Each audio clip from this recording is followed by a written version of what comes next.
Put down the cup. We're Zesty, almost please live. put the Oh meat in god, your we're mouth, live. please. Oh my god. You're too late. You're too late, Zesty. You didn't put the meat in your mouth fast enough. You're live. What do you just start it on 8 p.m. no matter what? Yeah, I just think it's funny to start it when and like whatever happens, you know, whatever happens happens, and like whatever happens, you know, whatever happens happens. And, Oh man, that's a good thing you didn't start it even a minute earlier, or else you know. Yeah, no, then the top you were talking about earlier. Then the stuff Was it late? What? No. Oh, thank God. No, we were on time. We're always on time. We're live and on time. Yeah. Man, I love discourse. What do you guys think? Discord? I hate it. Discord? I said discourse. Discord, dude. The My thing Discord is, kitten, you can't huh? say Is she here? Do you love her? like everything else. I gave her a before $99 Discord was TF2 way ring. fucking worse, man. Oh yeah, did you guys see how many rings there were yesterday for Valentine's Day? How many? Was there a bunch? I wasn't How many paying attention. what? Were there 3? Just there was a bunch of the $99 rings, like every 20 minutes when I was those playing last things. night. It just I think there's one that literally said like for my Discord kitten. That's good. What happens if you deny those? That's awesome. What happened? Can you deny them? I'm pretty sure you can reject the person. What happens? I assume nothing. I assume it just goes away. The person gets sad. Anyone have a quick 100? You want to test it out? Quick 100. Hundo. No, yeah, no, I love Discord. It's my favorite application. I'm glad that I'm glad that like it sucks that like Discord just found out how to make a good UI and now they're just the default instead of a better multiple better services that got washed away because their UI sucks. No, I for one do not miss Come Skype on, man. Like or Mumble. Skype fucking sucked ass. TeamSpeak, you had to get an IP and actually host a server. That's and what I mean. Like, The most people don't want to do that. That's what I Skype mean. had this cool feature where you could have a film. They introduced this feature where you could have pre-made film clips you could post instead of a GIF. Have you guys did you I do have not that? miss Skype at all. Dude, Skype was only used out of necessity, and as soon as there was the better alternative, as soon as Discord was That's what I mean thing though. knew about. But Discord also sucks. Didn't Discord. Skype turn into Microsoft Teams or some shit? No, it still exists. I thought it did. Nah, No. it still exists. It's probably on your computer. That shit just pre-installs with Windows, dude. I'm pretty sure it does. That's true. Yeah. Discord, don't get me wrong, Discord sucks, but it's better than Skype. I just like the Skype emojis. Those were soul. I agree. That is my input to this conversation. Isn't it the ones where they? Isn't it the one? Oh fuck! I think I know which ones you're talking about. I didn't use Skype enough. Yeah, though. Jaunty just posted one. They're This one's a amazing. classic. There's The such a emo time one. capsule of Holy shit. early Is this- 2000s internet. Yeah, yeah. Oh my These. I barely remember Iron Man 3. these. This Did anyone one. use this? There used to be such dumb shit for Skype. There was clownfish for Skype. There's stupid ass voice changer things. Yeah, You used those? yes. at least know what the I'm talking Clownfish about. One, we had a lot of fun. There's a video on my second channel about the Clownfish voice changer. Oh The really? Clownpus? Did you say the Clownpus? No, Clownfish. Oh, Clown- I It was a like, what voice on earth changing is software. Clownpus? Hold on, let me find it. I have it here. We're just me and 4 other friends just Oh, fucking around the voice. Come relieve me. Find it, hold on. Where is it? It's such a good video. 3 guys and a voice changer. I posted it such a long time ago. Chat, Alan is absent, at least for now. I'm so sorry. I eated him. I'm sorry. No, you It was on my ate main it. channel. Lister with the It was on your main Allen-shaped channel. stomach. No, I was actually saying I love discourse. Oh, I love discussing things online. I love going There it back is. and forth about topics and Welcome to my main channel. hot button I love issues. posting misinformation online. That's also true. That's also great. No, I yeah, love poisoning the well. Spreading misinformation online? What? my favorite thing. What? You're crazy. No, yeah, I love discussions. I love ratios. I love all sorts I of love discourses. ratios. I love ratios, proportions. too. I love fractions. I love I just love math. I'm just in the math mood. Derivatives, integrals. I love math and higher its dimen- relationship to discourse. higher dimensionality algorithms. Chat. Let's get political. But what the fuck is a matrix? What? We don't talk about that. I'll say I hate to get political, but what the fuck is a matrix? Isn't it just a grid of numbers? In Kind the of. most, It's in an the most abstraction. visual sense, yes. Yeah, that's There's a lot more meaning to what the grids are because it's dimensionality, right? So each row and column is a different dimension. Oh, Say like shit. 2 by 2, 2 dimension, 3 by 3, 3 dimension. Oh shit! And so- Each and so column's when a you get into- different dimension. And so Oh, like, fuck. so like when you get into higher dimensional math, you know. Oh god, when you he's go- doing like 4D mathematics- chess. Someone like stop him. Mathematics beyond 3 dimensions requires the use of matrices because you know you can't really do shit outside of 3 dimensions in conventional math. So you have to bring in matrices. We can go into higher dimensions beyond 3 dimensions, and so, but then when they get really big, they get like super unwieldy. So there's like different notations you can use to make them smaller and easier to work with the math, like Einstein notation. It's shit that I fucking hate, which is it's like the one thing I despised about my field is having to work with Einstein notation and matrices because whenever I'm working on any kind of like high-level stress-strain equations for rock deformation, I have to use these ridiculously huge matrices to run simulations for stress-strain curves and shit like that. Oh, it's the worst. Sorry. I think that I spurged for a minute. I apologize. No, it's okay. It's okay. We all do it sometimes. It all comes out. No, I was gonna say I Bro's think doing rock math. Oh, it all comes out all right. my hot take for the stream. I know this is gonna be a big one. Is that the plural of matrix should be matrice. It should not be matrices. Because matrices sound stupid. That's my argument. That's it. Matrice. Well, you're stupid. Matrice. Matrice sounds way cooler. It sounds like a Pokemon. We should use that. May try. That's not a Pokemon? No. Chat, while we're here, can everyone drop their favorite Pokemon generation in the chat? If it's anything after 5. Generation 7, then you can I'll ban you. It's 5. Everyone say 5. Zesty I think said mine- Gen 1! You fucking idiot! I don't know any Pokemon after Gen 1. You know God Yes. of War. Holy Sure, shit. come on. Gen 5 is I know- yes. Gen I 5 know like love. I know like Cyndaquil's a thing. That's I know 2. Gardevoir's a thing. That's Gen. That's yeah, that's 3. Gen 2. You liar. I know. I'm naming other ones outside of Gen 1. Oh, I know okay. Blaziken is a thing. I know. What about Gudra? Surely you know Gudra. I don't know what that is. Dude, that's so weird, It's probably Jaunty. for the better. Yeah, What do you Jaunty, mean? what the What's f- weird? Jaunty, why did you think he would specifically Gudra is know a weird Gudra? one. Yeah. Why is that the first Pokemon? You're like, Zesty will know that one. You're like, what the fuck, dude? Wait, which one? Gudra. No, don't look at the chat, what is Zesty. that? Don't look. Don't look. Don't look. That's Gudra. Oh, now the GIF is playing. I understand. Yeah, why don't people pull like that it. up on stream. I'm not gonna do that. Gundra. Bad. Gundra. Shut up. I bet Zesty doesn't even know all 1,064 Gen 1 Pokemon. What a fake fan. No, I know like 17 maybe. You don't know the poker rap? What the fuck? I remember the Poke Rap, but I know of its existence, but I don't remember all the Pokemon. That's crazy. Were you like in high school when Pokemon was like a thing? When it first came out? No. Well, no, shit. I mean, like, I started reading, like, the manga when I was, like, 6 or 7. Like, What? out of the bookstore. Oh, yeah, Pokemon's been a thing since the 90s. No, I know, but that's wait, what's math? Oh shit. You're thinking Zesty's like Oh 40. no, no, I added another 10 years to his actual age. That's crazy. No, Yeah, Zesty, weren't you in like college when Pokemon came out? I'm I'm fucking stupid. 50. Didn't you I'm have your so first kid?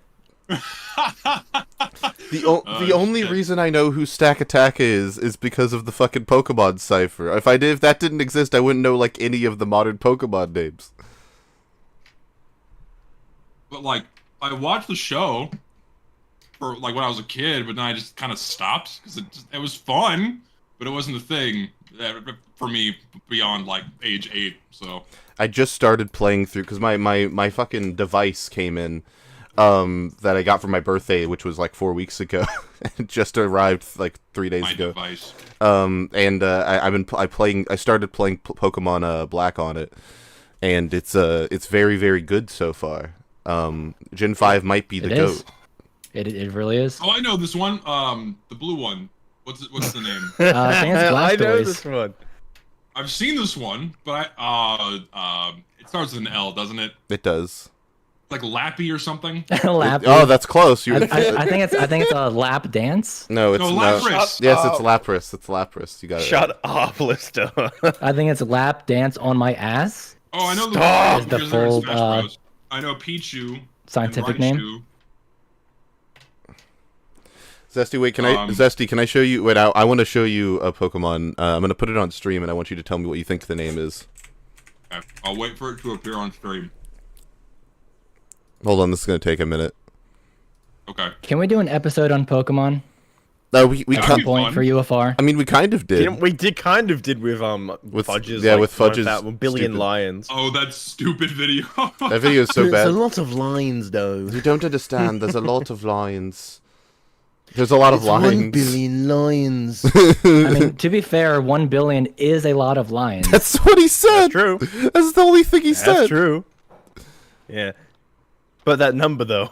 Look at how big that I number think is. the Pokemons would win.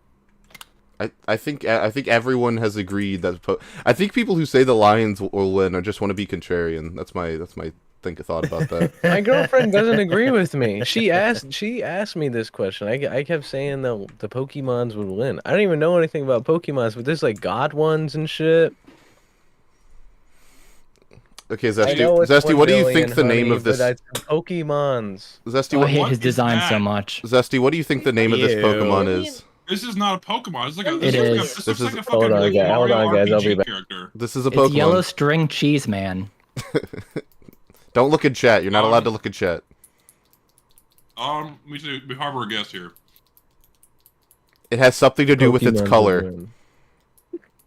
Okay. I don't know His name is Joseph. because it's gold or yellow. So like. You almost got it there. You're getting close. So it's gold. So like we'll just say like gold noodle. Oh, you're close. No. Like think more abstract. Isn't that like More a abstract? vegetable? Yeah, because it's one word. It's not two. It's like a. So just golden. And then what do you what do you do? You say I'm going fuck. He just said it. So Yeah. gold. It's Golden Go. What? Golden go. This sucks. It's Golden Go. Look And at that's, the trailer I when I remember posted. That's Pokemon number 1000, by the way. Yeah. Like I remember Pokemon looking like animals. What is this? Well, I mean, to be fair, this is kind of like an exception, like exceptionally bad design. The other new designs are Lucid. pretty cool. Also, Really cool. also, One I posted. Zesty, for the record, Voltorb is just a ball. Electroid is just a ball. Look, But I he's- understand but those. but do they those grow in the Pokeballs, winter? right? Is the question. Like that's part of the marketing. I get why those exist. You know? I guess. I'm just saying there have always been Pokemon that are not animals. That's all. But, That's like, no, well, this okay, design so- is bad for other reasons. Like we don't need to talk about I hate that. his like anime girl like little fang tooth. That's the worst part. Yeah. I just, And his stupid like belt. If there was no Feel like belt, it would be a million times better. I think the belt makes him look pretty badass. That's why I He's said better this, with this his looks like a little, Mario RPG character. This looks like this character's gonna speak me. Oh fuck yeah, I love that anime. With by his the way. snowboard thing. He looks better with that. I ball like a Laker. Ball like. Like, a I'm watching Laker. I get the Nagatoro Golden Rozaki-chan Go. right I now get with the fucking Golden flesh Go. I fang. ball like a Laker. Oh, not the flesh I fang. blow up like a Yeah, it's the lamb. flesh fang. I The ball gold on 'em fang. Like Joanna, man. I ball on him like Kobe. I shoot it like Ginobili. I get the Golden Go. See, I love, yeah, like someone mentioned Ekans and Arbok in chat. It's like, yeah, it's Cobra and Snake backwards. It's cute. It's clever. I like it. That's not clever. That's like the first thing you would think of is make the animal name But backwards. they really sound like unique names, you They- know? I- Like Dracula backwards is Alucard for a fucking Okay, Hellsing. well, It's great. all I know is don't say muck backwards. Worst Oh. mistake of my life. What is that? That's like Oh, that's like biking. But not like That is not my character. Yes, it is. I thought it was your character. My character, okay, God forbid someone have like a warm colored ponytail and an eye patch. Therefore it's Viking. Yo, Klefki? I can't Yeah. win. Oh, I just can't win. Yo, Klefki. why can't you win? I like Klefki. Don't make fun of Klefki. What is a Klefki? Klefki's the key Look, Pokemon. Keychain. Podcast general. Just scroll up a little bit. Hmm? Just scroll in podcast journal. Scroll up a little bit. That's the keys. Yeah, past the massive That is furry a set of tits. keys. Yeah. That is a set That's of a keys. Pokemon though. This is a set of keys. It looks like my keys. Why? Yeah. It's It's literally my so mom's bad. keys. This is so bad. Who drew Wait, no. But Zesty. Zesty. Okay, I don't two know, things. man. One, That's at the not what my keys Zesty, are. this is better. This is better than Golden Go. Okay, this is better than Golden it? Go. Yes. Yeah. I'm gonna tell you why. Right. It's not just a ring of Educate keys. Its face is a keyhole. So they combined a keyhole and a set of keys to make this Pokemon. And a cock ring. Ignore the cock. So- The cock ring's not relevant. The cock ring's not What? relevant. The cock ring's Not not relevant. relevant. Also, Golden You're Go's not design even is not based denying on it. anything, whereas Klefki's design is based on something, and I think that makes it better. I mean, the golden one looks like a leek, or like mozzarella string cheese. It looks like things. It isn't those things. It's gold. If I No, I know. squint really hard, it looks like string cheese. Yeah, it is string cheese, just the name that's not related to cheese in any way. Chat, press 1 if Klefki is a better design. Press 2 if Golden Go is a better design.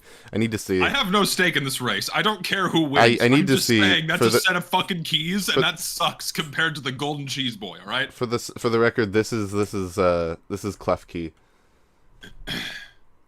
It's a set of fucking keys. It has keyhole for its face. That's That cool. doesn't matter. It makes it better than Golden. It puts it above the. like, it's so much do better. The keys It has move? flesh Do they- keys. Do they dangle around on his like? The keys little, are made like, of flesh. uni-arm? Wait. No one tell him. Zesty, what type do you think this is?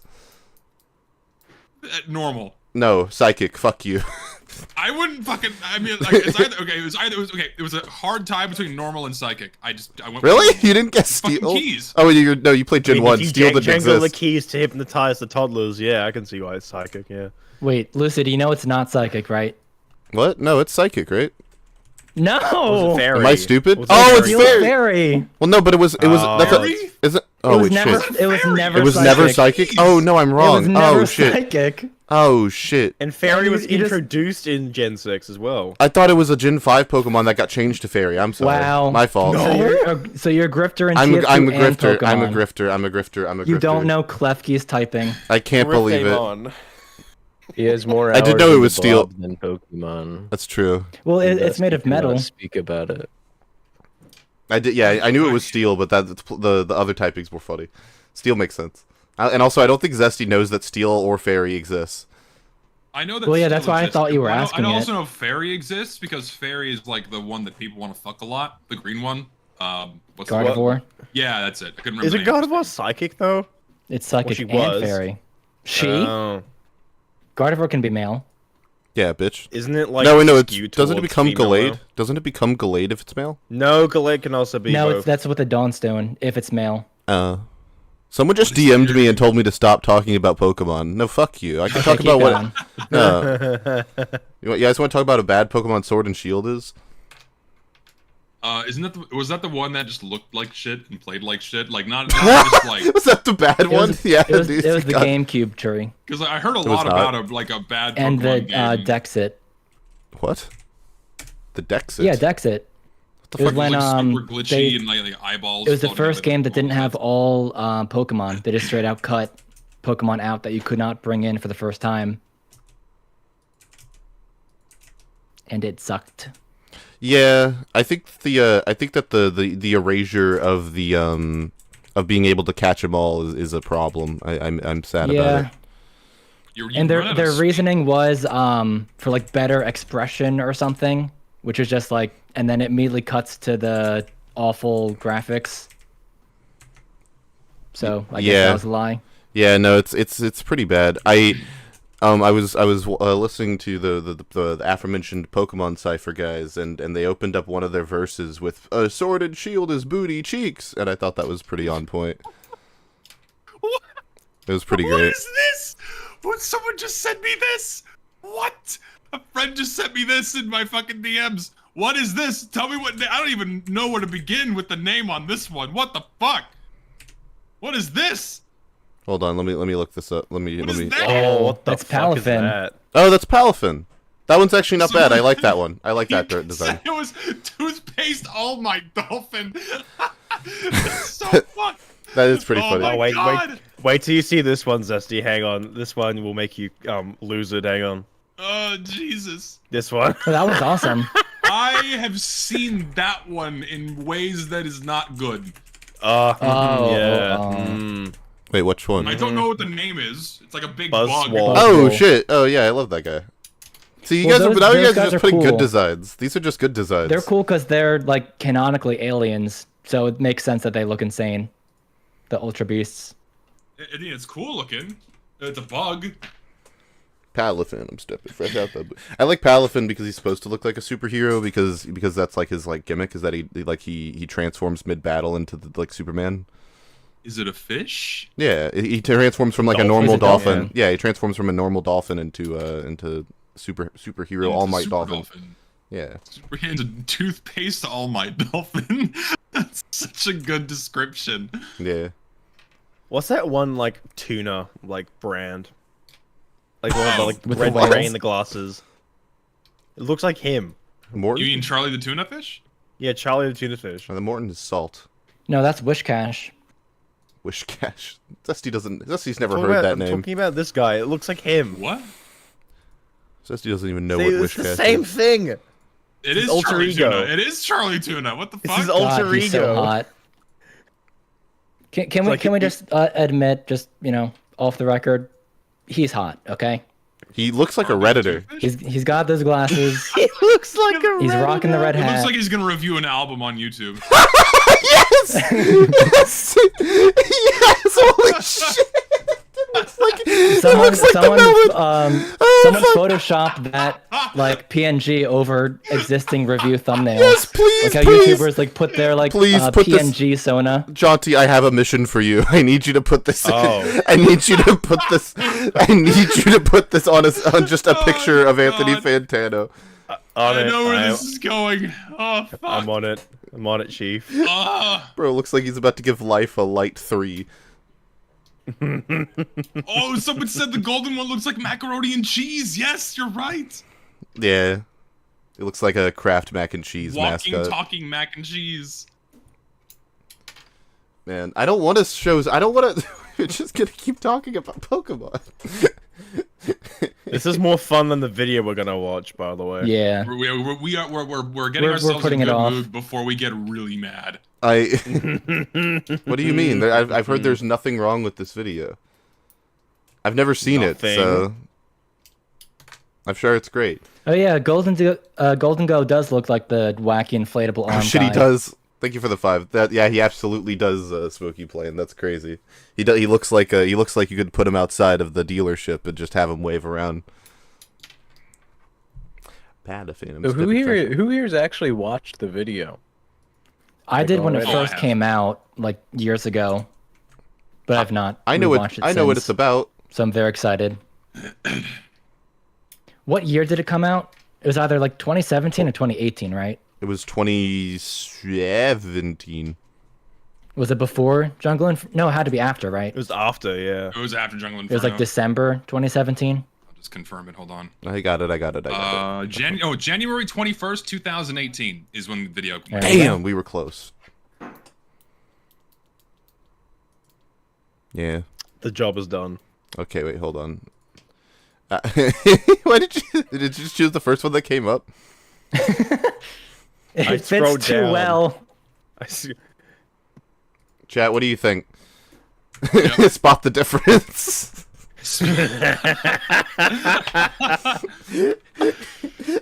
Oh god. Okay, someone make a VTuber out of Charlie Tuna Fish and review albums, please. Someone just get Yes, on that right now. please. It's a totally untapped market. Yes, please. Stop giving them ideas.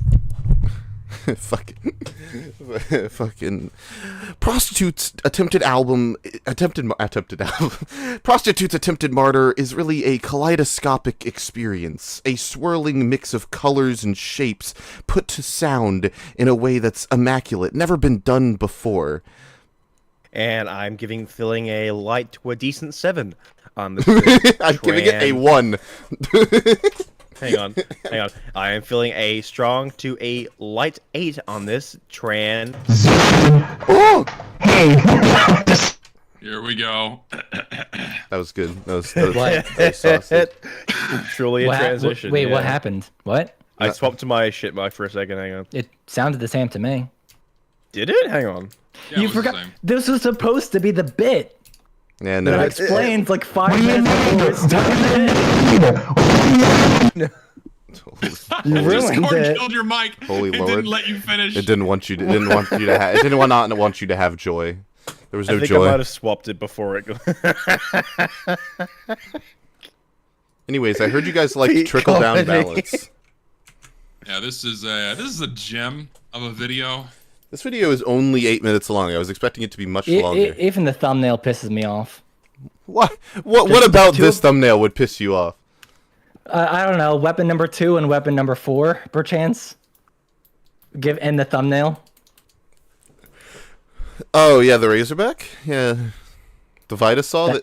That- No, Razorback number the one. base jumper and Design's Vitasaur. so awful. So the first and the And fourth. then, oh god, I just like all these memories are rushing back into my head about this video and just how miserably wrong it is in so many What ways. if No, it's actually good that they're Vitasaur. garbage now. It's actually good.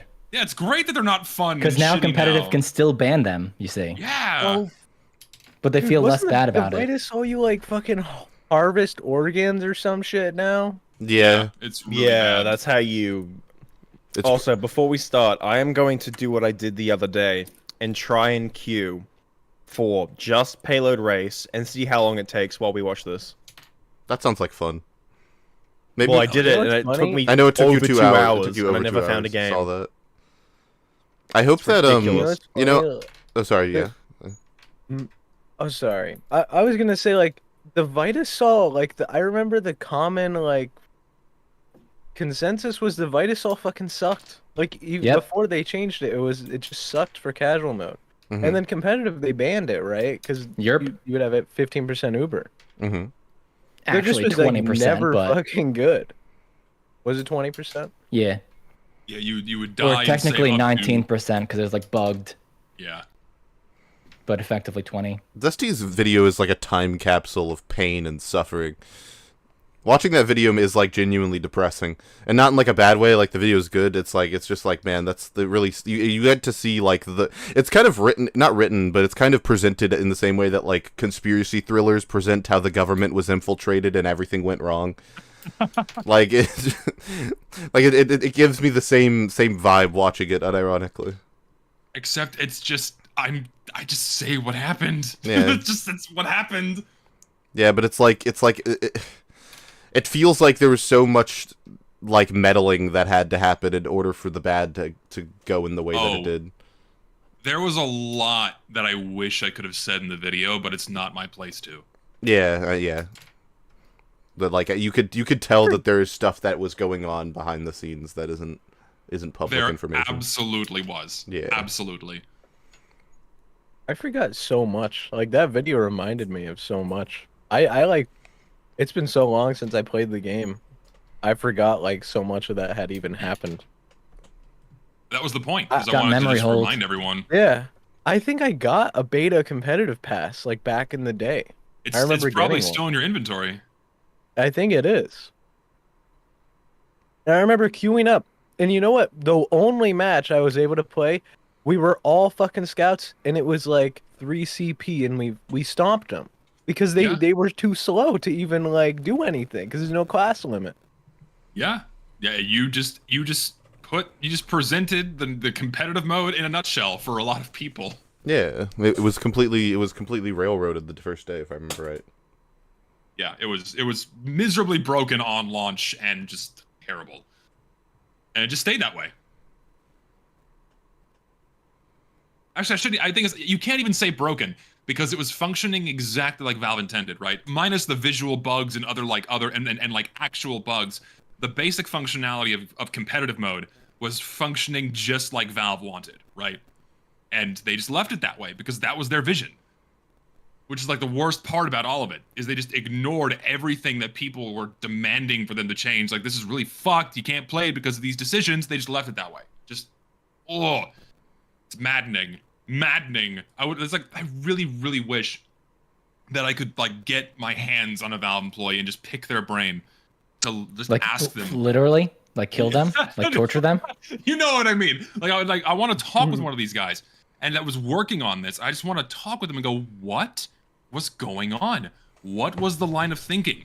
Who was pulling the strings? Who, like, there was one person on top of all of this, right? One person on top of all of this that was dictating and demanding the direction it needs to go. Or was it just this completely directionless mess of people thinking, yeah, this is fine because I worked on Counter-Strike, therefore it has to work in this game too? I have to know. But we'll probably never know because, you know, it's Valve after all. Yeah. Ooh, anyways, are you guys ready to watch this video?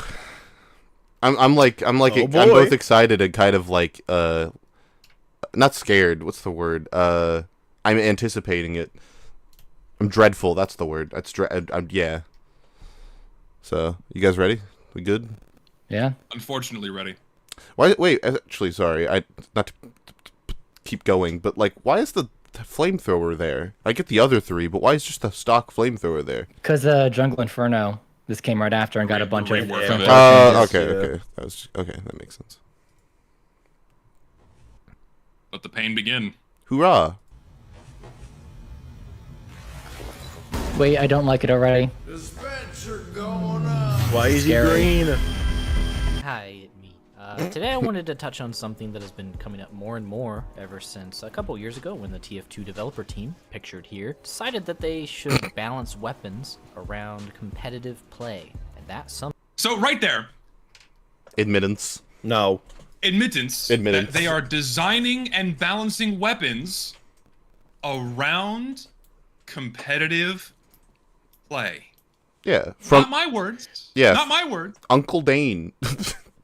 Someone who has had back and forths with the devs, someone who's been playing the game for God knows how long. Respected And so that, like, community member. That immediately shuts down all of the bullshit nonsense that people have been saying for years. Like, oh, Valve was never balancing this stuff around competitive. And no, they weren't doing that. Yes, they were. 100%. Since 2015, they were slowly rebalancing and changing things to fit the competitive mode they were working on. That is an irrefutable fact. Whether or not the people demanded these things, obviously not, but that was clearly Valve's intention. Yeah. I think that it is obvious to anyone who can read patch notes that things were being changed, or things were at the very least being tempered. Like, you can watch the progression of different. If you watch if you watch Lister's videos, it's kind of clear. Like, once you hit a certain point, things start getting either less frequent or more like milquetoast in how things are changed. Like, it doesn't. Oh yeah, and sorry.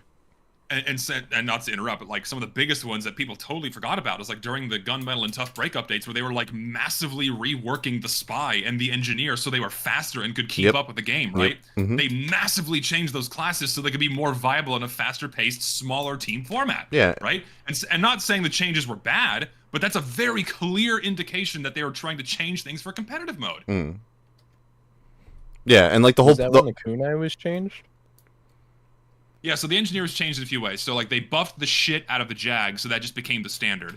And so he would build buildings faster and be able to move things up faster. They have the cost of teleporters, so we can upgrade them faster to move people forward to make them more viable in a competitive format. In terms of the spy, they buffed his movement speed for some fucking reason. One of the dumbest changes ever. They should have never done that. You think that was bad? I think that was a good change. Why? I think it was a terrible change. Why? Terrible change to make spy faster. So the thing about spy is that it immediately made him over-reliant on only disguising his scout. It completely demolished the entire purpose of disguises. Because now, all you have to do is spam scout disguise over and over again, and then just run at max speed to backstab everyone except a scout. It completely fucked the mental mind games, the depth of that spy had. Wait, but correct me if I'm wrong. Spy doesn't move as fast as scout, and if you disguise as scout, you move slower than him. No, but you retain max speed, so you move as fast as medic. But before but spy used to move at 100% movement speed. Then they buffed it to what, 105%? Is it, which is the same speed as the medic? 107, which is the same speed as the medic. So everyone automatically disguises as scout because that's max movement speed. Why would you ever disguise as anything else?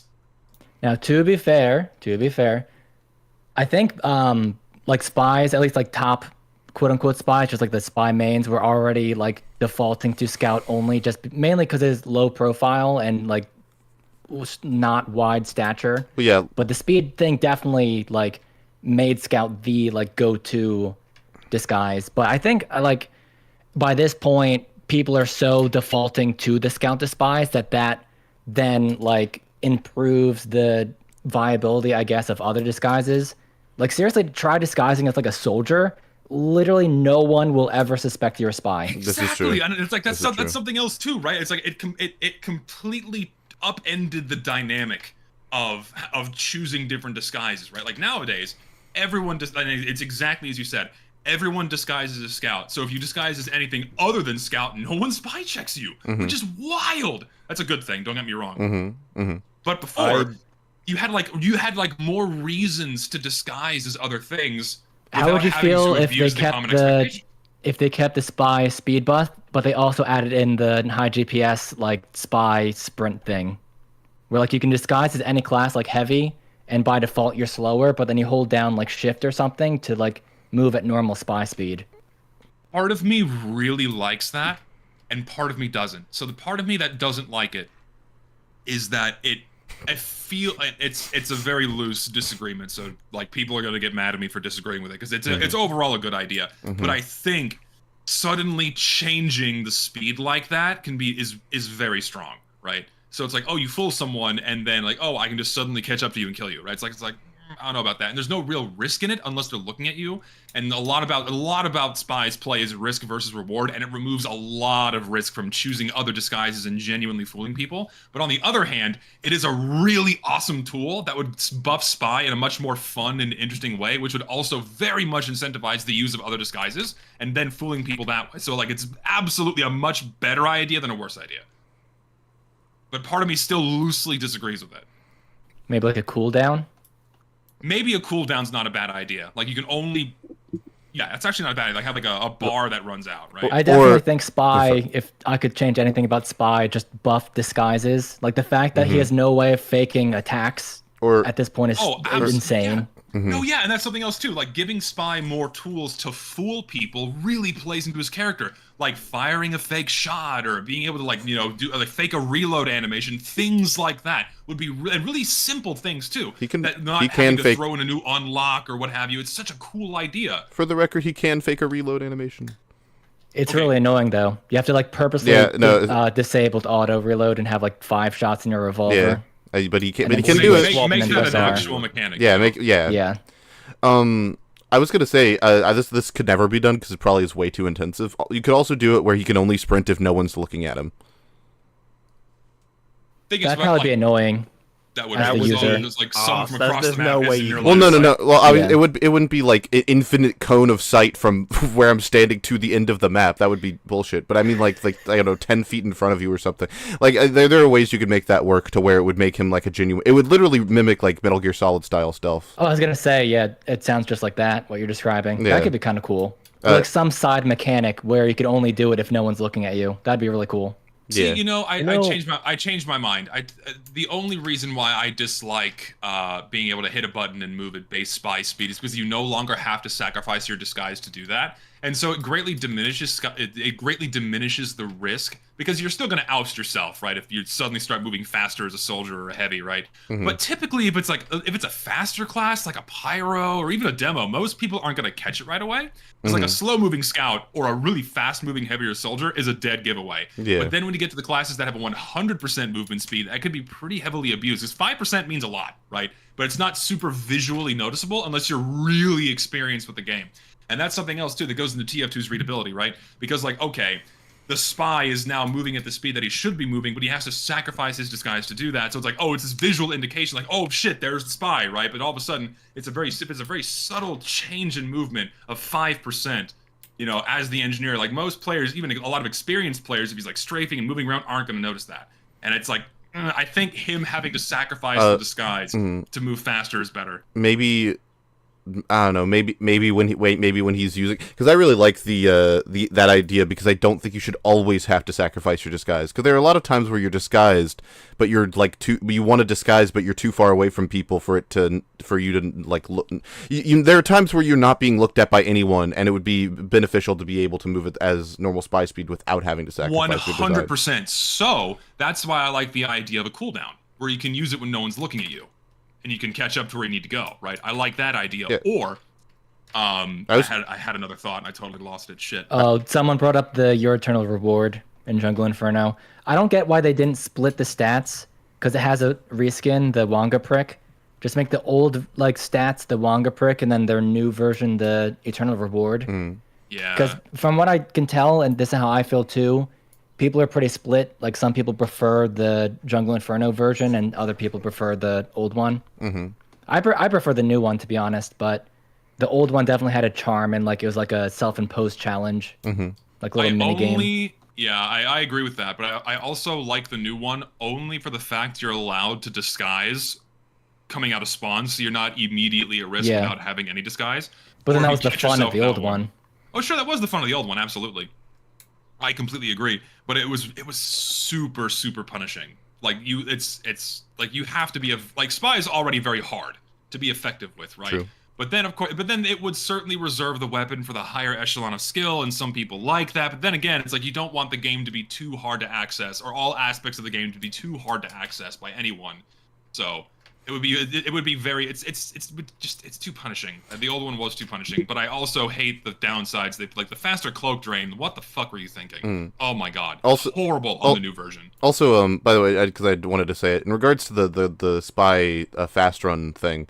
You could also make it where when he runs at his normal spy speed, it like shimmers, so it doesn't take away the disguise, but it's obvious to someone who's paying attention. That's a good idea. That they're not. At a quick glance, Like nothing's little wrong. smoke. Yeah, like how the fake item box works in Mario Kart, where like if you look at it for a second, it might look normal, but if you look at it for any length of time, it's obvious that it's not real.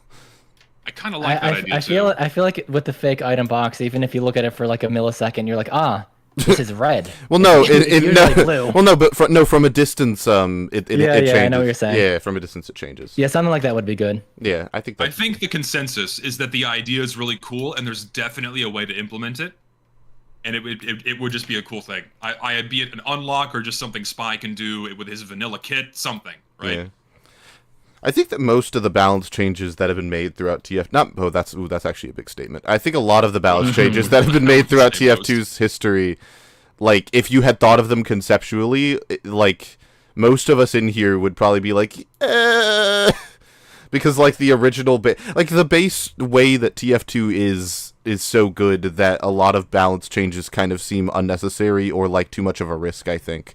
For us to even with the conceptualize. base TF2, something that I always keep in mind with just writing videos or having discussions of like, I don't want to jump straight to, oh, this is obviously broken or this is obviously stupid, because I feel like if we were back in like 2006 and reading about TF2, it'd be very easy for us to be like, oh my god, a guy that turns invisible and one-shots you from behind, that is obviously broken. Oh my god, 8 seconds of invincibility. Oh my god, auto-locking sentry turrets. Yeah. But these things are all fine. Yeah, because of the context in which they're implemented. Yeah. Yeah.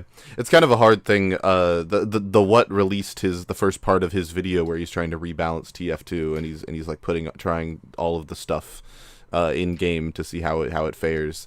And I'm interested to see how that series goes for him, because I think a lot of game balance comes down to playtesting and figuring out how things interact with other things. Yeah, definitely. Only Valve fucking did that. No. They had a whole fucking beta system and they just stopped it. Why? No, but they don't. We don't need to do that. It's not important. Anyways, this video. Anyway, we're 22 seconds in. Is team pictured here decided that they should balance weapons around competitive play, and that something is complaining.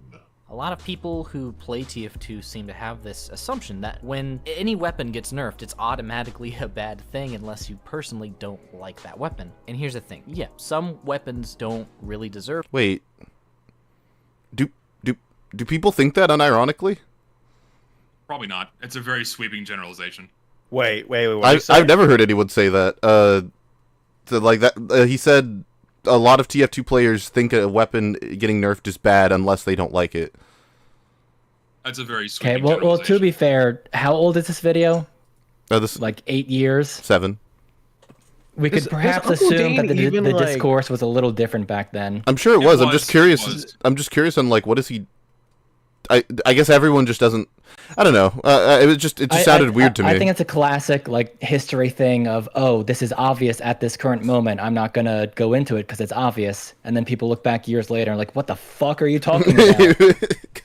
Well, because I've never heard anyone be like, yeah, no, I don't like that weapon. I think it should be nerfed. And then you're like, do you like any weapon? And they're like, yeah, the weapons I like, I don't want those to be nerfed. But the weapons I don't like, I don't want them to. I want all of them to be nerfed universally.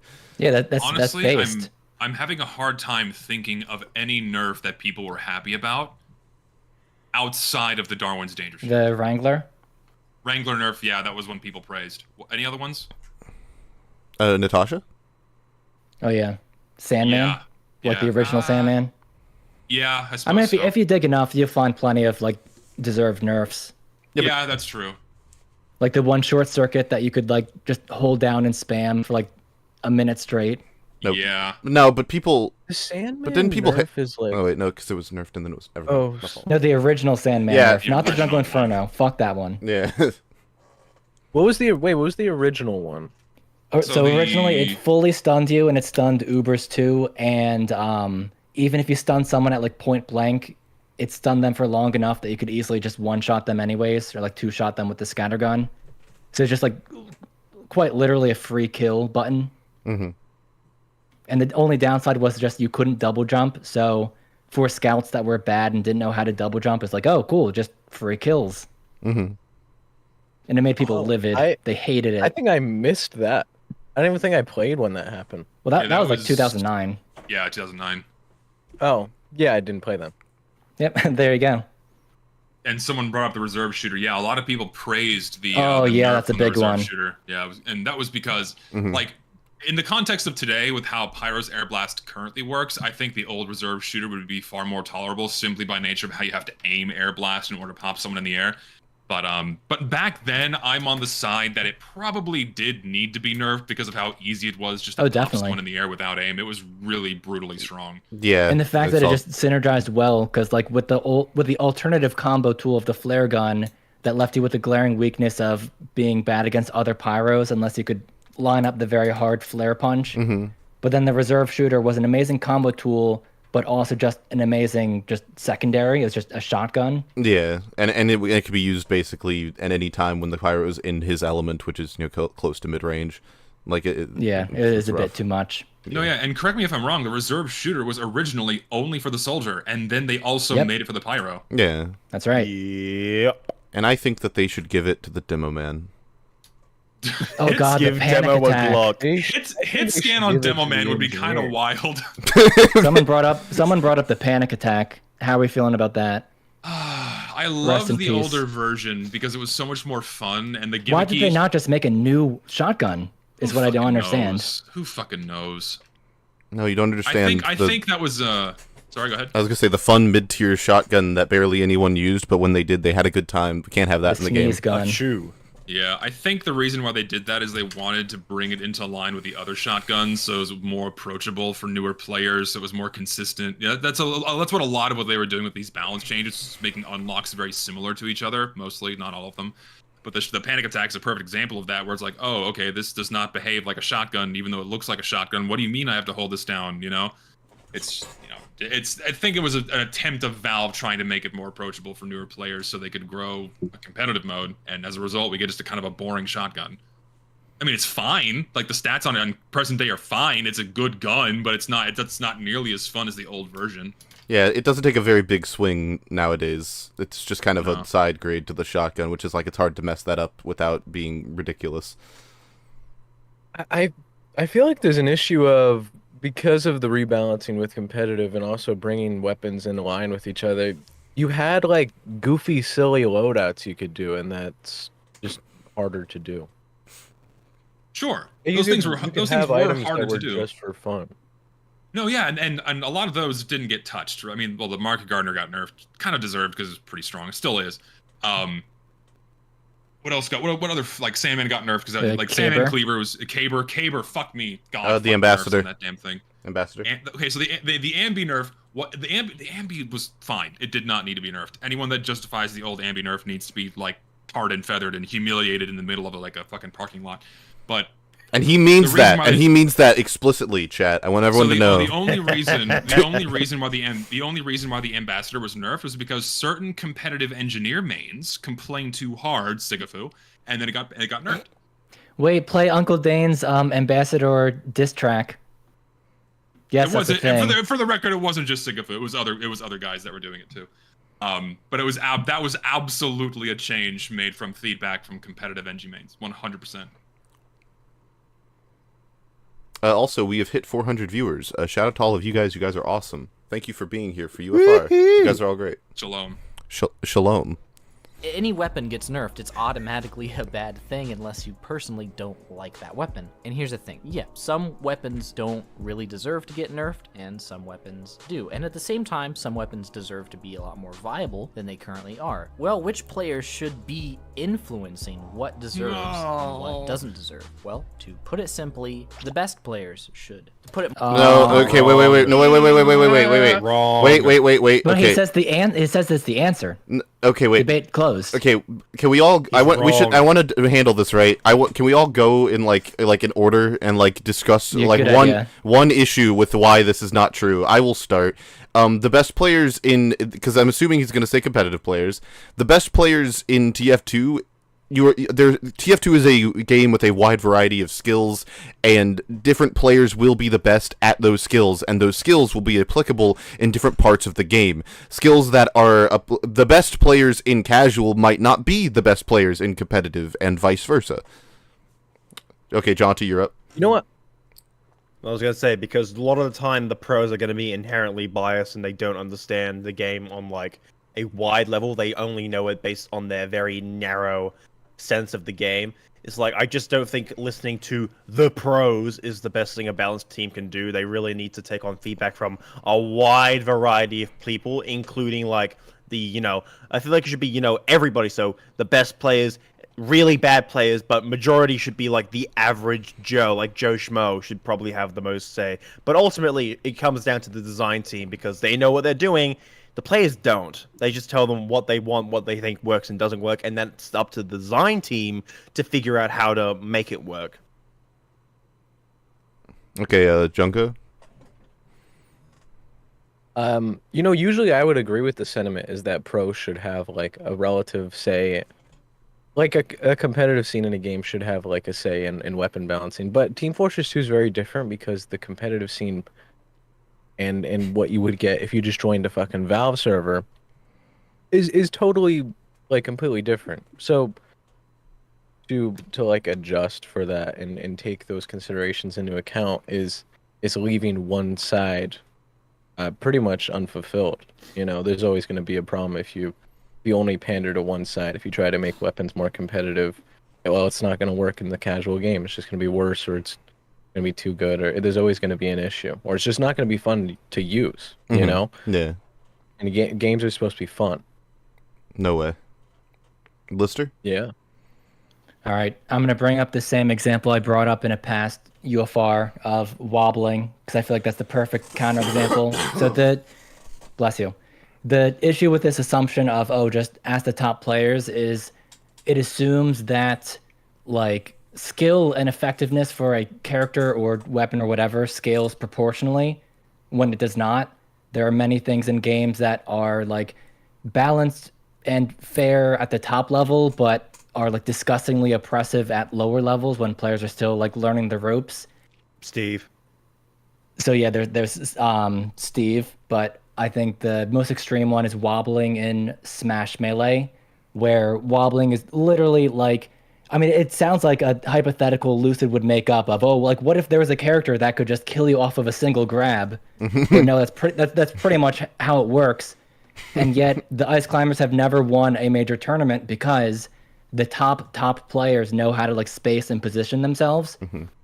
So if you go by trickle down balance, you would have to say, Ice Climbers need a buff. Let's make wobbling even stronger. Yet that makes the experience of getting to the top level even worse. No one's gonna get good at that, and then there goes your game. Like it just dies because no one wants to play that. That is a perfect. Which is why wobbling has somewhat recently been banned finally. Zesty?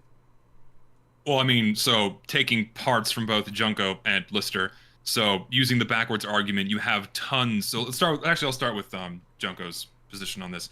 The game that competitive players play, which by extension are the best players in TF2, is a completely different game than vanilla TF2. Class limits, weapon bans, smaller team sizes create vastly different balancing for all of these facets of play, right? These two things are completely incomparable, and you cannot apply the balancing from one mode over to the other. It's completely foolish. What's broken in competitive mode is not broken in casual mode, and vice versa, right? But then going back to Lister's example, where it's like, okay, you have something that is weak or underpowered in, say, a competitive format. In this instance, you have, let's pick something that's fucking awful in competitive mode. Like, say the direct hit is awful in competitive mode because there's a real strong over-reliance on Soldier Splash to shut down choke points and prevent pushes, right? But then in casual mode, where you have a higher volume of players in large groups kind of bunched together, the direct hit is very strong because you have a much higher chance of slamming someone with it and getting a hit, right? So by that extension, oh, the direct hit needs to be buffed because it's one of the weaker options in competitive mode, right? Even though it's perfectly fine in casual mode. It's a completely ass-backwards philosophy that just should not be adhered to at all. And going back to like the 5% versus 95%, just because one or like a small handful of people completely master this item, that's not how the other 95% of people play. You want to ensure that the vast majority of people are having fun with whatever is present, right?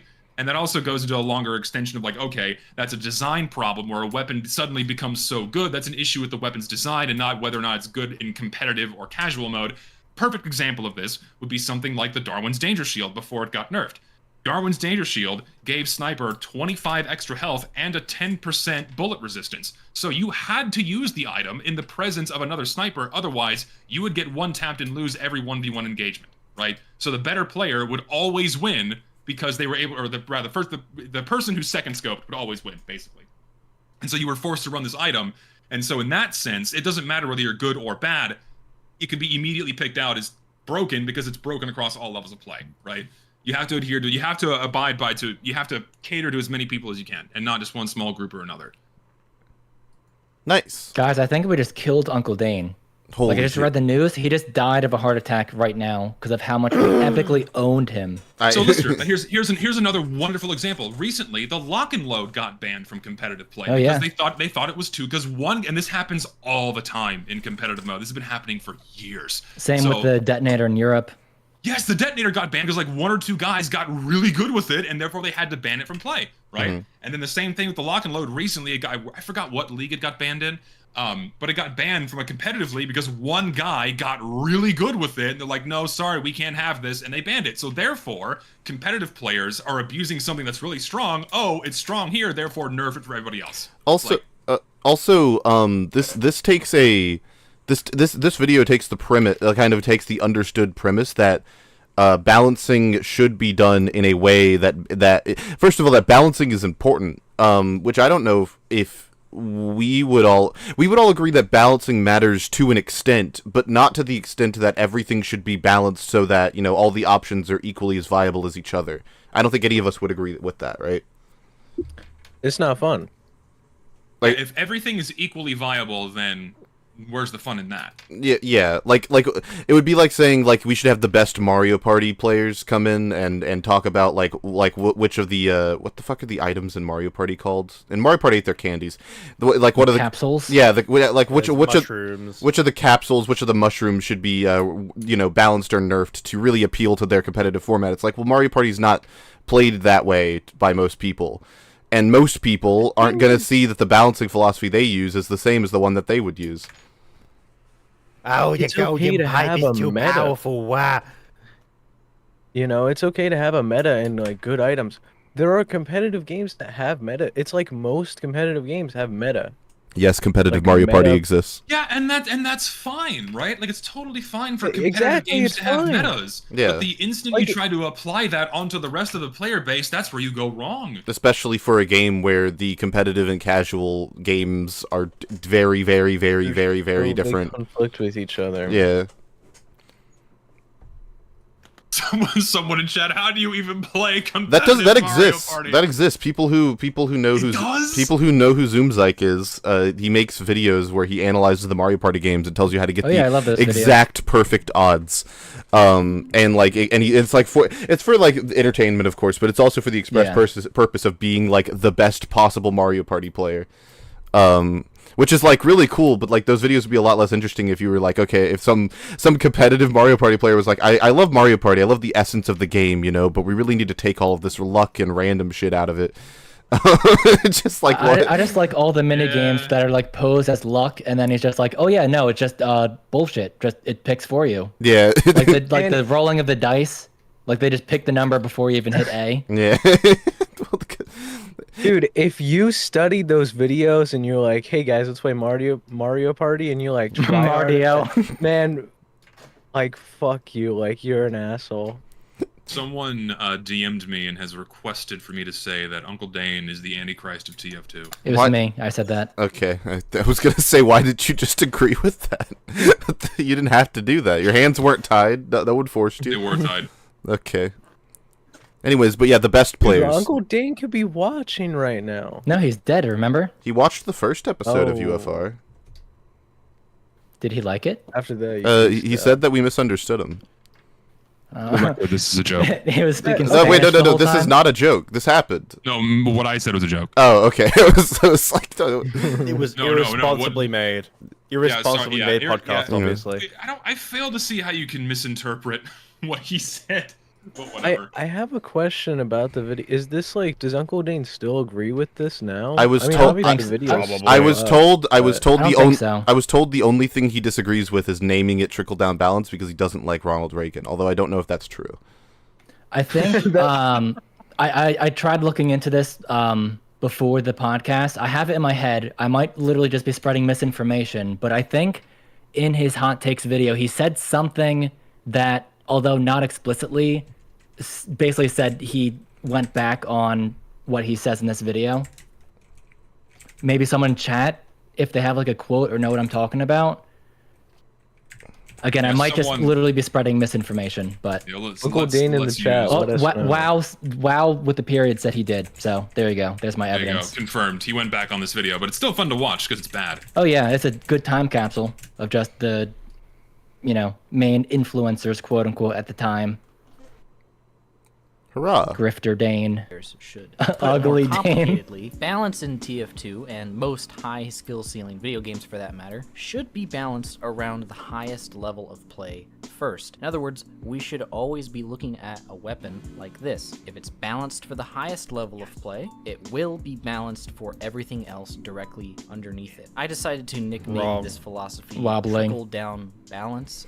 Yeah, wobbling really is like the go-to example. Because it literally sounds like a made-up hypothetical, but it's true. It's real.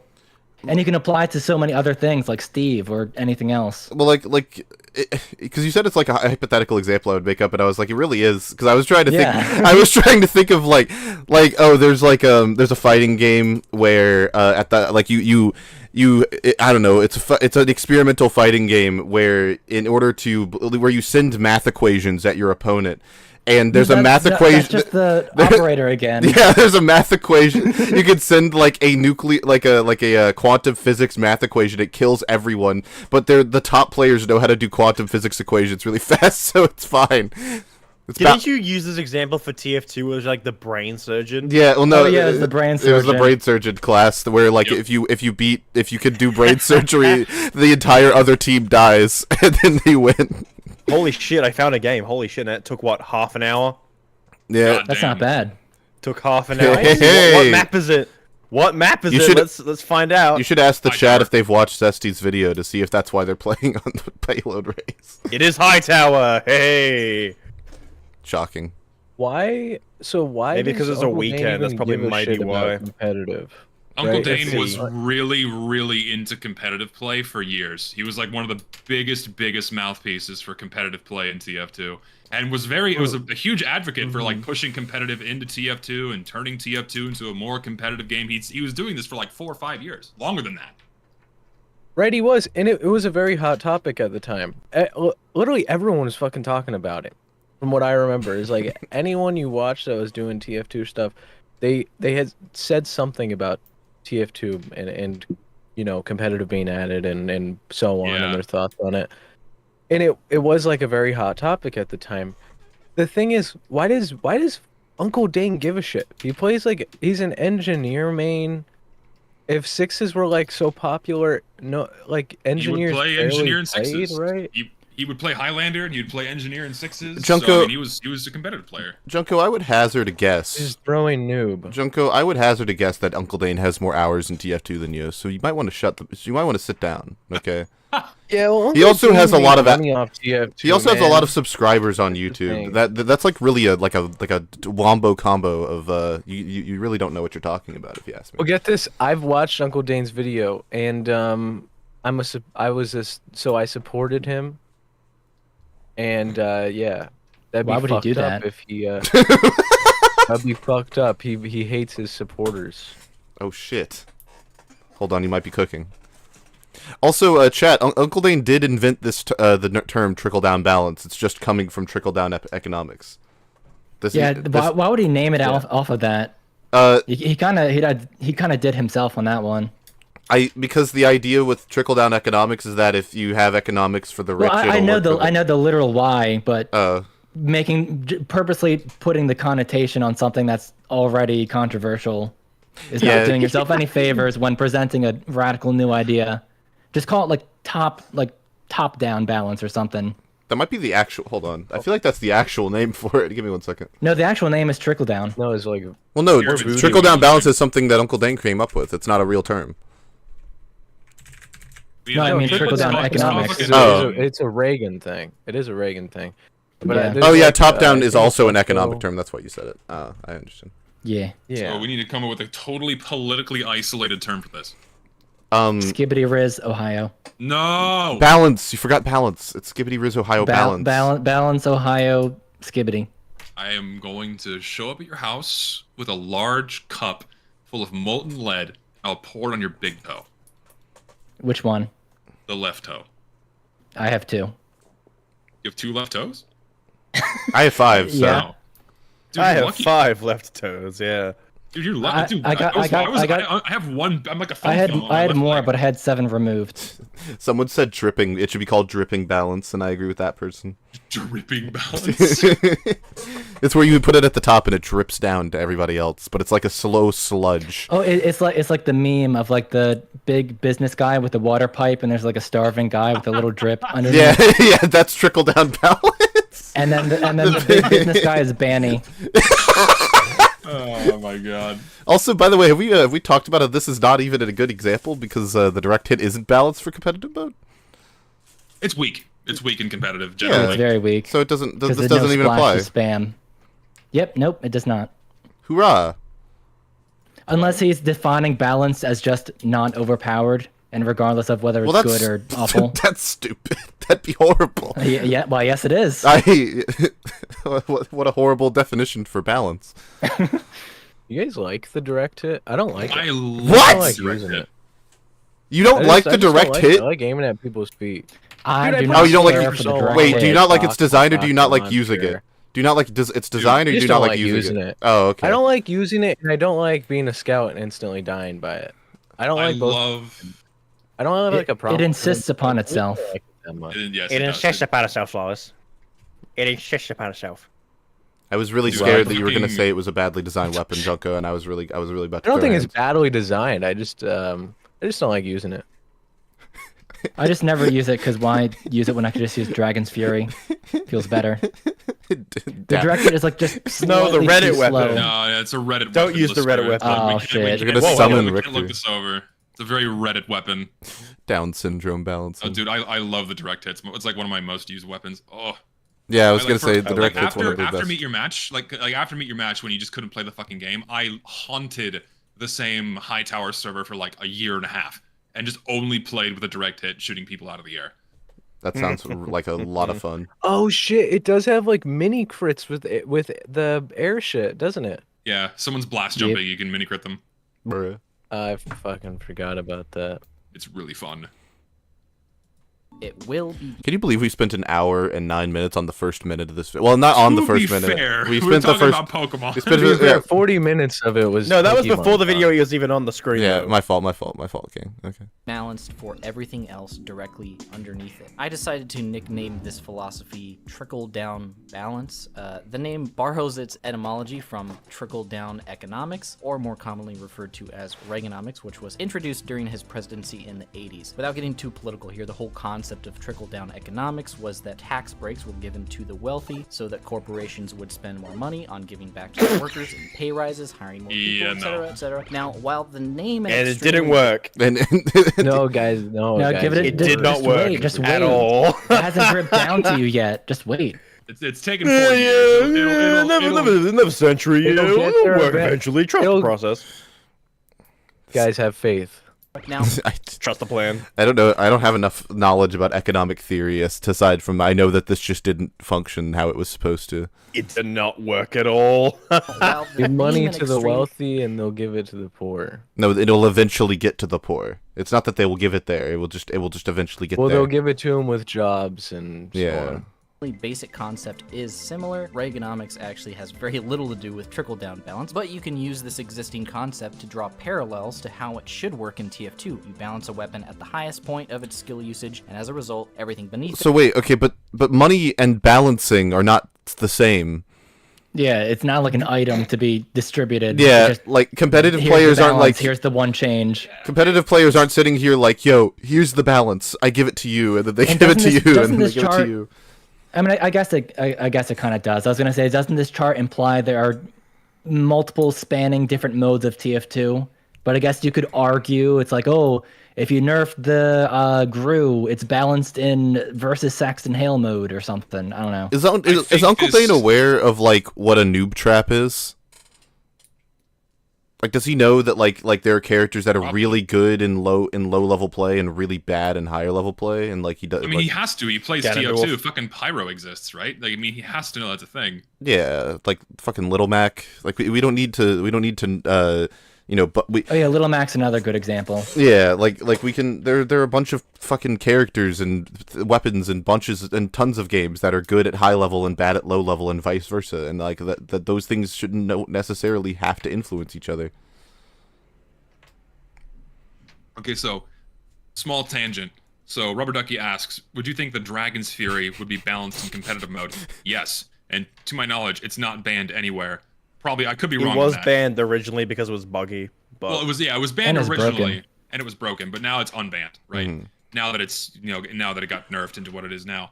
But so when it came to the jetpack, the Dragon's Fury, and believe it or not, the fucking Hot Hand, these items were made to try and make Pyro more competitively viable. To one, increase his range and burst damage, which is what all the other competitive meta classes have. To increase his mobility without creating an annoying spam weapon that competitive players hate and they ban it.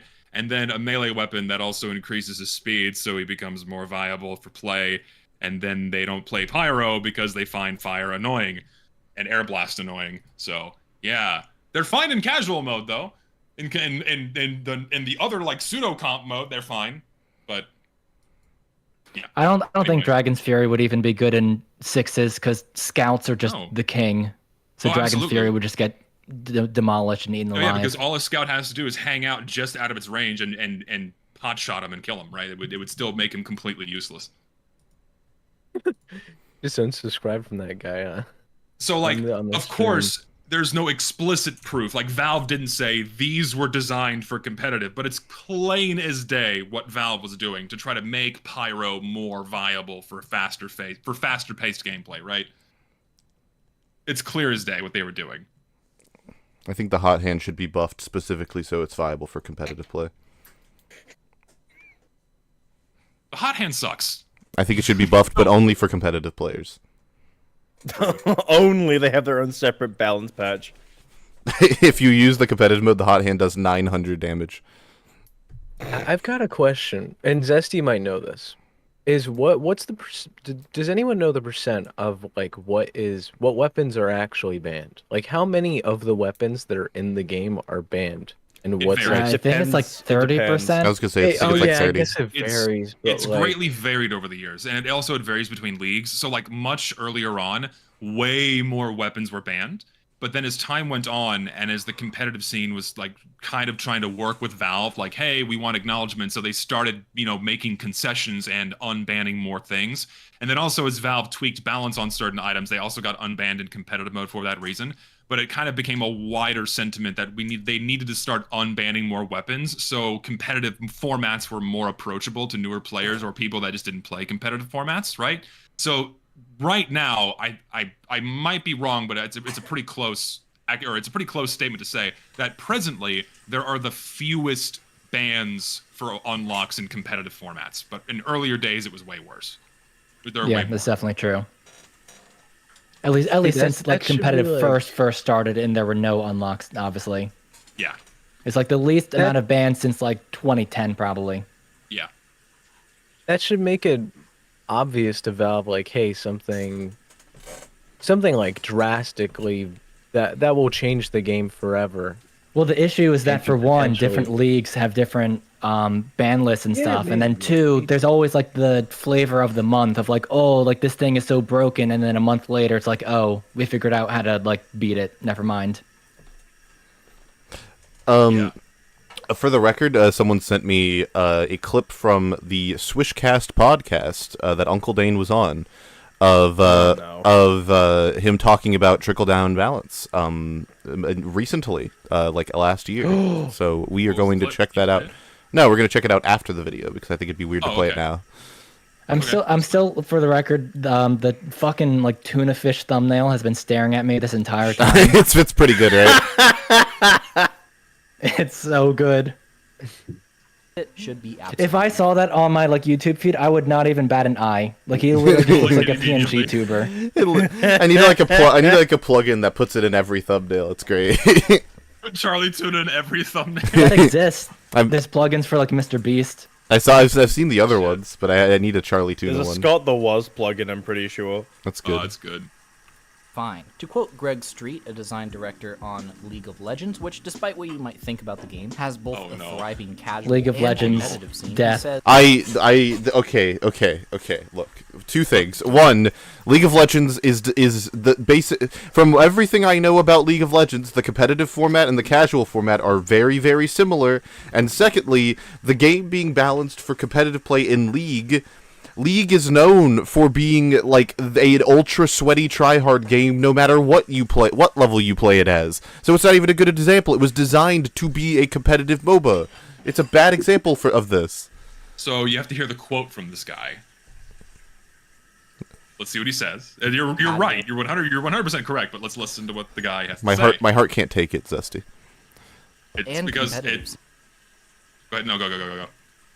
scene, he says it's worth pointing out that the more skilled players, and especially professionals, are the best at breaking your game, as they'll be better at exploiting balance problems. Now, on paper, So, that statement is true only because they're engaging with the exact same mechanics as everyone else. And then this goes back to the example I stated earlier about the Darwin's Danger Shield.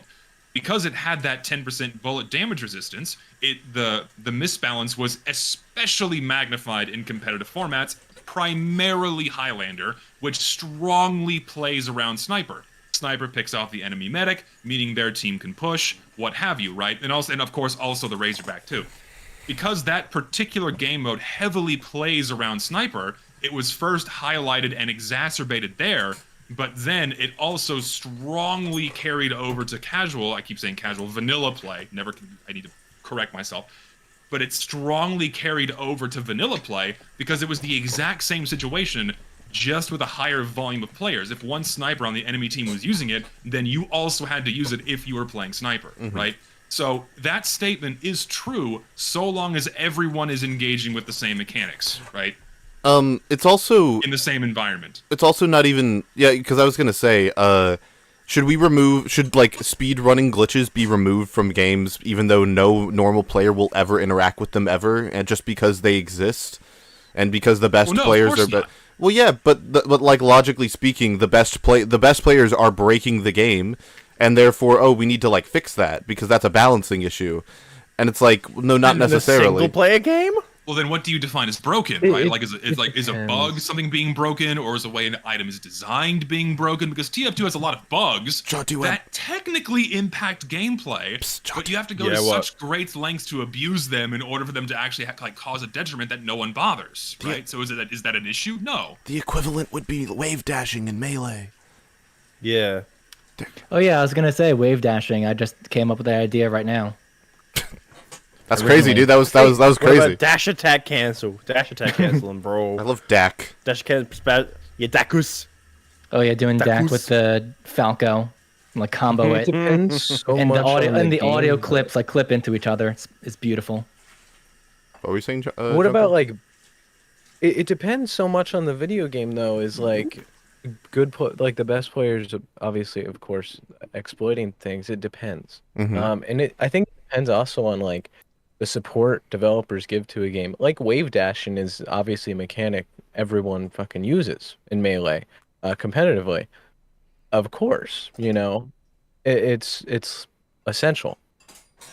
But something like bunny hopping in like Counter-Strike, right?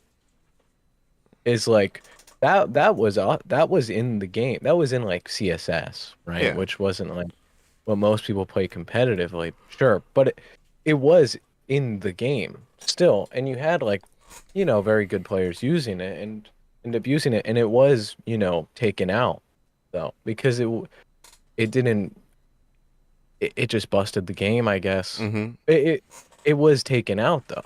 Yeah, and But, wave dashing is like an essential thing. I suspect we're getting kind of far from the original point, but I would also mention like rocket jumping. Rocket jumping was unintentional in Quake, but it was added intentionally into TF2 because not all exploitable quote unquote balance problems are necessarily bad. Sometimes they just need to be retooled. TF2 would probably be. I don't want to commit to saying that, but there are a lot of things that could be quote unquote balance problems that aren't bad. Is I think the overall point. Now you want to know something wacky? Around the same time that this video came out, Uncle Dane made a video saying that engineer stacking was too powerful and needed to be nerfed.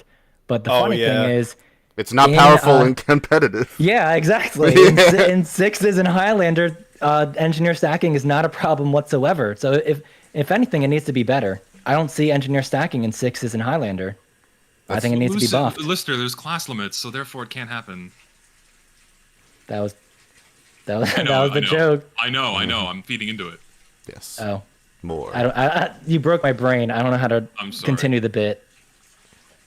I'm as so they'll sorry. be better I at ruined the joke. exploiting balance problems. Now, on paper, this concept seems pretty simple, but as you'd expect it to be when it comes to a game with over 100 weapons and millions of players, it's not that simple. This bell curve Millions, is a pretty accurate sure. estimate of what the skill Well, level millions of tier unique 2 players, Yeah. not millions of Okay, not yeah. millions of concurrent players. what the skill level of Okay, tier I'll 2 concede. players should be. As you can see, the number of average skill leveled players is pretty high. That's why it's called Where is average. his source And for this then on data? each end, you have the very low skilled players. over here, common and these are sense, I people guess? Who are either Oh, yeah. new or are just inexplicably bad at TF2. Then you have the heavy hitters, the ones. Honestly, who I don't think TF2 skill would be a normal curve. Yeah, I it feel would like probably be like a plateau. Not present day. It would lean more strongly to the right side. Yeah, It I would was be gonna say it leftward would trend. It skewed would trend is high. the official term. It would be right skewed. No, skew is the opposite of what you'd think. What? Yeah, skew. Statistics. Yeah, if something is leftward skewed, that means the left side It's like is the tail. flatter. Yeah. And is that because the line of best fit or whatever would? Because math people suck. Oh, okay, that's better. That's the a answer good to your reason. question. thousands upon thousands of hours in the game and have mastered movement, aim, and game sense to the point of near perfection. Professional gamers. As you can see, the most common players are not. Professional gamers. So, as a game developer, why would you? So we should cater the game to these people, the ones on the right. He's just contradicting. He's like setting himself up for failure in the first 3 He's minutes like, yes, of the video. yes, I know 90% of people aren't the people on the right, but that's why we should cater to the people on the right. It's because they're there. And look at them. They're great. Fuck the low-skilled players. All my homies hate the low-skilled players. The rocket launcher should get nerfed. I- Getting those air shots, man. That's crazy. Why can he do that? developer, why would you Shouldn't be able balance to. anything around the lowest common denominator of your player base? And that's where we whip out the magic word compromise. This is where things. This is not a compromise. This is not a compromise. this is Balance it literally- to my kind of playing. This is not definitionally My by the way of playing is right. Competitive But is listen. the right way to play TF2. Lucid, he has the definition of compromise on screen. That's- You're telling me he's not using it correctly? It's literally not each side has to make a concession. This is Uncle Dane being like, But no, the he has competitive the definition. the competitive side gets to get everything they want, and everyone else could just eat shit. That's the compromise. That is what it is. Yes. What the fuck? That's not what a compromise is. But casual players won't notice, guys. Yeah, that's why it's Casual a compromise, players right? won't Because casual notice, players won't guys. notice. Yeah, that's why it's the compromise. That's why.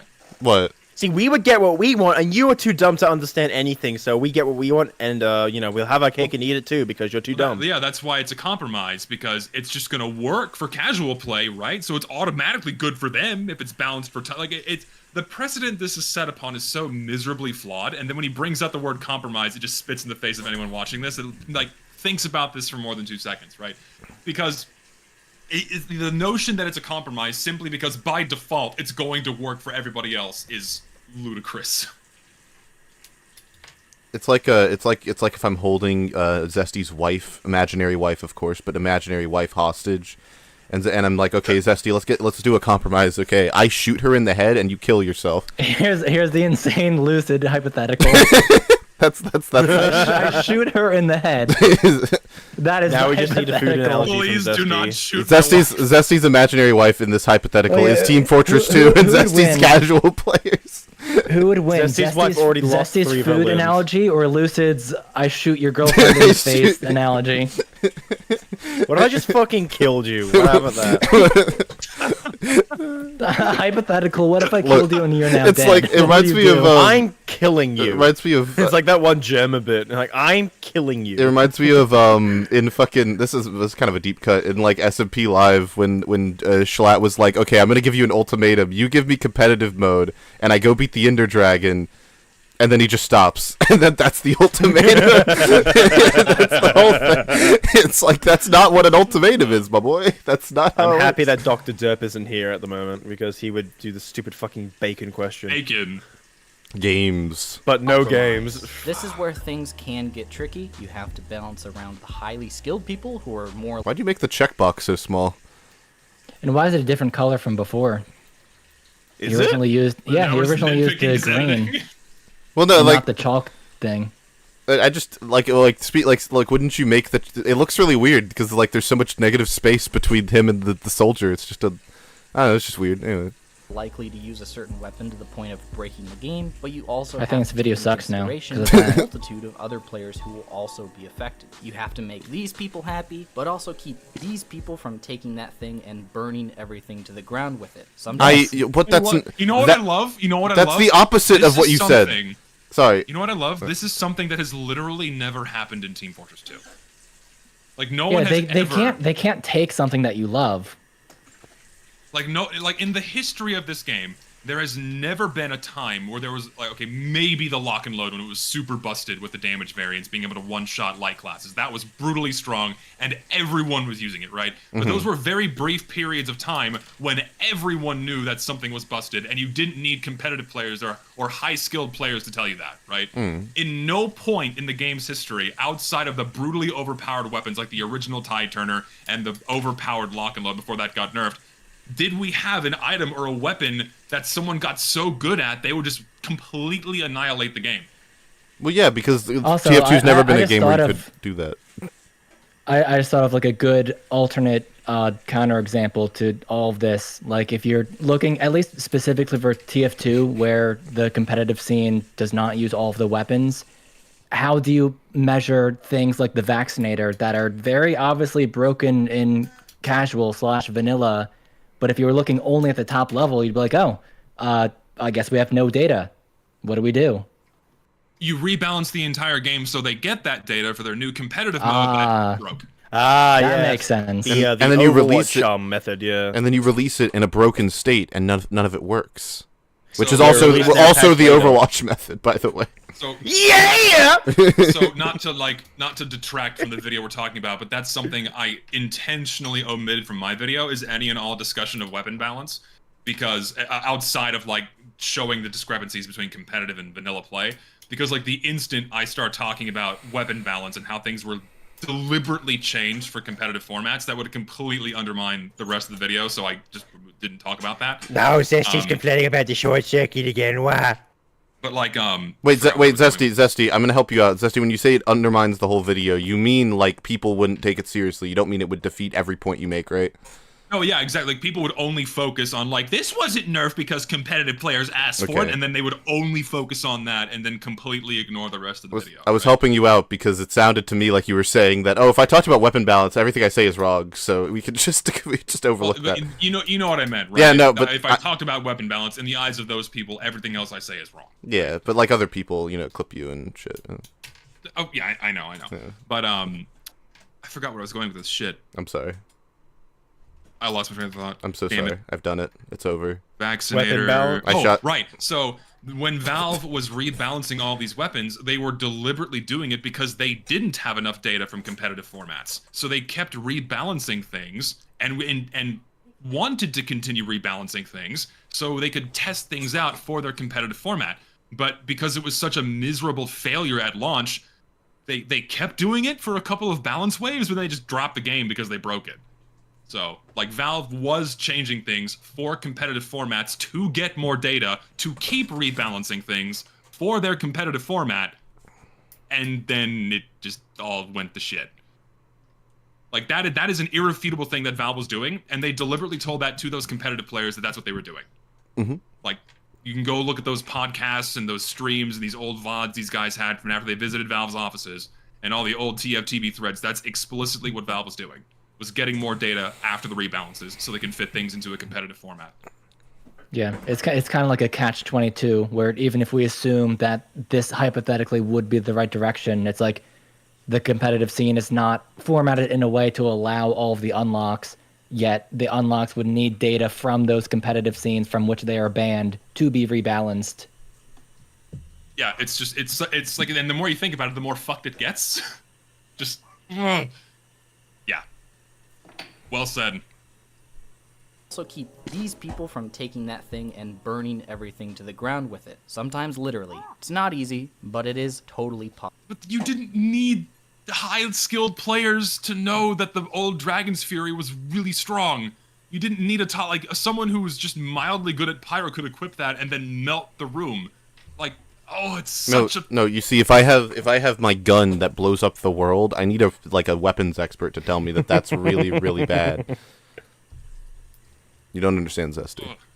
Sometimes literally. It's not easy, but it is totally possible. So let's get into some more recent examples. The base jumper. In the last wave of balance changes, the TF team has been doing this awesome thing where they also list the reasons behind the changes. Where they also for kill weapons, half the which makes weapons. Awesome. They've been doing this awesome thing.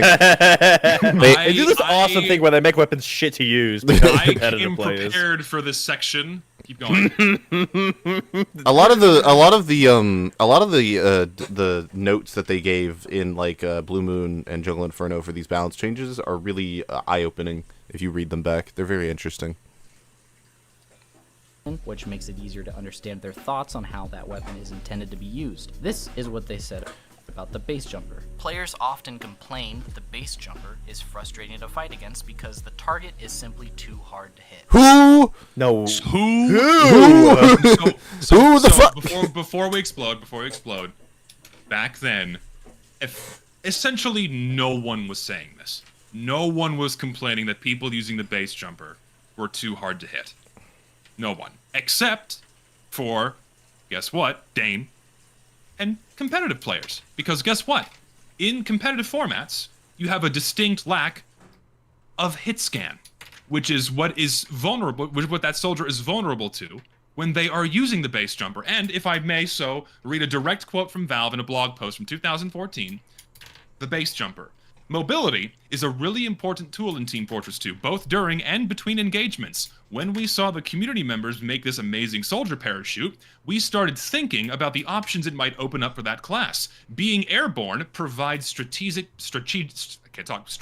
position benefits, but at the cost of maneuverability. Increased movement options against pyros and demoman, and also soldiers, are balanced by increased exposure when fighting heavies, snipers, and also engineers. Things that are not present in the most popular format of competitive play. So guess who was complaining?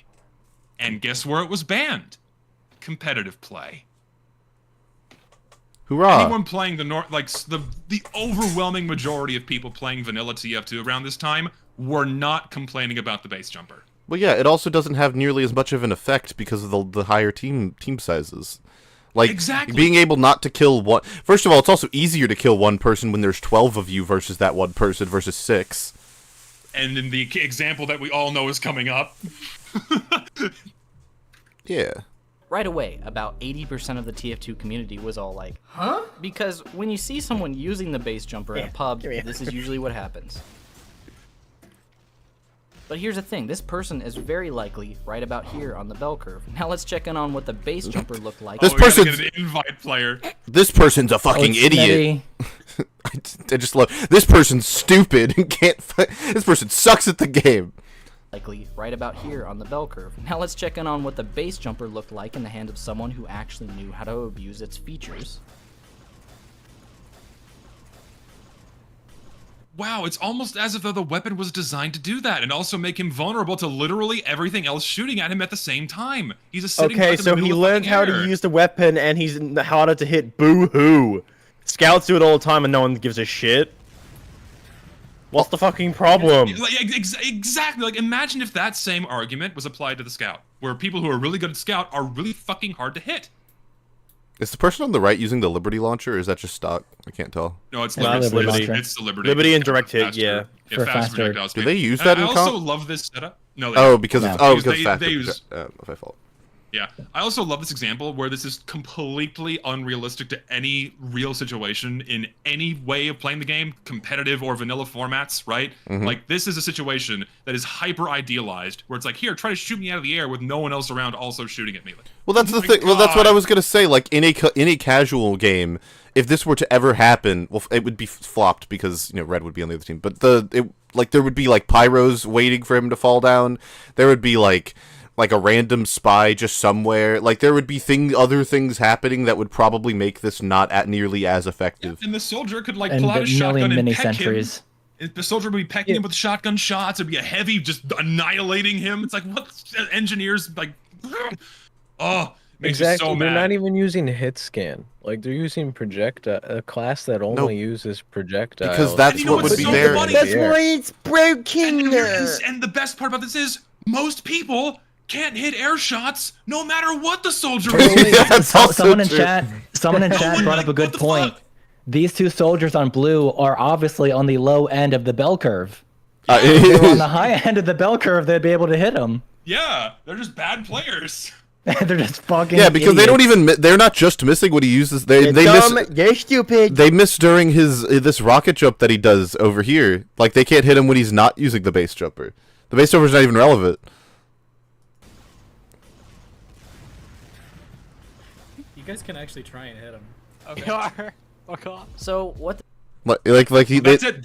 There it is, guys. Definitive proof the base jumper was too strong. There it is, right there. He showed it. He proved it.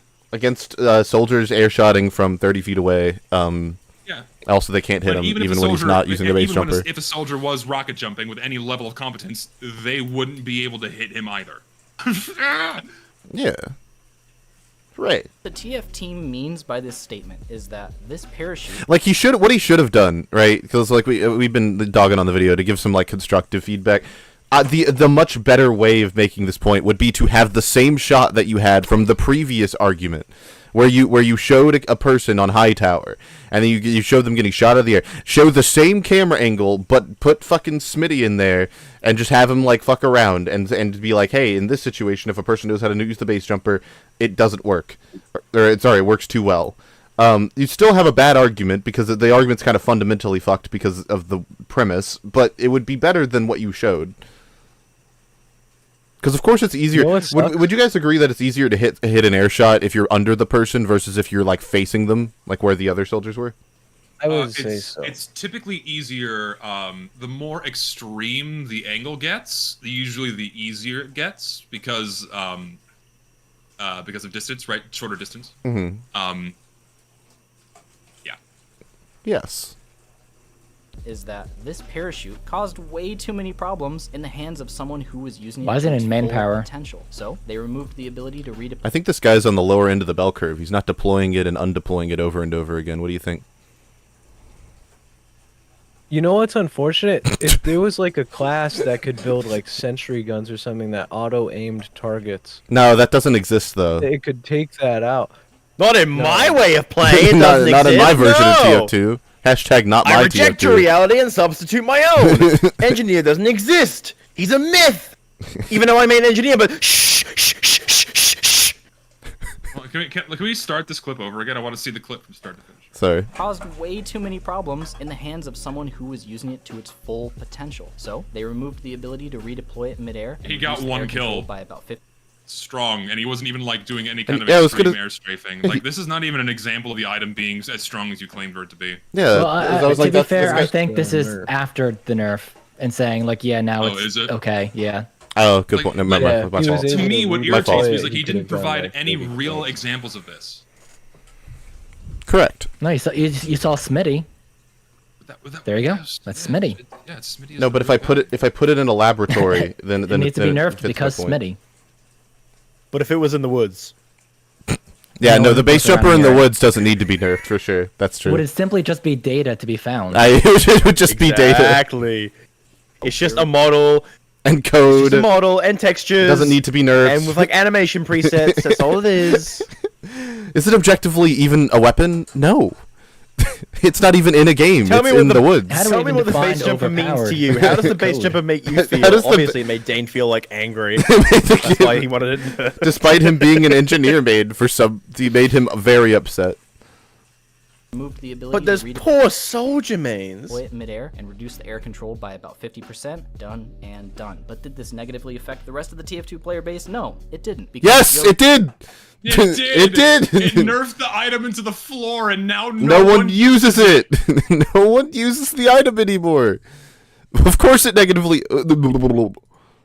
Two-player base? No, it didn't, because Joe Schmo TF2 pub guy over here wasn't doing this to begin with.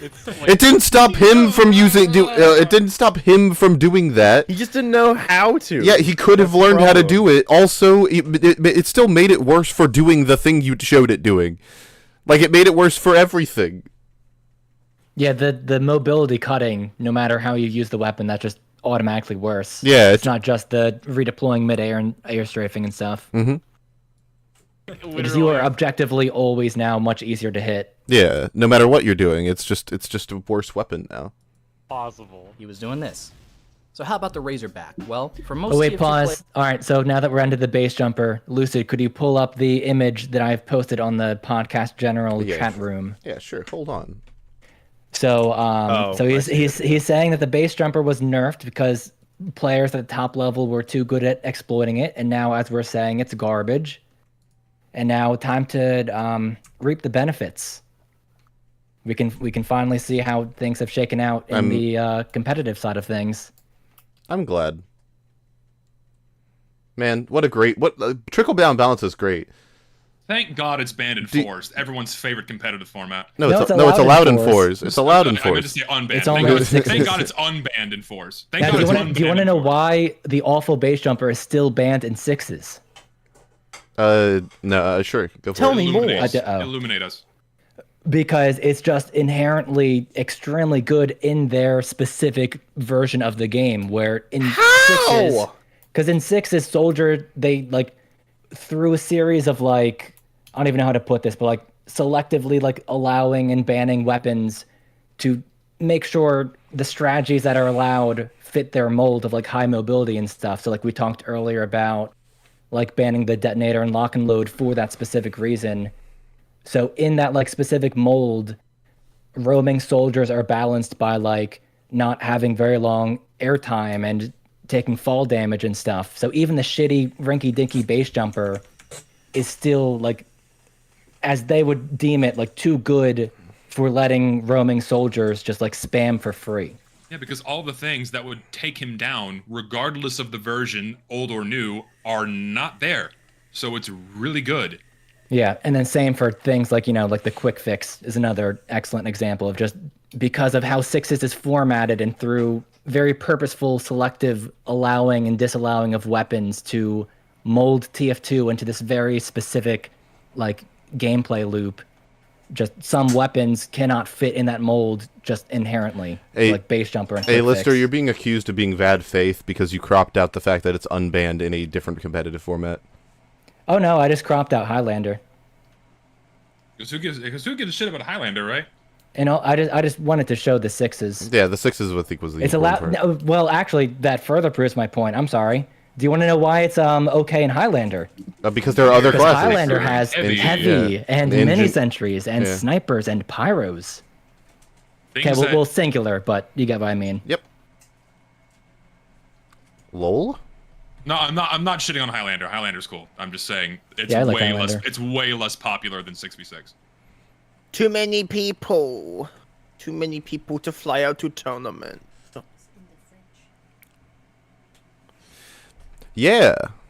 Doing this. to Yeah, I just begin with. posted a full Like the image. literal- Oh, okay, wait. I'll Yeah, grab there it. you go. I'll grab it. Highlander, it's allowed. For those who care, here it is. For those who care, here's the full list right here. Whoa. They ain't very silly. I had a thought, by the way. I completely forgot it, so we're never gonna know what it was. impossible. He was doing this. So how about the Razorback? Well, for most TF2 players, this thing got a buff, but the removal of the ability to overheal Sniper is 100% directed towards competitive play. They even say so in the description of the patch notes for the Razorback. At high levels of play, the Sniper is Why isn't that talked about more often, Zesty? Because it was also generally a problem in vanilla play, because all you had to do was stuff a medic up a sniper's ass that was running the Razorback, and a spy couldn't kill him, and no one could headshot him, so he could just completely oppress the entire other team from the other side of the map. No. I mean, like, why do more people not talk about how in the patch notes it's mentioned that they literally buffed it explicitly for competitive play, or They nerfed it for competitive play. Because back then it was seen as a good thing in the community's eyes, but now obviously not. Mm-hmm.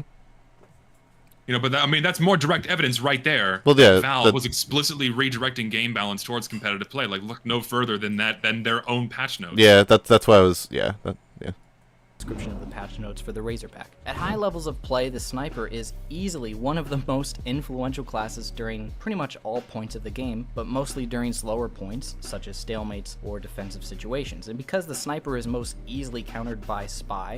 I think Sniper should be buffed, Zesty. What do you think? I agree. They really don't use him much in 6s. Yeah, they really don't use him much in 6s. I think he should be buffed. Yeah, make him move faster. Make him move as fast as the Scout. Yeah, I think he should. But heavy. I think he should headshot. Heavy isn't used much in 6s. No. See, that's wrong. See, like, I could make another joke where they could just make heavy faster, but generally 6s hates heavy because it shuts down the mobility of soldiers and what have you. So yeah, they heavy find him too isn't annoying. used much in 6s, so let's nerf the fuck out of him and make him not like no one wants to use him in 6s anyway. Yeah, they find him too annoying in 6s, so they just don't run him. Yeah, that's so funny. Another huge reason is because his health pool is way too big, and so he doesn't go down fast enough, so it slows down gameplay, which they also find annoying because they want the gameplay to be fast in 6s. So heavy is directly antithetical to that. Yeah. Boo-hoo. Or another sniper, using the Razorback to effectively negate one of his counters is an Why did he say it like that? Did he say negate? counters is an easy choice. Meanwhile, negate one of his counters is an easy choice. Meanwhile, being able to survive any headshot under 185 damage by simply asking your medic to pocket you pretty much makes the sniper even more of a threat than he already is. So the And right there, you didn't need competitive players or high-level players to abuse this. Literally anyone did this. Also, yeah. I was just laughing at someone in chat who just said Eggman and then put the negative version of Eggman. And I started laughing. Oh yeah, Eggman Naga, yeah. Yeah. When are people pocketing snipers? Have you played TF2 at all? I, Happens all It's the a time. super common thing. yeah. It's a If very you're common medic, thing to very pocket a easy sniper. just to Oh yeah. Yeah, people massively boost your sniper. You would think that if this were an actual problem, you wouldn't apply this to the Razorback. You just apply this to Sniper. Because why? I mean, You could this overheal. also highlights. You can just Go ahead. you could just not equip the Razorback and be overhealed, and this will still happen. So like, But at least he can still get backstabbed. That's like the main thing. Like, okay, now he can die to a backstab if he doesn't have the Razorback on, so that can shut him down. So at least that. I guess if like you're in the specific situation where a medic is but okay, so a medic is pocketing a sniper. The sniper's aiming at someone. Well, it doesn't have to be pocketing. It's just like a quick 1 second overheal. top Okay, off. wait. Yeah. Yeah. So okay, a medic has just overhealed a sniper. The sniper's aiming at a person, and also a spy is there. In that specific situation, this is good. Am I wrong? Yes. That's where I'm yeah, correct. And okay. medics like flash shielding snipers happens all the time. Yeah, but like Because, that's like a really specific situation, no? It is not specific, really. but it does happen. It's specific, often. but it's not uncommon. Okay. All right. It's like a specific interaction, but that's like saying like laying stickies under a sentry to destroy it is specific, but that is just a common way to destroy a sentry. Okay. I'll take your word for it. I cannot recall that happening to me recently in the game. So it just sounds like it sounds because like 3 different classes all need to be around one class in order for that situation to take place. Not even so. I mean, the TF2 things change very rapidly, right? So it's like all like the sniper getting flash heal takes a fraction of a second, and then the medic is gone, right? And that overheal lasts long enough where another sniper's not going to be able to one-tap him for a decent amount of time, right? And so then a spy can come along and then remove that. Like overhealed snipers, and also is very, very strong and always has been in TF2. I And the guess. original Darwin's Danger Shield and the Razorback just exacerbated that problem. I guess. Yeah, it's like a medic could spend 1 second overhealing a sniper, and then that sniper through overhealing slowly decay has like a 5-10 second window where he's both immune to backstabs and immune to quick scopes. It doesn't have to all be at the same time. Okay. All right. That's fair. That's fine. Even And again, more didn't need competitive players or top level players to. Well, yeah. You know, execute Well, this this. would only happen for Highlander, no? No, Smitty himself sent it to report to Valve. Yeah, it was Smitty. Did he? Every Smitty. nerf was actually just Smitty. That's crazy. Shout out to Smitty. more of a threat than he already is. So the TF team made a pretty smart choice here and removed what essentially gives the sniper an answer to 2 major counters in this high level of play, while making it easier to use in pubs where multiple spies are more than common, they're expected. And because Easier to use? I mean, you just equip it. Like there's You also would just equip it in competitive play. I fail to see what he means by it's now easier to use. you don't use it. It's a passive. It is entirely passive. It's just a strange thing to say. I guess you play differently? Question mark? Like slightly? Not really. Not really. I mean, sure. Sniper and Highlander play is different than sniper and vanilla play, right? Generally, it's all just clicking heads. But you're still at the back line where the spy is going to be the only guy that's going to get you. So I don't see how it's easier. It's a strange thing to say. Well, it's kind of because the Razorback's like the ultimate. You put it on and then it's just like there. Forget about it. Yeah, you just forget turn the off spy. Yeah, unless he has the ambi. But But then they nerfed that too because fuck spies. yeah, just are more than common, they're expected. And because And that's something else too. People forget. Like the Razorback in its entirety, no matter what format, would have been infinitely more tolerable if they didn't nerf the ambi. But they nerfed the ambi, so none of it's good. It's all bad. none of it's good. It's all bad. Fuck everything. Yeah.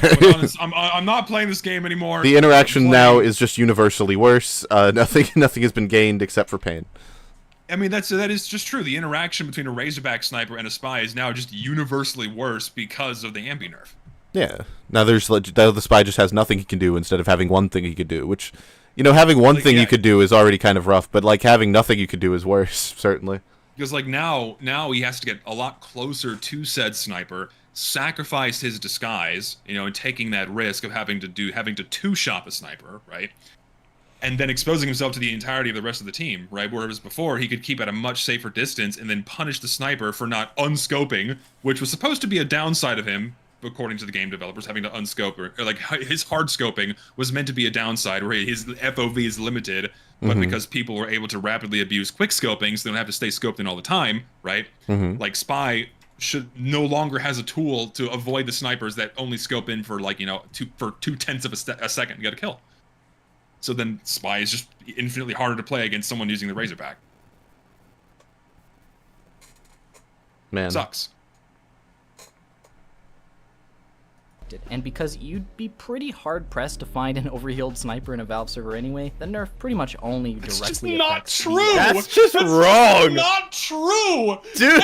Dane! Oh my god, do we play the same game? Wait, can I? Okay, I well, missed it. Wait, I missed it. remember. Can I roll him this, back? This is like 7 years old. Can I roll him back? I feel missed like it. it's safe to say that by this point in 2025, a lot more of the average player base is aware of these like very subtle ways to boost team effectiveness, I guess. But like just Or anyway, overhealing then they're people in pretty your much- vicinity, that's Oh, not, he said what I did. He said that doesn't happen that often. But like overhealing people in your vicinity happened all the time throughout the entire game's Well, lifespan. okay, It's well, just- but- Yeah, but he- either way, it's something that you can't really like quantify, Well- and that's what his argument is resting upon. Is that it just definitely never happens, but Well, no, but it's bad either way because he's saying what I did, but like in the other direction, where he's saying that's why it's fine, is because it doesn't happen all that often. I'm like, well, that's why it doesn't need to happen. You didn't need to do anything if it doesn't happen all that often. exactly. Either way, if it doesn't happen often, don't fucking do anything about it. yeah, just delete the hot hand. No one uses No one it. uses it. It never has any Yeah. impact on gameplay. Fuck it. Can we use that logic for some maps too that no one fucking plays on? Yes, we could just narrow the game down to like 20 maps. What do you think?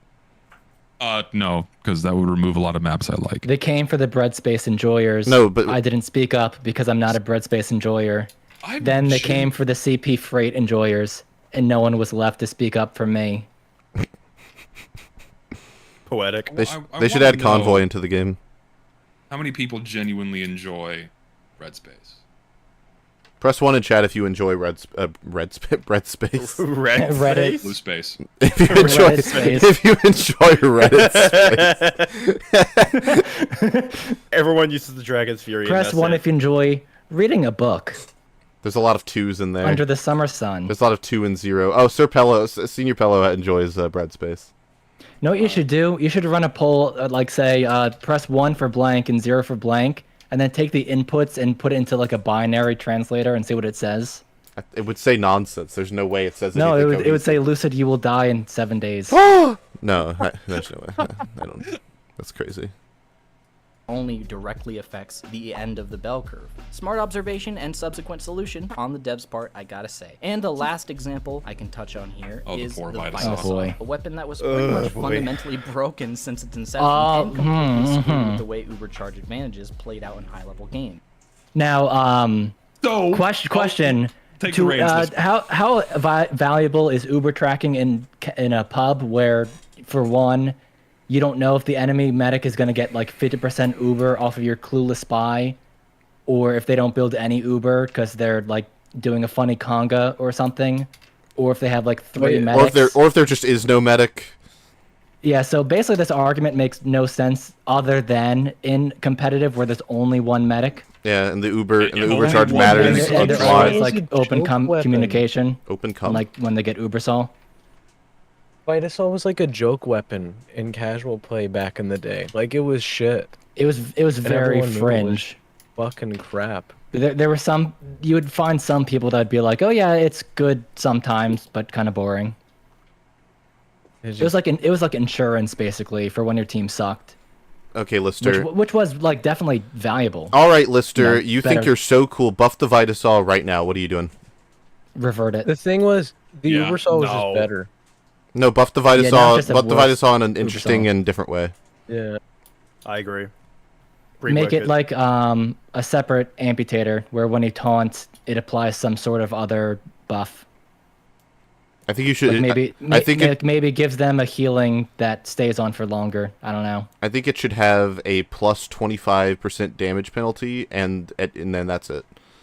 Or not. Sorry, I fucked it up. I meant to say. damage. That's it.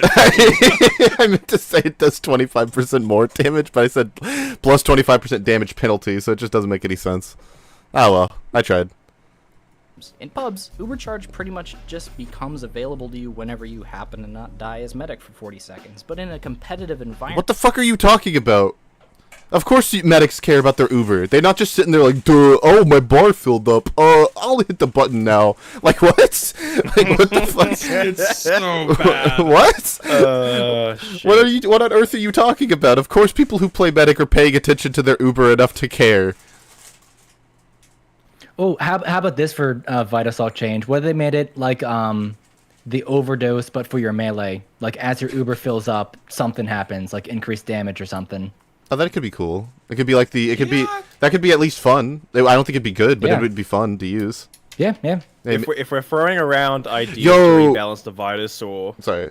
what? I was just thinking, like, Dude, imagine. what are you yelling about? No, imagine like that, but like, so you get your Uber right, and then you have the quick fix, and then you're pocketing a soldier who rocket jumps, and then you unpocket the soldier, and then you pull out the Vitasol, and you market garden someone, basically. Also, hi, Sir Pello, in the chat.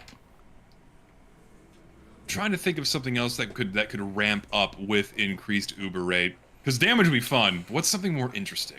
I was gonna say, like, my hypothetical way to rebalance the Vitasaur, it's probably incredibly broken, but I thought I'd throw it out there, is like every organ you harvest, I'll keep the organ harvesting, but for every organ you have, it'll stack up to 4, it increases your duration of Uber?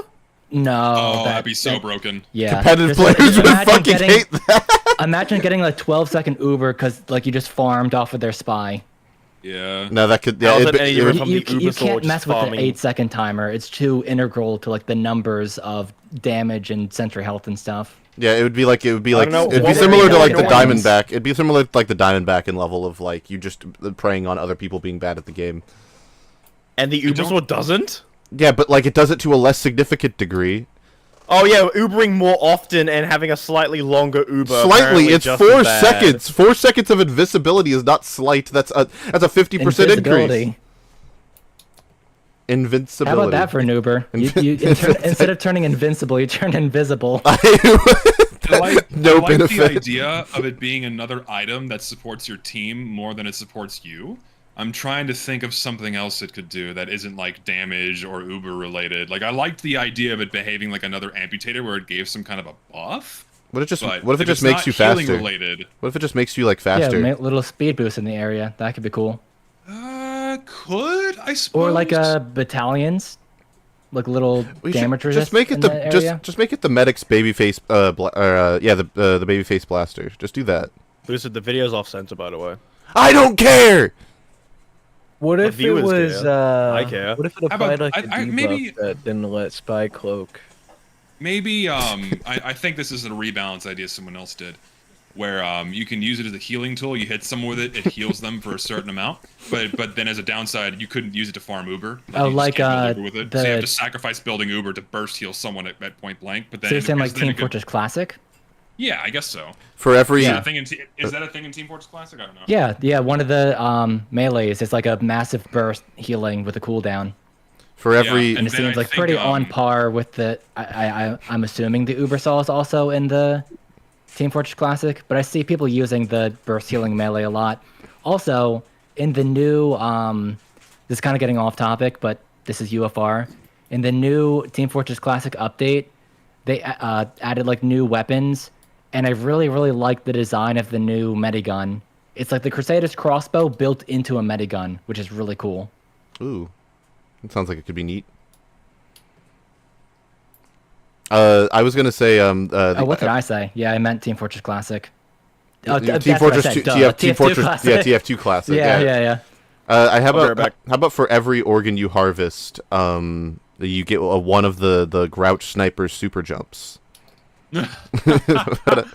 Oh Jesus! How about every time you hit someone with the Uber Saw, you just get flown into the air really high? It launches you across the map. what are we doing? Oh God! Look, that could be crazy. That could be awesome. It would be fun. It would be It bad. is tricky. It would be fun. It would be bad. It's tricky making a fun idea that works well with the existing game, right? And it is, people throw out crazy balancing ideas all the time, but it's like it's genuinely hard to figure out something that would work really well. I think that a lot of the interesting balance ideas, like genuinely speaking, are like things that aren't actually good but are fun to mess around with. Like the old base jumper was that to me. Like the base jumper wasn't bad. It was usable, but it wasn't it wasn't the viability pick. You were using it partially because it's fun.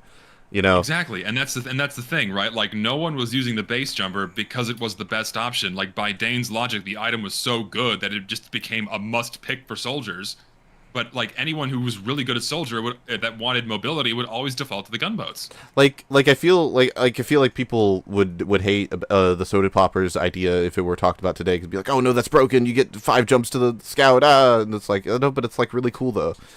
And that's kind of what I was saying at the start. It's just that it's way too easy to jump to an instant conclusion of, oh no, that's obviously broken, or oh no, that's obviously shit. Which is why it's way too hard to tell. Which is why we should give the amputator the super jump. That's what I'm saying. That's why I was. No. That definitely is shit. No, that's just everything else. I can't tell. No, what benefit? No, okay. So what competitive benefit would there be to giving the medic the ability to jump 5 feet?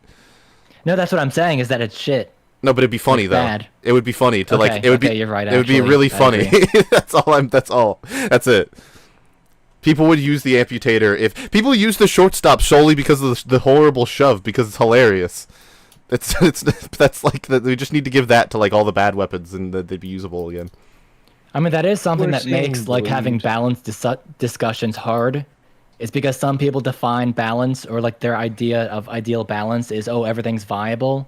But at least for me, it's okay, everything's either viable and effective without breaking the game, or if not, it's at least fun. Yeah. So if something's garbage but fun, that is a-okay to me. That's at least good enough. Yeah. Yeah. I'm with the make it fun first and then balanced kind of philosophy, and also it's okay if things are unbalanced. I think that's a good approach. I like the way Ultimate does balancing for the most part. Steve's Smash. Smash Ultimate. Because basically every character is somewhat viable, but there's definitely a gradient to it. There are characters that are better than others, obviously, but pretty much every character is of a significant.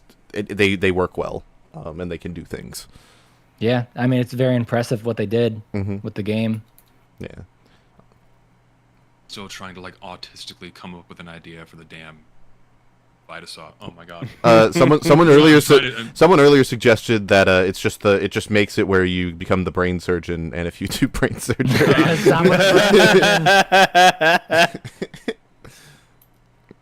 Yeah, what if you stab someone and all of a sudden it opens up a WarioWare style minigame, and if you complete that it just insta kills them. What if there was some unlock for Medic where he could expend some of his Uber for some benefit? You choose to lose 10% Uber, but you get something. I don't know what that something would be, but that's my idea.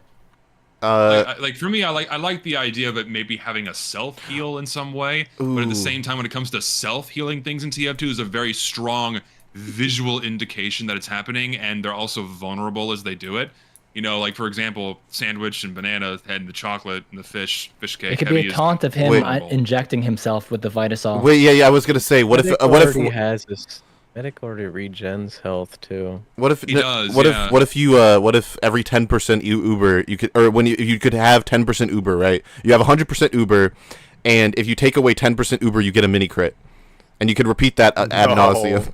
Why would that be bad? It'd be so AIDS. Why? Why would it be AIDS? It wouldn't. You wouldn't one-shot people with the crossbow. You wouldn't one-shot people. Fall off with mini crit. You still would. You could not one-shot people. Hold on. It would do what? It would do 110 damage or something. Hang on. I think people keep saying add bleed to it. I think add bleed just making a bleeding weapon. Don't add bleed for no, I think that's fine. I don't know if I like the idea of Medic dealing 101 damage from across the map with a mini crit. It would, but wait, no. But Zesty, the trade-off is that he can't use his normal Uber. This is getting into wacky territory. I don't know about that one. I don't want it to be good. I just think it'd be really fun. Just canonize Battle Medic. It'd be so fun. But then No. you just have Medics farming Uber off people in their team, and they would just hang back and spam Well, no, you can't. mini You crit can't hit your. crossbows. You can't. Ooh.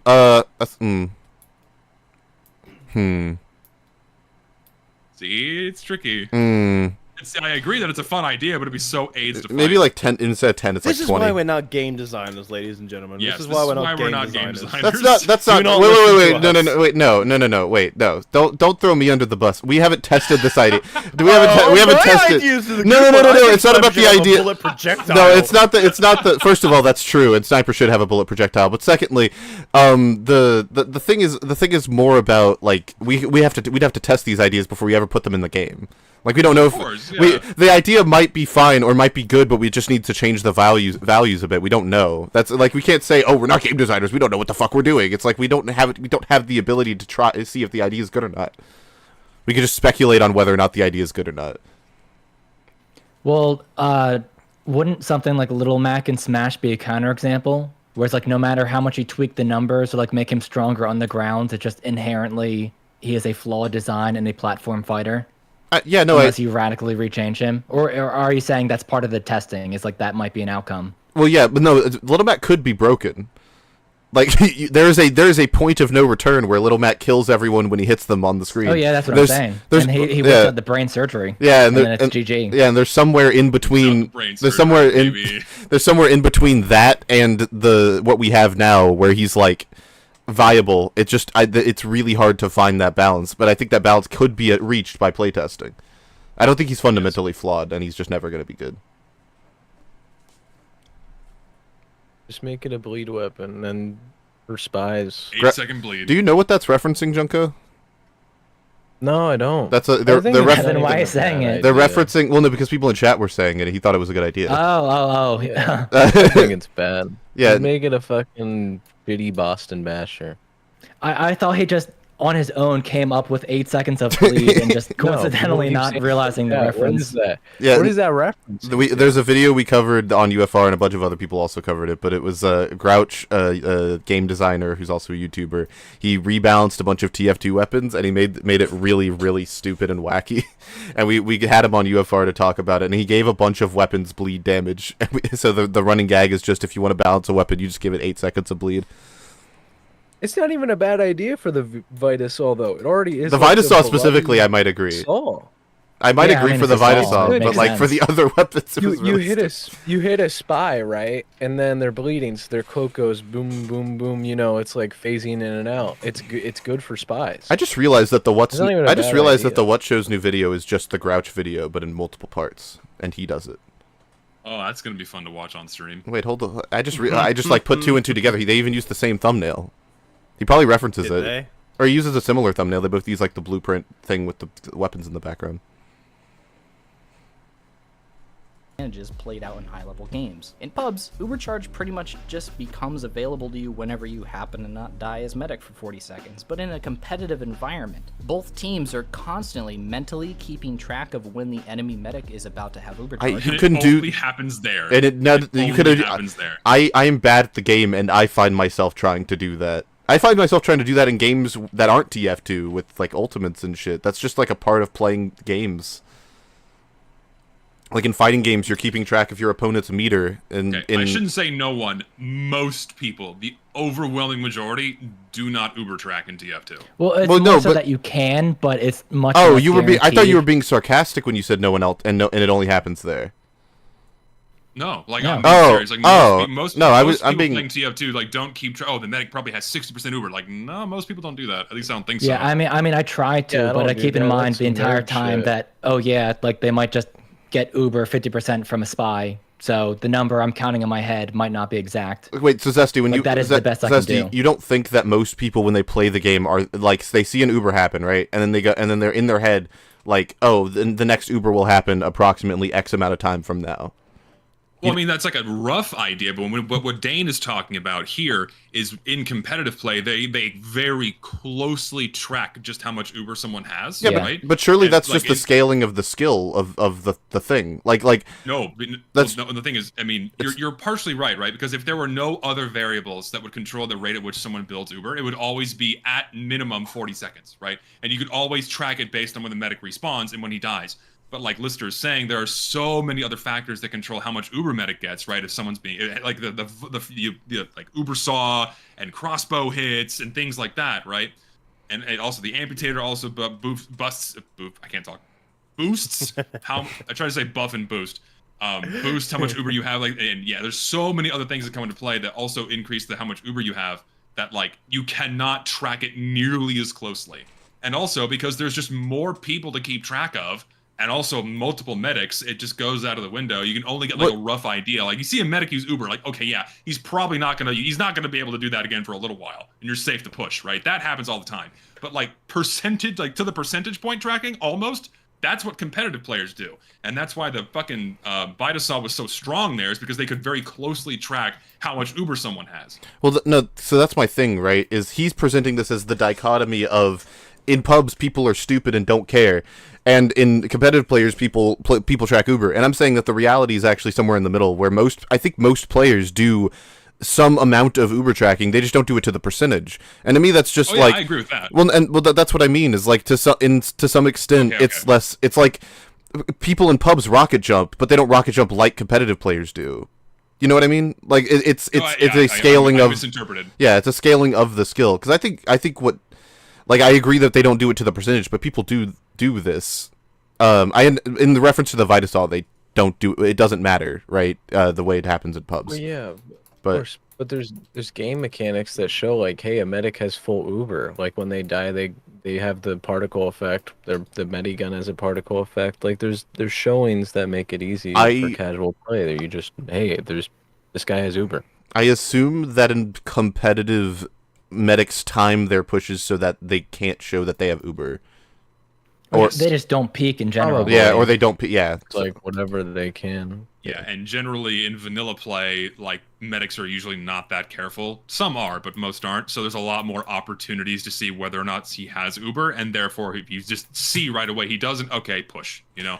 But like in competitive, or at least like sixes, because there's so few people and so few variables, and because like everyone's in open communication of, oh, like the medic just died, or oh, like especially people communicate, oh, I just got hit by the Uber saw, like they got 25%.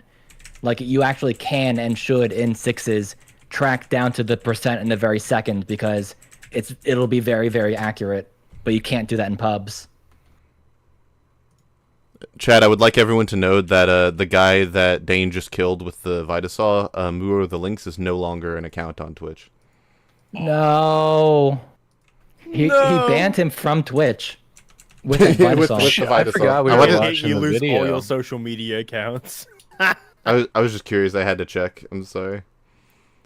I hope to God there's someone in chat. Why haven't they nerfed the third degree? Please don't nerf it. No one uses it anyway. Why would they nerf it? No, but you don't Because understand. it's technically It's a a direct straight upgrade to stock. Because it's objectively better. Yeah. Oh, boo-hoo. They should just buff the fire axe. That's the real solution. A competitive environment. Both teams are constantly mentally keeping track of when the enemy medic is about to have overcharge, because being invincible is pretty powerful, and you should probably be aware of when that's about to happen if you plan on fighting someone. Now, when one of the medics takes a risk and lands a hit with the Ubersaw, that's usually just communicated to the team so that estimates for when the medic is about to have Ubercharge is adjusted accordingly. But when a medic used the Vitasaw, who knows how much more Uber they're going to have when they respawn, because it's based on how much Uber you had when you died. This would essentially make the skill of tracking Uber worthless, and because possibly getting It would not make it worthless. Worthless is like a big word that you use. That's not true. It would make it more difficult, certainly. But you would know approximately, like, oh, they just don't have as much Uber as they did before to a significant degree. Like, you wouldn't be able to do it by the percentage. I know he's talking about competitive. So he's not wrong. He's not wrong in He's not specifically wrong in regards to in competitive play. I'm thinking broadly. Like, it would not make Uber tracking as a skill worthless. It would just, in competitive play, it would be bad. He did a similar thing in like the random crits video of like you know, like the Pokemon back and forth in the demo and Soldier, where he says like, because of random crits that makes like damage counting useless. I'm pretty sure he used that exact word. Which is like insane. Which is not true. Yeah. That's why like people, like a lot of the melee weapons are balanced around random crits because of how much damage they can do and stuff. Like that does matter. We're being honest with ourselves. Like when it just comes down to competitive Team Fortress 2 and specifically like 6 is just hard to adapt the fucking game to it. It's just like almost impossible. Junker, do you want Bandy to die? It's true though. It's fucking like it's just not bad. It's true. So my sweet summer child, you listen. Sixes is the future. It's the way of the light. It's the way we have to go. If you dare refute. Thing is, Junko, please put Junko. Oh, not Highlander- Junko. Jaunty. Highlander's more realistic to like adapt into the competitive format. Like if you want to throw it into Team Fortress 2, because it's not cutting classes out, and there's a legitimate counters to things. You don't need to ban more items. Like focusing on sixes, like Valve focusing on sixes is fucking silly. Thank you. And it's like absurd. Jaunty, You're very brave for We saying that. agree. John the line, chat. We agree. Jaunty, I need you in the next UFR out of context compilation to put that clip and just cut it off where he says it's true. So it just sounds like he's just please. I just wanted to tell you that needs to happen. I'll keep a note. I'll keep a note. because possibly getting some Uber for taking no risks was way more valuable than the alternatives, this made the Vitasaw an obvious choice that basically meant if the other medic was running it and you weren't, you were at an automatic disadvantage, which is always bad. It's not really true. Yeah, definitely not in pubs. Yeah. The So disadvantage was not having the Ubersol. Yeah.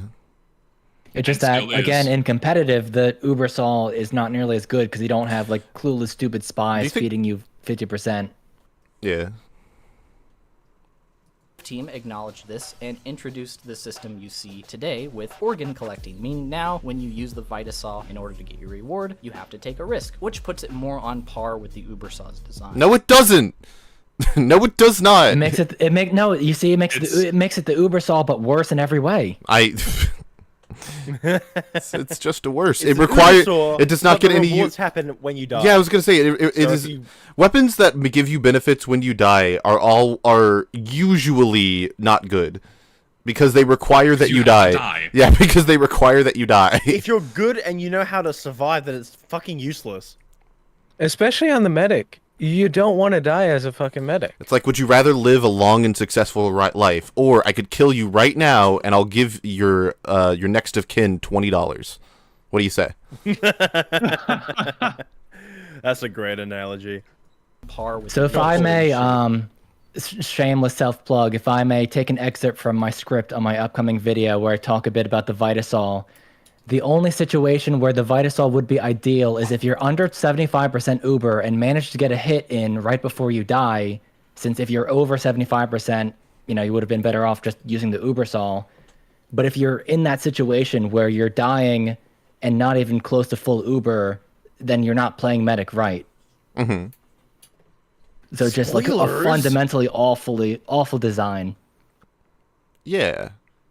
Also, we're 7 minutes into this video, and he hasn't really explained how any of this. Yeah. Like we're almost done with the video. He just kind of listing bullet points from like a patch notes. No, of but like, yep, this happened, and it's good because it's good. Thank you for watching, and play competitive TF2. No, because he was like, okay, trickle down balance is where you balance it for competitive players. It just works for everyone else. So he's like, okay, my examples: the base jumper, we balanced it for competitive. They don't use it, and casual doesn't use it either. Whereas before, they didn't use it, and casual people did use it because it was fun.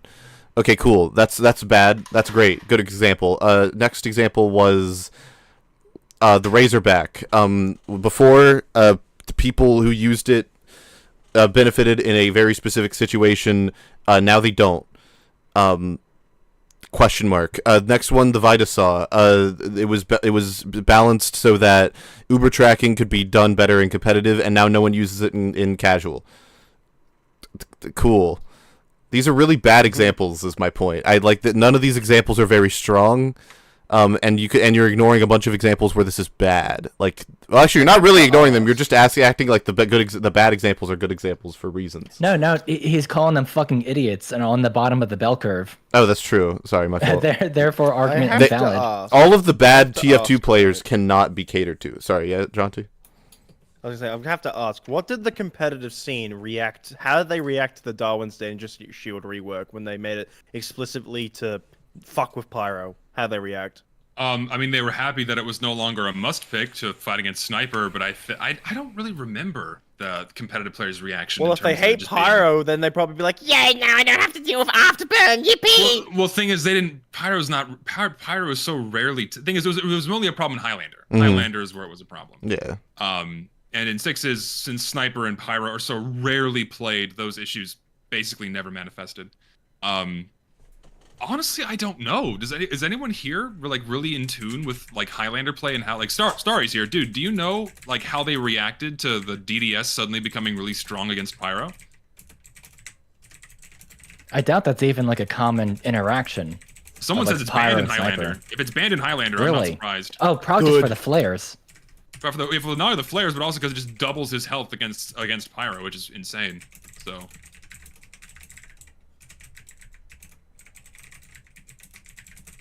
Let's just look it up right now. Hold on. TF2 Highlander whitelist.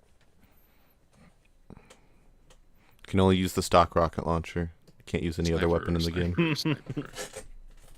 Only stock weapons, the correct way to play. It's unbanned on the global whitelist. That doesn't mean much anymore. UGC Highlander Season 42, it's unbanned. Season 42. Oh boy, now we're talking. Used to be banned way back when it let Sniper take a headshot, but now it's not, I guess. Because I'm looking at other formats and it's not banned. But the question is, how did people react to it suddenly being really strong against Pyro? Did people view that as a good thing or a bad thing? Because I honestly don't know. That's our curiosity, is if competitive players reacted positively to the Pyro buff it got, or the buff against Pyro it got.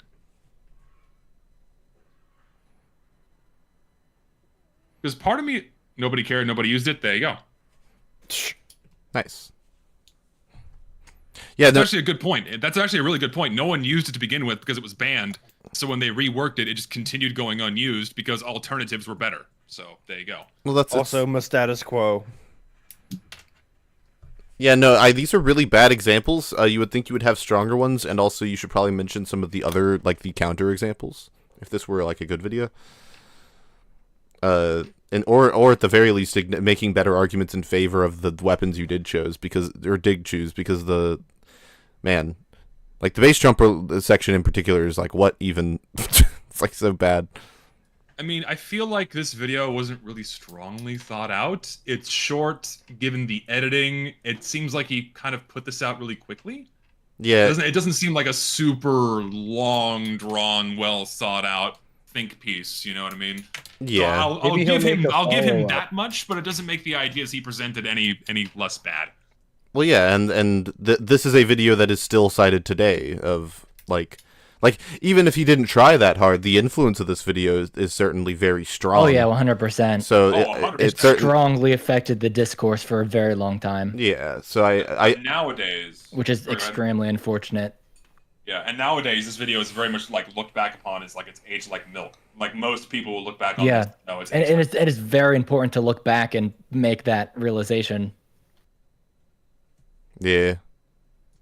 Design. This change fixed the Vitasaw's inherent problems at a higher level. Yay, we fixed it. It's shit. No, you see, that's what we do. Is like Uncle Dane's sitting here like, guys, they fixed the short tickler. It was the new spy unlock that came out, and they fixed it because it used to do 20 more damage to on a missed backstab to heavies, and competitive players for some reason didn't like that, so they removed the weapon. It's better now.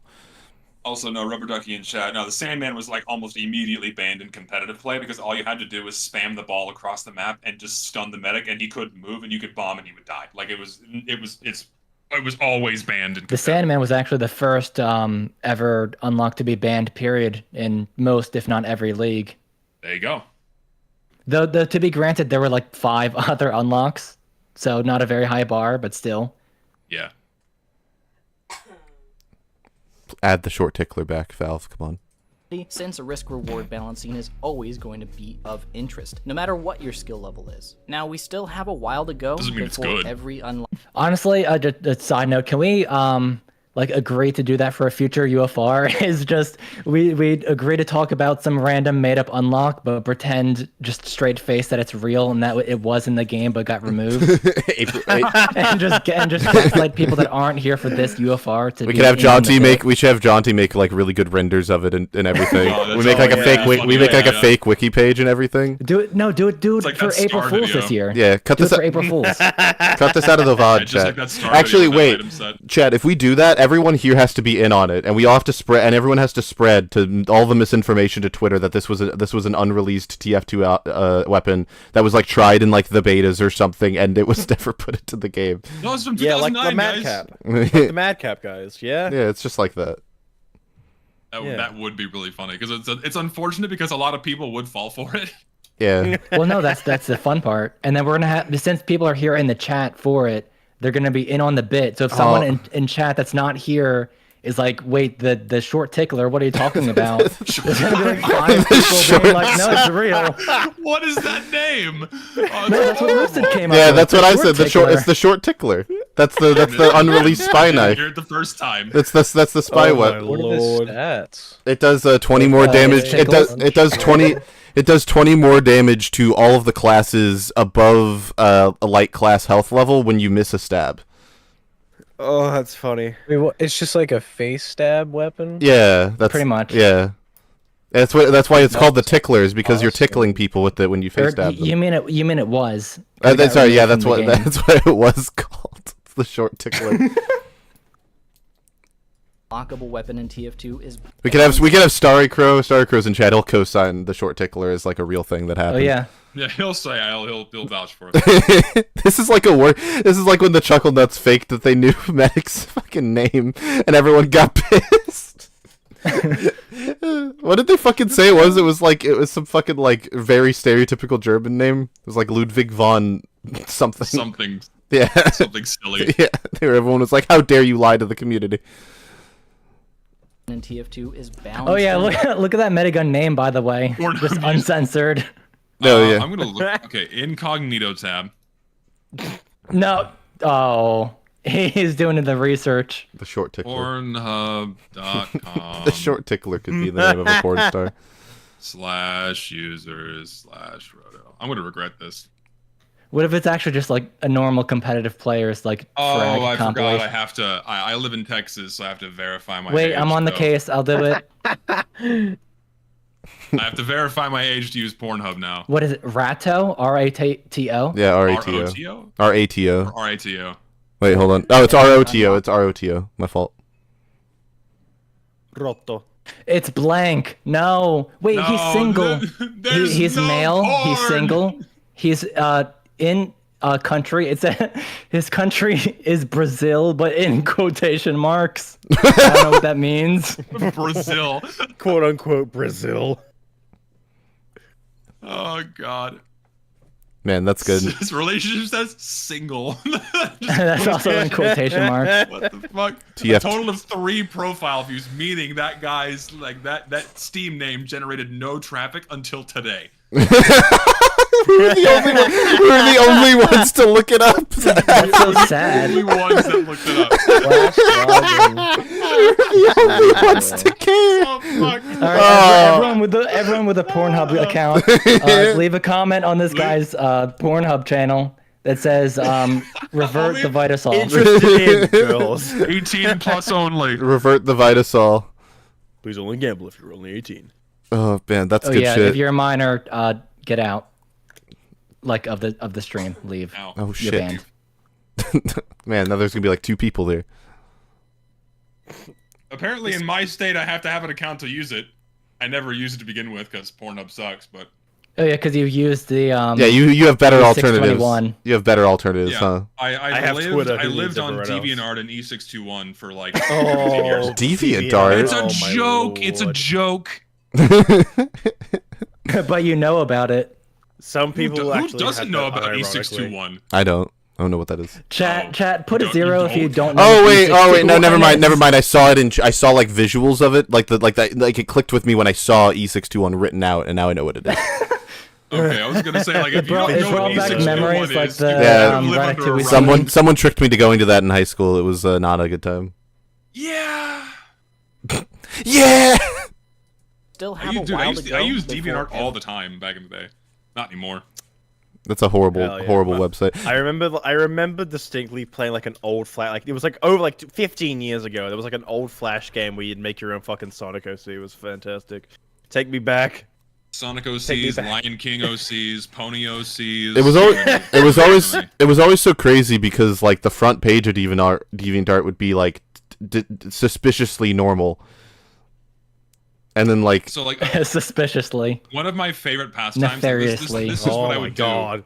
Like what I would do late night late nights in my dorm. I don't like where this is going. Zesty. It was so fun. It was like me Late and my night, friends. in bed, alone. No. Tissues next to me. Shut up, Lister. No, what we would do is me and my buddy would get into a fucking voice chat, and then we would like go on DeviantArt and then sort by most recent, and then just scroll through the abominations and laugh our asses off for like hours on end. It was so fun. that sounds like a good time. I've done similar things. It's a very, very good time. But now DeviantArt's just all like AI shit. It's lame. Yeah, it's really sad. Zesty, remind me. I have something to tell you off camera, relating to that. No I matter miss the what. Sonic recolors too. Oh, there's so many funny posts. All the character profiles. Oh, Them were the makes me days. sad. The good days. We used to be real. We used to be real men. We used to be a real country. Oh my god. Skill level. Ah. Now we still have a while to go before every unlockable weapon in TF2 is balanced in a way that fixes the problems seen at the highest level of. Haha. 7 years and counting. Still got a long way We to go. still got a Trust the long way to system. go. It's still trickling down. 2073 will be our year. Our year will be 2073. He said that. I forgot. This is how he ended it. Yep. Problems seen at the highest level of play. Wait, is But I this can- the video where he says it? That he's very confident? No, that's no, random it's random crits. crits. That was random crits. Where he's very confident. I like that. That's the shortening of the clip. That's beautiful.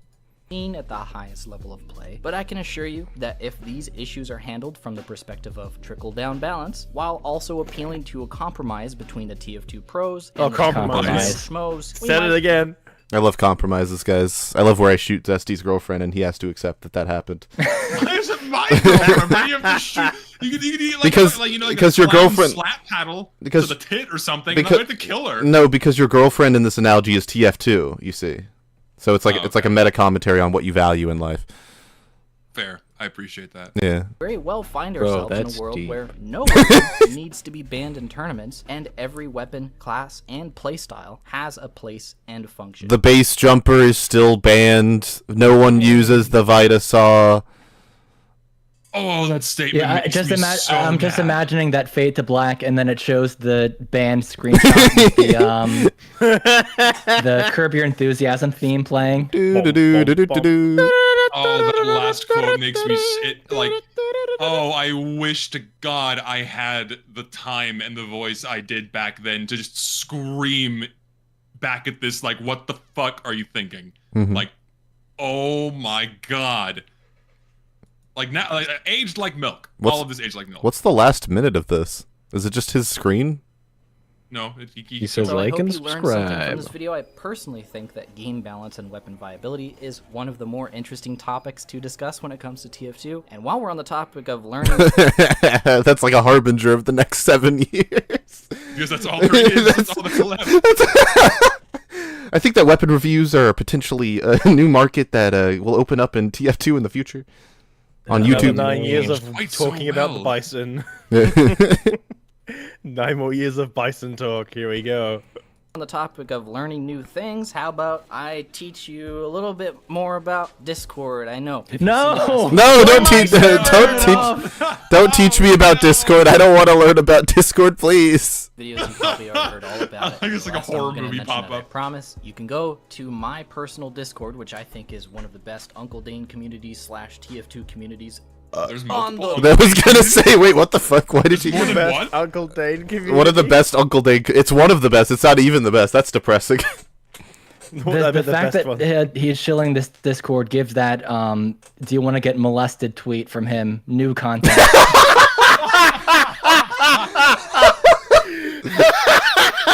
Oh gosh. Oh my god. Oh no. Oh shit. Oh my lord. This is Holy this is a joke. Fuck. It's a joke. It's a joke. That tweet in is still Minecraft. really funny. Yeah, you know, the tweet's reasons. real. For legal reasons, this is all just a goof. We're having a gaff. 2 communities on the planet, and you can go check it out by making your own Discord account if you don't already have one, and just type Oh shit, he got one of those custom leaks before they were a thing. They must have like partnered with him or something because they weren't handing these I out. think he might have paid a lot of money, probably. Yeah, they weren't handing these out in 2018. That's crazy. type in the URL. Did you guys know the song "Ring Around the Rosie" is about like scarlet fever? Yes. Okay. Yeah. Yeah. Okay, my It was fault. Black Death, wasn't it? No, I thought it was scarlet fever because it's the red. This rosies are red. All right, man. I thought- forgive you. I thought that's because they put the roses next to the smelling dead bodies to block the stench. Wow. Yeah, I was gonna say Why the did you get black really light close was to your microphone when you said that? I'm just listen. It's important, okay? He needs to be heard. GG/Uncle Dane, or just click the link in the description of this video. Thanks very much for watching, and I will History major, that's a myth. I believe everything you say. Thank you. talk to you nieces and nephews next time. Bye-bye. Okay, well, now that the dust has settled, can we all just admit Uncle Dane's ending theme? It's epic. It Let's is. admit it. It's Let's epic. face the facts. Yeah. It's epic. It's I've cool. actually The man is a living legend. He's epic.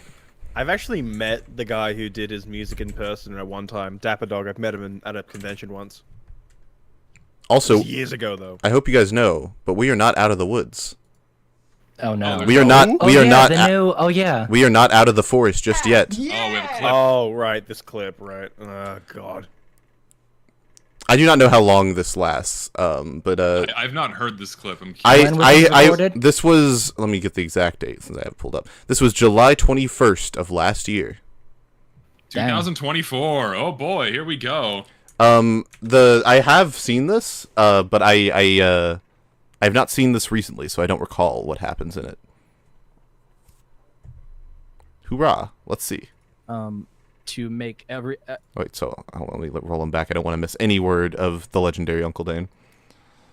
oh yeah Yeah, Like like that- Reaganomics. Yeah. Daneonomics. yeah. I mean, to make it super crystal clear, I think Reaganomics is a bad comparison, and if I had to go back and Nah, really? Yeah, I was gonna say it's not a very good person to copy their homework off of. no, I think at the time I just barely understood what the point of Reaganomics was, but I've since learned more and more about it and its lasting effects on the American economy, and obviously that's not good. But luckily, it's just that I borrowed the name. It actually doesn't function anywhere near the same way. But I don't know. Yeah, it's even worse. Yeah, Yeah. yeah. The focus of this discussion might be on the name. Like I said, I think this is the clip from the person, so the person who sent me this clip, I think is the same person maybe who told me that he just cared about the name or like the comparison between Reaganomics and his balancing idea. Let's see. Well, yeah, there's no way he's going to talk about Reagan for like 20 more minutes. It's either he talks about the TF2 idea or they just move on. No, surely he'll talk about Reagan for 20 more minutes. Not a very good person to copy their homework off of. Okay, maybe they I will. think at the time I just barely understood what the point of Reaganomics was, but I've since learned more and more about it and its lasting effects on the American economy, and obviously that's not good. But luckily, it's just that I borrowed the name. It actually doesn't function anywhere near the same way. But I don't know. I haven't really thought that much about it, but I do think that when it comes to like balance philosophy, Oh shit. and this is something that I actually don't even think the Valve participates in. This is just something that I personally think is a good idea. I just think that if you're going to balance a weapon, you should balance it in a way where it cannot be abused by people who have sunk a lot of time into the game. So he thinks sniper should be nerfed, nah? Yeah. I mean, by that extension, By yes. that logic, then snipers should be nerfed. Well, doesn't he actually think that? No, he just thinks he just thinks that sniper it isn't fun to fight, and that's the problem. Because people don't like dying to him. That's really. Well, wouldn't that still reach the same conclusion? That sniper needs to be nerfed or at least reworked? No, it's totally different. I'm pretty sure he. No, you're right. I hate Uncle Dane. I don't remember. Listen, I don't remember if he will, says. You will love Uncle Dane. You will love Sniper.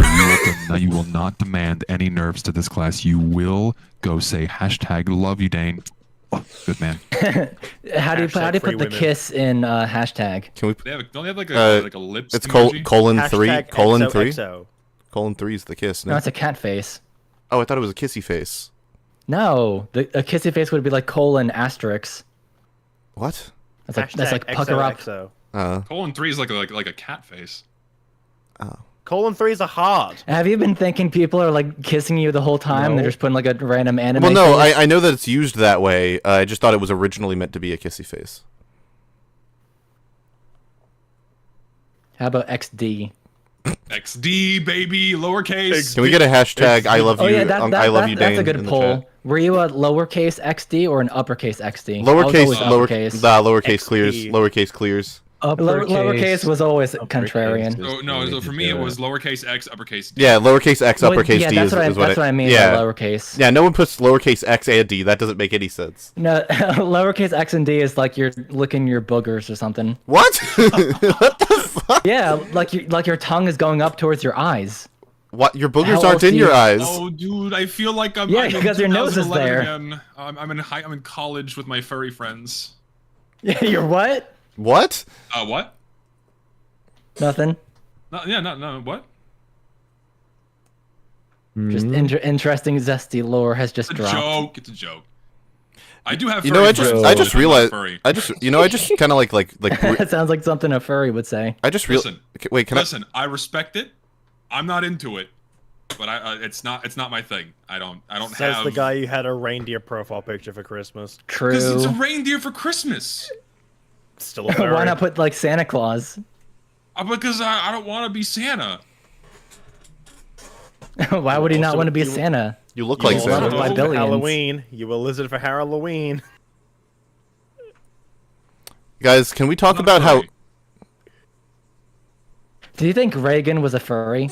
Yes. Okay. No. Okay. Guys, can we? He was more of a scale. Good conversation. Good conversation. Good argument. Just side one, yes. Side two, no. Would Reagan Sona be? Oh shit! What's very American? Eagle. Besides a bald eagle. Fuck. Bald eagle. Bear. Bear. Grizzly bear. No, he'd be something to do with Hollywood. Yeah. I don't know what that'd be. A monkey. What? He did that movie with the. He did that movie. Monkeys are not American. I know he did a movie with the monkey. Yeah, he did a movie with a monkey, so he could be a monkey. Guys, I'd really want. I don't think I was alive when he was making movies like you were. I thought you were gonna say you weren't allowed to watch his movies. So no Reagan household. He's a bad influence. Reagan. He teaches you to balance to the top competitive players.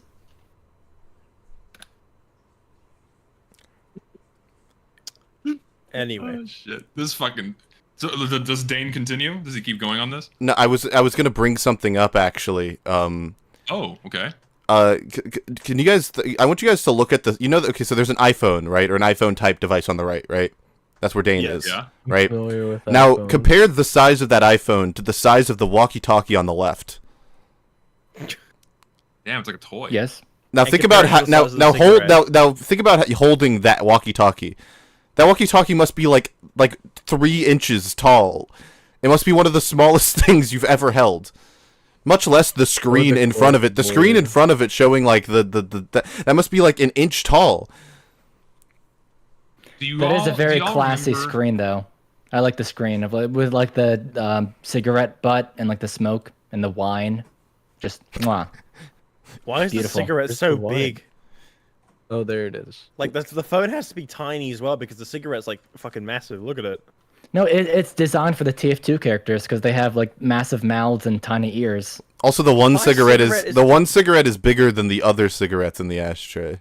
like by a significant amount as well. That's Yeah, the Forced butts. Why is perspective. this so all over the place? small. What the fuck? This is not forced perspective. What are you talking Guys, about? this is not up to par. What the fuck? Why is the scaling so fucked? That's what I've been trying. The chat's been pointing this out, but I've been trying to ever since you guys talked about fucking Reagan being a furry. I've been trying to interrupt to talk about how weird the scaling of this image is. Like, why is the wine bottle so tiny? It's What the so hell? small. It's It's so so the small. issue. It's the phone, like everything's too big or too small. I can't tell what's happening anymore. But like the tiny walkie-talkie, do y'all remember? You probably won't remember because I'm fucking old. They had a flip phone that was like the size of half a playing card when it was closed. I forget what it was called. It had like the Razor flip phones, but then you had like a really tiny flip phone that had you could have it like with a keychain. Shit, what Was were it these the called? Pantech They were super popular when You I mean was a in middle school. Firefly? I don't think it was a Firefly. That was like a little tiny baby's first flip phone. I need to remember Who forced this specifically. perspective? Oh. No, not that. But I do remember those. But that's not the one I'm thinking of. Someone said the art style of this is in shambles. You talk about this one? No, it looks like a little silver square. It's a very small phone. It's just silver, plain Jane looking phone. Chunko, does the scaling destroy your immersion My immersion? in this video?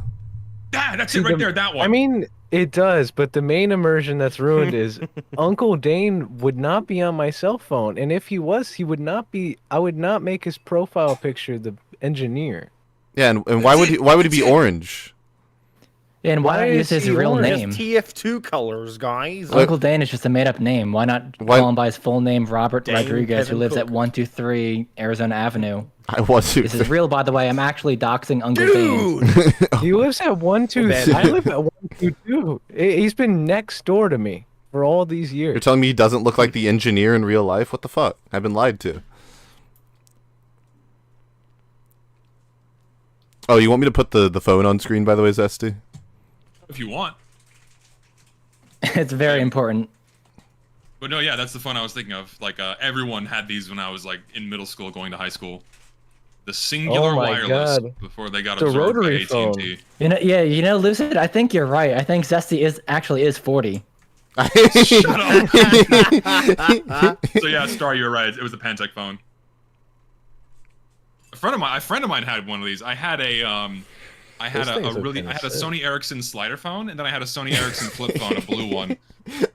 Why doesn't you telling me he doesn't have fog lights emanating from his head in real life? Yo, an unusual effect in real life would look insane. That'd be terrifying. And my head's just always on fire. Is that Uncle Dane, that photo? Yeah, that's him. Yeah, that's what he looks Where's like. his beard? That's probably when he shaved it off. He had a mustache at one point. Yeah. That is not. He doesn't even have cosmetics. Fucking low-level noob. That's crazy. He's on the lower end of the bell curve for sure. Oh yeah. Uncle Dane unboxing crates. Uncle Dane. I'm just gonna hit the play button You now. must open. Yeah, I want to see what else he says Not about a this. very good person to copy their homework off of. Yeah, I actually don't even think the Valve participates in. This is just something that I personally think is a good idea. I just think that if you're going to balance a weapon, you should balance it in a way where it cannot be abused by people who have sunk a lot of time into the game to make other people's experience worse. I mean, at the end of the day, your philosophy is supposed to be to make it fun for everyone, and you're making it less fun for people if the weapon is like extremely busted in the hands of like a certain type of person. Or nerfing it in a way that makes That's it a weird not way to fun put to it. use for anyone. That's a weird way to put it. Ooh. That's Smell that? There's a word. Smell vindication. Strong sense of vindication coming down on pipe right No, now. I feel real good, boy. Nah, but I agree with him. It's just I would apply this to everybody. If a weapon could be abused, it's bad. It's badly designed. Period. Like this isn't. I don't think this is. And the fact that he said this isn't what Valve does is hilarious, by the way. But I don't think the idea that if a weapon can be abused by someone, it shouldn't be able to be abused by someone. I don't think it's a hot take. I think that's just the take. That's like the opinion to have.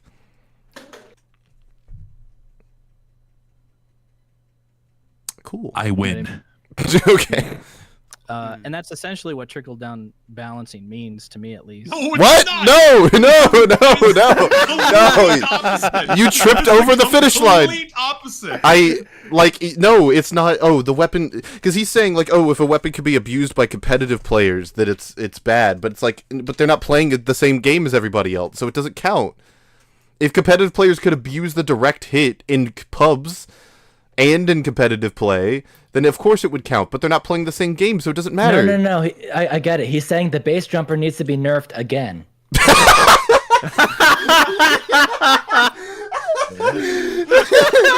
It's still banned in he wants to live in a world where everything's unbanned. You're right. So that would mean we need to fix the Exactly. or it needs to be buffed, which either one. You can't undeploy it. It's always deployed until you hit the ground, so you're basically a sitting duck. Oh man, that's great. No. Every time you use it, there's a 50% chance that it has a hole in it, and it just does nothing, and you fall like normal. But RNG's bad. My skill. No, yeah. Okay, fine. It's 100% chance. There you go. It just doesn't fucking work. No, you have to. It's purely cosmetic. You have to complete a quick time event every time you have to complete a quick time event every time you open it, and if it doesn't, then the hole appears.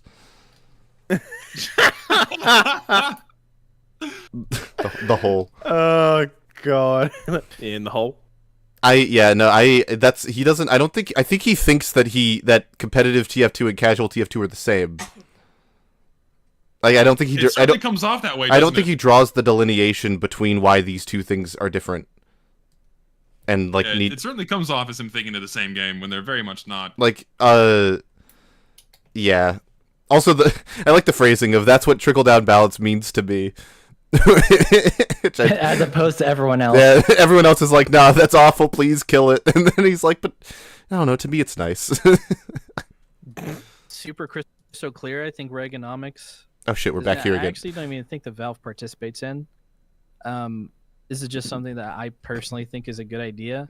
I just think that if you're gonna balance a weapon, you should balance it in a way where it cannot be abused by people who have sunk a lot of time into the game to make other people's experience worse. I mean, at the end of the day, your philosophy is supposed to be to make it fun for everyone, and you're making it less fun for people if the weapon is like extremely busted in the hands of like a certain type of person. You know what I mean? And that's essentially what trickle down balancing means to me, at least. So if you're asking my opinion on that, I still think that that's like generally a good idea. But I mean, obviously, I don't think Valve even does that. So I think it's like more of like a theoretical thing. Well, they don't do anything. Yeah. Yeah, exactly. And I don't even. Well, like, the irony is they did, and now they don't. Now they don't do anything. So like everyone's correct. And it's like they did do like trickle they were down doing that balancing up to 2014, because in that 2014 blog post, they're like, yeah, the parachute's fun. Yeah, and he even admitted that they were doing that. So he admitted at the beginning of the video that they do that. Did the Blue Moon update, did it have any bad rebalances? The only ones that come to mind are the Extinguisher, which is like universally agreed upon to be much better than the previous, and the Short Circuit, which is, you know, controversial. What? I'm trying to remember what else was from Blue Moon, or were those the only two? You don't like the Extinguisher? You quickly No, I said Extinguisher was universally agreed to be better than the previous version. But you said like bad rebalancing. Yeah, I'm asking, was there anything that was bad from that update? But you said the Short Circuit and the Extinguisher, and I was saying I agree that the Short Circuit... I was listing out the total rebalances that I can recall. Oh, you were listing them out as a whole. Not bad ones. Oh, it's my fault. I think they nerfed the Dragon's Fury a little too hard. Like the reduction of the fireball was necessary, but requiring for the fireball's center to make contact with the target's hitbox is a little punishing. Let's see what else. I think it was overall pretty neat, from what I recall. Neato. Oh, don't use that word. Neato. No. Nerfs to the Sydney Sleeper, which the one about the splash. Oh, was that Blue Moon? Yeah. I like the piss splash. I did I mean, too. it was insane, but Yeah. Let's see what else. Short circuit. Oh yeah, because it used to. If you got a headshot with it, it used to like get other people in like an AOE, right, or something like that. Yeah, it would splash. I've talked to people that still think that's a thing. I thought it was before I started playing the game again. I thought it was still in the game. I didn't even know that shit was in the game. Junko, someone in chat It was said in when the game for like a year. Junko, someone in chat said when is the next Junko vid? He fell off. Oh, great question. I'm making it. I'm animating stuff for it. I'm just gotta do school. You know, fucking loser. Simply Dude, drop what? out. School. Drop No out? one's ever learned anything there. Look, guys, if the people that watch my videos, if you guys paid me thousands of dollars, I wouldn't have to go to school. Now you're just being selfish. You want to treat YouTube as a job, privileged. No, I am, and I'm fine with that. I'm pretty much here. I'm trying to profiteer off of all of my viewers. Like and subscribe, baby. Wow, so you really do want Uncle Dane to die, or Banny? Fuck. Yeah, You want everyone to die. I bet you want Zesty's girlfriend to die. Why does it keep going back to my Well, the non-existent reason why- girlfriend? Because she got shot in the face. and then Junko came into the room and shot her again just to make sure. Jesus Christ, this is brutal. I didn't want competition. He's taking it away. with Zesty. Listen, I will be the best YouTuber. No. Oh, I thought he meant romantically. Yeah. name. Romantically, but also she's taking time away from time when he should be making the new video. That's true. He just finished this Yeah, one, but honestly, he I should be working Yeah, on the get new back one. on the horse. Yeah, I could have. Get back on the horse, Zesty. What the fuck? Yeah, I could have finished my video like months earlier if my non-existent girlfriend was constantly hounding me for like, you know, Sex. Yeah, the whole lots of sex. All the sex I was having. Yeah. It sounded like you were on the verge of tears for a second there. That was kind of sad. I am lucid. On the verge of Oh, you have tears. sex too? All the sex I could have been Respect, having. Anyways, You're making it less fun for people if the weapon is like extremely busted in the hands of like a certain type of person. You know what I mean? And that's essentially what trickle down balancing means to me, at least. So if you're asking my opinion on that, I still think that that's like generally a good idea. But I mean, obviously, I don't think Valve even does that. So I think it's like more of like a theoretical thing. Well, they don't do anything. Yeah. Yeah, exactly. And I don't even. I think that they did attempt at some point to do it during the or like they did the meet your match update. They Yeah, where attempted they like to do a little bit of communicated that. with the competitive side, right? But yeah. But if you ask, oh, they did what? They what? They huh? No, they huh? They did what? They communicated with who? Care to repeat that? Yeah, can we run that back? I'm curious. I just want everyone to. meet your match update. I have a. They Yeah, where attempted they like to do a little bit of communicated that. with the competitive side, right? But yeah. But if you ask literally anybody who contributed ideas to that, Valve actually didn't even really listen to any of them. What? What? What? See, I was gonna say is, so if there was this communication between the two, why would they then ban the items that were? Well, because You the know, proposed ideas assisted were. in development. Zesty, correct me if I'm wrong. The proposed ideas were put, or a lot of them were put into the game, or at least some of them were put into the game, but they weren't like So- good, so they ended up having to ban them Not- anyways. Not quite. So this is what was happening. Because Valve, and this is what I outlined in my video, but long story short, Valve was wanting to push TF2 as a new esport, but they couldn't massively rework the game or implement any kind of class limits or weapon bans because they needed everyone playing the same game so it could usher the existing player base into the new esport. If everyone's playing the same game, it's that much easier to grow an esport. So Valve wanted to cash in on the existing competitive player base and listen to them like, okay, we know that these certain weapons are banned and or are favored in competitive play. So we need to rework these things so they're viable in both. But they didn't take the vast majority of their recommendations and just applied their own balance changes. Like, for example, they knew that something like the Sandman was banned in competitive play because it was just banned, and so they reworked it into what it was. That specific balance change didn't come from competitive players, but they knew competitive players disliked it, so therefore they nerfed it. Does that make sense? Yeah, but the point stands that they absolutely listened to competitive players. Oh, they absolutely did, yeah, to an extent. Then at a certain point, they ignored their more specific requests, right? Yeah, but that sounds almost like they didn't do a very good job. No, they didn't. No. They utterly failed at what they were attempting to do. Well, actually, no, it's so funny because, like, again, everything Valve did was fully intentional. Like, the way competitive mode functioned, what casual mode was doing, that was exactly what they wanted. And they just assumed that everyone was going to fall in line, which was this baffling oversight and just a complete misinterpretation of what people wanted out of this game. And they just thought they thought two things, I suspect. They thought that they would be able to retain enough of their existing player base, which they did, and then also bring in an entirely new player base that would approach they would now see TF2 as this competitive game and then flood into TF2 and treat it seriously, which just didn't happen, right? And the people that stuck around were only sticking around because they were begging and hoping that Valve would fix it, and then they just never did. Mm-hmm. Yeah. So what are your thoughts on like competitive, actually being added to the game? And I'm not saying like in its current state. I'm saying, oh, of course.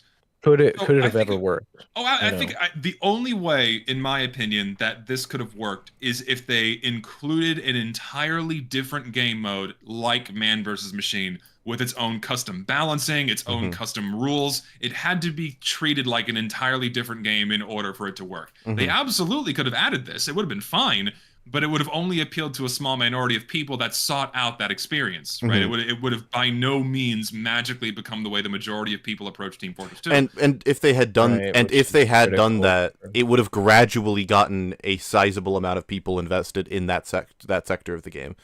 Like absolutely, it certainly would have grown it too, right? It would have grown, for sure. Because it would have made it would have streamlined everything, and you'd have, fucking random TF2ers being like, yo, did you guys know that in competitive mode, the Vitasaw is good or some shit? Like it would be, because it would be completely different balancing, right? So like there would be a bunch of things that would draw people to at least want to try that mode. Absolutely, but then the other issues would pop up. Like, okay, if it's drastically different from the vanilla game, that would be a massive deterrent. Like, if there were class limits, for example, and then like you go to play, like, oh yeah, I'm ready to play medic or something. Not medic, because no one plays medic. So there'd always be a medic slot available. Like, oh yeah, I want to go play demo man. Sorry, the demo man slot's taken. You can't play him. Then be like, fuck this, I'm gonna go play the normal game where I can play the class I want, right? That's a massive deterrent for most people when it comes to competitive play. And that's a huge upside to something that's actually always been a massive upside to the players organizing play, was that teams formed themselves first and then they would seek out another team to play against. Whereas in like a matchmaking system, you'd have to select your class and then a game coordinator would have to go through all of the non-admissible player combinations to form an even matchup. So it would take a shitty amount of time for an automated system where you could just be turned away at the door. We're like, sorry, you can't main this class or only play this class because the system is going to make you wait longer, or the game you're trying to get into already has that slot filled, you know? So like it certainly still would have encouraged competitive growth, but there's all the stop gaps would still be there. And then to that effect, not only would you have like the issues with classes, but then like weapon bans or like massive weapon reworks. Where like, okay, someone is playing the normal vanilla game, and then the scorch shot, and this is something that MVM doesn't have, at least not to a massive extent, right? Like the base rocket launcher in Man vs. Machine is the same as in competitive. All the weapons at base are exactly the same as they are, aside from a few exceptions, like what the sapper does and the gas passer exploding. Everything else is mostly the same. You have to upgrade them to do something different. Like when you first start playing, everything's the same. But if you went over to some new magical competitive mode that Valve made and a whole bunch of stuff got reworked, oh, suddenly the flare gun is different, or the pyro is different, or heavy is different, or just non-existent, you know what I mean? And then you'd have the third problem of like, okay, is Valve going to adhere to one competitive format or another? Are they going to try to keep everything unlocked? Like what league are they going to tweak things to? Like one league has certain weapons banned, one league doesn't. Like it's like, there's so many forks that this could have gone down, and like if you wanted to like maximize player retention and maximize growth, than the most general approach of allowing everything was the best way to go. But then that would have greatly reduced the chances of there being a more seamless entry into it that people actually wanted to enjoy and play with. And so, like, to me, the best way would have been to, like, and this is a pure dream that would have never happened, maintain constant communication with the players, which Valve simply has never done, and then keep a competitive mode fit as closely as to what the community wanted. But they would have never done that, because then Valve would therefore be relinquishing that control over to their players, which they don't want, because they want to standardize the experience, which is what makes an esport grow and bring in the money. So that was probably a way longer answer than I needed to give, but that's what Valve could have done. It was important that it was comprehensive, I think. But yeah, I agree. Now, I think that that kind of approach would be the way to go. if you take a look at like Counter-Strike or Dota, right? Is there both kind of games almost built up from the ground for, for esports? Like Yes. specifically CS:GO, right? If we look at like Counter-Strike Source as very casual, even the 1.6 pro scene was bigger than the game's sequel, right? Yeah. CSS was like the casual game, and then CS:GO was made after that and adapted to that because, there was money, it made sense to do. And then there wasn't such a big divide in the community. How come and also TF2 has, in my opinion, many underlying issues for when it comes to competitive play. Is TF2's items are unlocked. Like we all know that they're easy to get, right? It's like one scrap you fucking trade for the normal base rarity item.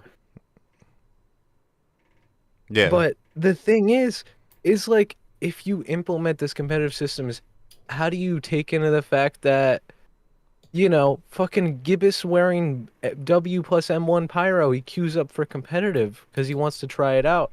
He doesn't have any of the weapons. Because it's just never been a fucking thing that anyone has had to give a shit about, because the game was never adapt or meant to have that. Yeah, another. Well, I guess the parallel. Sorry. My fault. Lucid, you want to go? No, you can go. You can go. I'll go after you. Why, thank you. The parallel, like, keeping in mind, like, Zesty drawing parallels to MVM as, like, a potential fork Valve could have taken in MVM to do, like, a competitive boot camp. Or, no. To do the, whatever the highest, like, difficulty is, like, extreme or whatever it's called, you have to clear, like, multiple lower level games before you can even search for the highest level. So maybe it could have been something like that, like, the Give Us Free to Play's first queue in their own, like, lower level or something before you unlock the higher, like, difficulty. But like, they still don't have, like, the items, Like, what is meta in competitive play? They don't have those items, because there would be a meta that would form around that. And then if you join and you queue up, right, obviously your team is going to expect that. Is like, oh, Pyro's he's got to have this fucking item equipped, because that's just how these kinds of games are. Is like, oh, you have to use the meta or you're throwing or whatever. It's just not, it doesn't work for Team Fortress 2, where it's never been needed to account for, because who gives a shit if there's a brass beast heavy spinning up and he can't even, like, jump over the fucking thing in high tower at a spawn, right? Because who gives a shit? It's high tower. It's like, it doesn't matter. No, yeah, People play that map. It's like a fucking team deathmatch, right? And you're 100% correct. Is that Team Fortress 2 was not designed to facilitate an esport. It wasn't designed to facilitate a competitive environment. The entire design philosophy behind its inception and its purpose has to be stripped away, along with a majority of its game content, in order to facilitate an esport.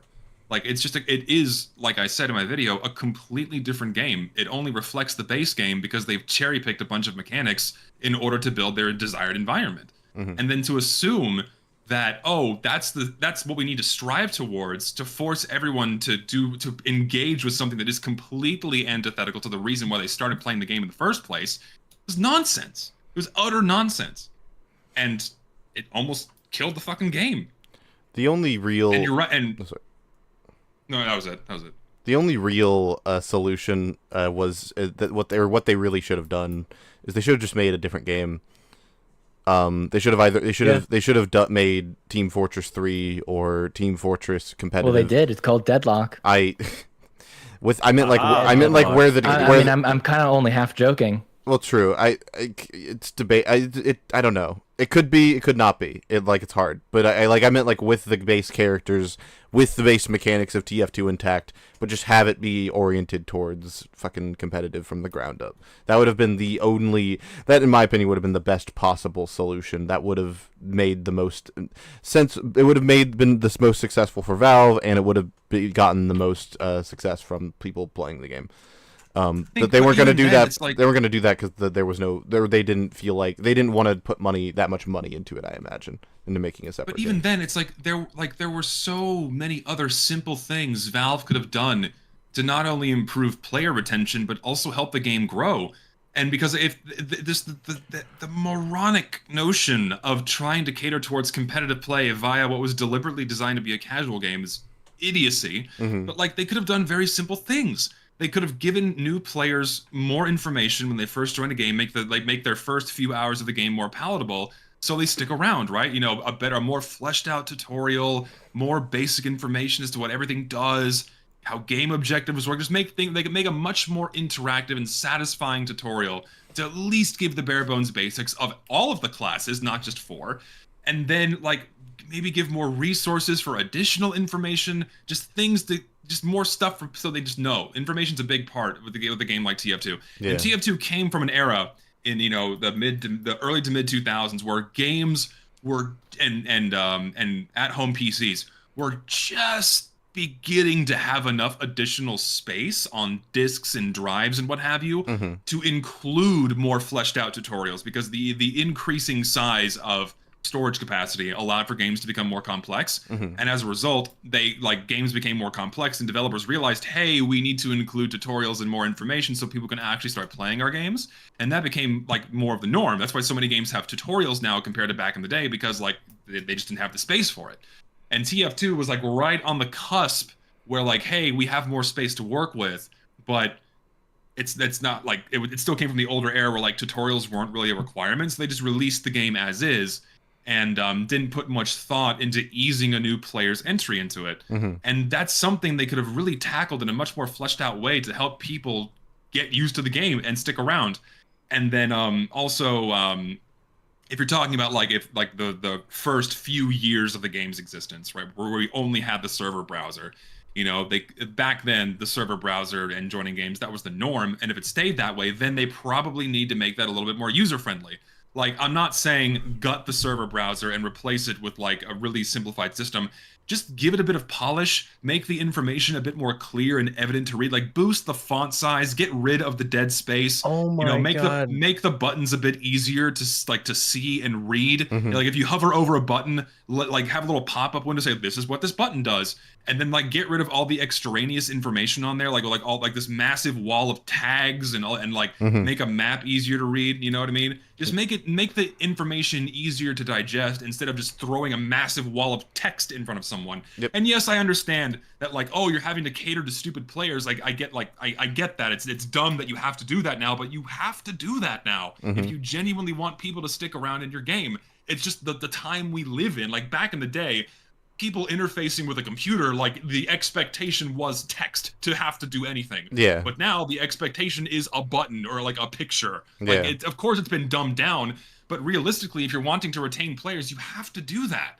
And Valve just made 0 attempts beyond what Quick Play did. And Quick Play was good. It wasn't a great solution, but like that could have been improved on itself even more. And also the server browser. And they had all these avenues and ways to retain players, but they just took none of them. And then the biggest one is performance optimization. If someone coming in with even like a mid-range computer is getting 30 frames or less on your normal game, they're not gonna fucking stick around. And they made 0 attempts to improve performance until their hand was forced for the 64-bit update, because they crammed so much shit into this game that it started performing even worse. And so they had to port that over to 64-bit just so the game would stick together with the fucking duct tape that's holding it together. Like, they could have done all of these things so much earlier on, and they did none of them. And their solution was hats, gambling, esports, and it failed. Fuck! so many missteps led to the game's current situation. It goes so much beyond Valve chasing an esport. Oh. Yeah, it's just it's just greed. A lot of it. Sorry. The issue really is just like you said, TF2 was made in this time where, right, 2007, like the orange box just comes out, and PC gaming just it wasn't the same as it is now, or even in like 2014, 2016 when Meet Your Match came out. It was drastically more popular by that time. And what you came to expect when you boot up Team Fortress 2 in 2007 is the server browser, because that's all there was. But Yeah, that's my point. when you play fucking Overwatch and you're here like, oh, Team Fortress 2, and you boot Team Fortress 2 up for the first time after playing Overwatch, and you have like 30 fucking different buttons for finding games and like a giant scroll wheel, and you open the list, there's like 60 maps you've never heard of. There's no pictures, there's no anything. And then you is it really that many? Holy 112 shit. maps in the vanilla rotation. And then you open up the community server browser, and it's the same thing from like 2007 still, with like minor alterations. Yeah. And no one coming from a game that was made in the past 10 years wants to see that. If that's where they came from, they're not used to that.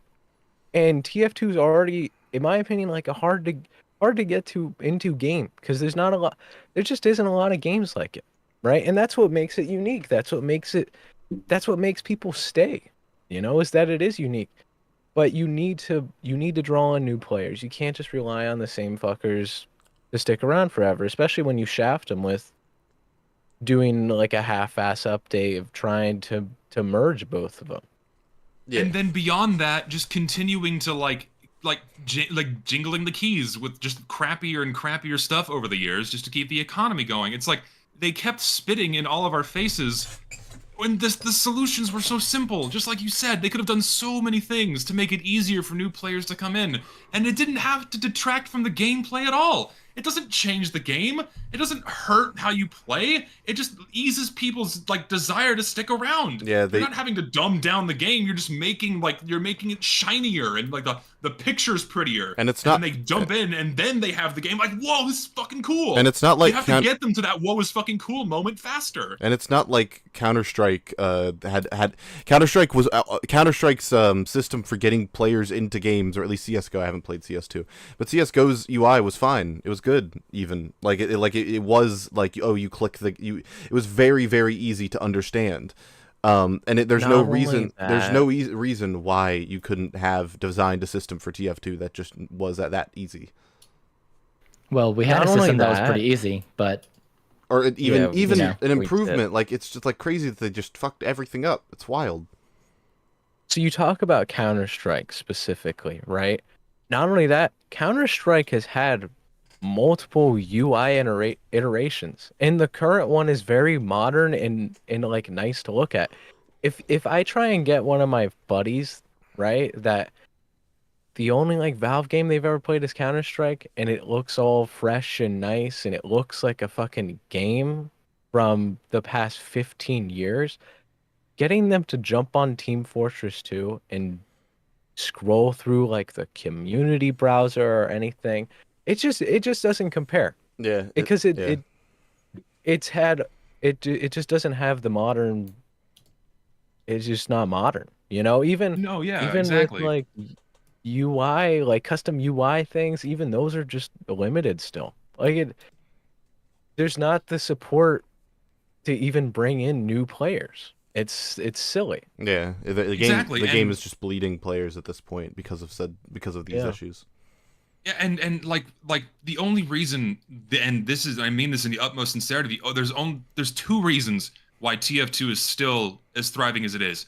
People like me who've been playing for fucking years, and then the game is free, so there's a constant flux of people in and out, right? Those are the only reason why the game is alive now is because it's free, and it's because that's helping it barely hang on and keep and retain just enough players where it doesn't completely die off, right? Like, we still have people that started playing within the past few years because they fell in love with the game and stuck around. But like, that retention would translate into growth if they just fixed the shit that, or they just updated the shit that needed updating, or fixing the shit that needed fixing and improving things. But they just didn't do any of it. And like, I really dislike the notion of like I see people getting like mad, like, we don't live in 2004 anymore. You can't present someone with the modern day server browser and then have them think it's okay. Like, that's not gonna fly for most people that play video games now. Like, it's like handing someone a fucking rotary phone and all they've ever had is a smartphone. They're not gonna know what the fuck to do. They have no idea what that is, right? Yes. It's like, I'm not demanding for a change in functionality. Keep all of the functionality and features there, but you have to modernize the UI in the right way. Don't make it this ugly thing that it is now. You can keep the same charm and soul that we once had, but you have to make it easier to use for these people that aren't used to how old tech worked. I agree. We agree. Well, that brings us to the whole fact of they Meet Your Match was just like a half-ass update. These changes needed to be made, right? If they were expecting, the esports scene to take off or whatever, right? You need to make these changes so that new players can get in. Well, they didn't even like make those changes. Like, they didn't even touch the UI. Problem. They didn't even fucking bother. And well, actually, they made the UI worse because going from quick play to casual was just a direct downgrade. Because that's something I didn't even think about until now. Just like, quick play was actually even easier for new players. It was quite literally just press the button to play the game mode that sounds cool to you. But now it's like they open casual and it's like, what are all these game modes? And like, I click the maps, like, oh my god, like, what are all the maps? What even is this? I say that in my video. It's this it's no different than the issue with the server browser, where a player joins a game, a new player. Imagine you're a brand new player that saw a funny source filmmaker video and or a clip or like an Uncle Dane video, like, oh yeah, I want to go play that. But because the video doesn't show you how they got into that game server, you have no idea how any of that works. You fire up the game for the first time and you're presented with this massive wall of options with game modes and names and lingo. The game tells you nothing about any of these things. There's 100 different choices. You just go, and you either like, you're overwhelmed and fuck off, or you just dive in blind and good luck. And then what really gets me is that like when you mouse over the maps, how hard would it be to code it so that it shows like a little thumbnail of the map? And then like, okay, like that's like the most obvious shit. And then compare it with Marvel Rivals. Game came out December of last year, right? Very recent. You open the game, it says, oh, you're opening the game for the first time, and puts you in the tutorial.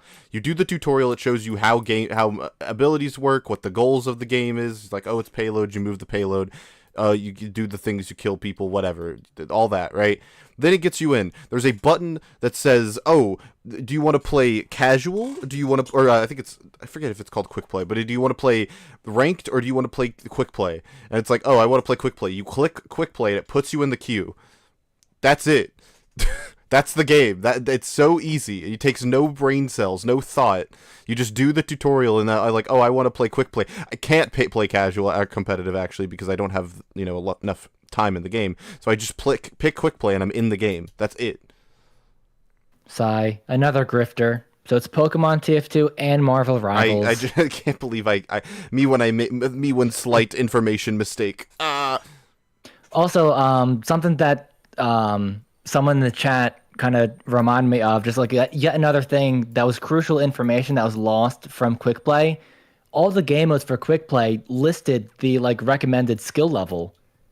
Yeah. But now with casual, it's just like, because someone in the chat said like 5 CP is a bad learning experience, which I 100% agree with, because it's so like back and forth and free form, and if like you can easily get lost in the shuffle and not really explain or understand like what your mistake was, instead of like something like payload where there's like a very clear like, here is the objective and fighting will be at the objective and you have your side and their side.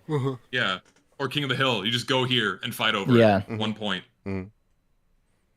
Whereas in quick play, it had like, it basically said if you are a new player, you should start here, which is really important, I think.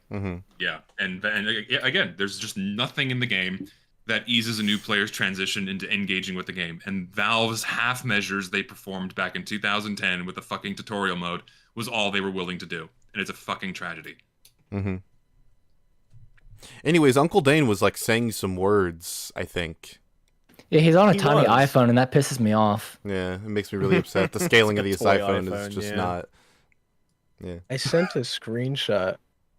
Oh, you have your beta pass. Yeah, there it is. I have my beta pass. There it is. Holy I still shit. have mine too. That's crazy. Personally, I have the Sigma pass, so. What about the Alpha Pass? The Omega The Pass. Alpha Pass. The Omega. The 5 pass. So, yeah, that's why I think that like it's kind of a moot point at the end of the day, because Valve, at the end of the day, is just going to do whatever they want to do, whatever they think works, and whether their balance philosophy is the same or not, I think is like a pretty open and shut case. I think that they literally just base it off of their own internal play tests most of the time, and like maybe some community feedback from all different sources, not just the competitive community. But that's just wrong. It was only the competitive community. He's talking about now, but I don't know why he's talking about now, because there have been no changes since 2018. Yeah. That was so long ago that I honestly. Oh no, never mind. He was talking about. Never mind. You got it. Oh fuck. Between you guys, if you guys had a long meet community feedback from all different sources, not just the competitive community, but that was so long ago that I honestly haven't really thought about it very much. So I'm trying to like even come up with my opinion on it on the spot. But yeah, I mean, what was contentious about it between you guys, if you guys had a long discussion about Well, I think it was. I know a lot of people cite that video as like. We'll get this into the next. We'll section. get into this later, but yeah. Basically, our whole point with it was on our unhinged rant. I wonder what the next section is. We were like drinking as well, by the way. we were drinking. But it's basically that if you balance everything trickle down style, then it ruins a lot of fun. That's a lot of had. No. Blasphemy. That can't be true. I don't know what they're talking about. Source? What if the next section after this in the podcast is just they unveil this has actually been an Uncle Dane roast the entire time, and they just call him horrible insults for like 30 minutes straight. He has to sit there and I hate the way that you talk, the way that you talk. I hate the way that you dress. Or the caber is just kind of sucks now. Oh, we didn't even talk about the caber. But the caber wasn't that nerfed well before Meet Your Match though? What was the caber? Was it a tough break? I thought it was tough break. I have to refresh my memory because it's been It's so like long. 2014, 2015, but that's I mean they started competitive work in 2014. The first nerf it got was in the gunmetal update, where they reduced the base damage on the explosion from 100 to 75. And then they nerfed it into the floor for tough break by reducing it by fucking the fire rate penalty. I'm not a swing speed grifter! and the switch to penalty. Woo! So it got ruined in 2015. And the reason is because competitive players bitched that it could one-tap a medic. Chat, that's 1 point for me. Even though it was banned from play anyway. That's 1 point for me, chat. I knew the update. Everyone get fucked. I'm awesome. Now, I feel like, to be fair to competitive players, the caber was just like so egregiously over-nerfed. I feel like it can't even be used as an example for either argument. Well, I'm not saying competitive players wanted this, but they certainly thought its original version was incompatible with the port. I'm just making it very clear that no one thought that version of the caber was good, unlike the base jumper, where Uncle Dane seems to be saying, "Oh yeah, the base jumper is fixed. It's fine now." Absolutely, no one likes the current. Solar Light seems to think the current version of the caber is fine. But who cares? The trend with this is like competitive players are like, this weapon's broken, and it's not, but they think it is because it's broken in their version of the game. And then Valve said, "Oh, it's broken, cool," and then they just nerf it into the ground, and now no one's happy. The competitive players are like, "This isn't what we want." And the casual players are like, "Why was this nerfed?" And everyone's just confused, and nothing happened. Yeah, that's exactly it. Yeah, it's a series of very confusing decisions. I always say is the old panic attack. I found it way more fun. It wasn't the one we have now is better. Like I'm not denying that. I just thought it was way more fun to like load up however it was like 3 shots and then just blast them all like at once. It was I think definitely that a was... more unique weapon. Yeah, like Yeah. it was more. I think it was more interesting, even though it's arguably worse as a weapon. I still think as like a weapon in casual. I don't know if would you guys consider the panic attack a victim of trickle down balancing? Because I don't think it was. No one was a victim of complaining about it. gentrification. Yeah, it was a victim of making it more approachable and more normalized with the other shotguns. Just like have fun with it's still fun. It was a lot more fun anyway. It's interesting that the 2 examples you came up with actually couldn't be more different in terms of like balancing philosophy, though. Uncle Dane realized it too. Hooray! Because when you mentioned the caber, I think that that one actually probably was a direct, response to people using it in a competitive setting to very easily drop medics, by just kind of suiciding at them. Isn't it amazing?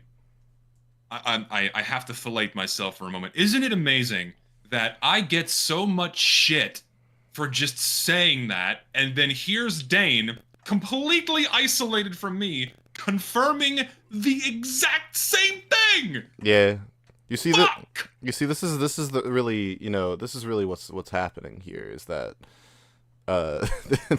See, the problem is you're not on the Swishcast. Yeah, no, you see, the problem is that your name isn't Uncle Dane and you don't have 600,000 subscribers. And you're not on a phone next to a little wine bottle. Yeah, I don't know what to tell you, Zesty. You really could have considered this when you but that's your fault. So Uncle Dane, I'll be Uncle Brain. Uncle Zesty.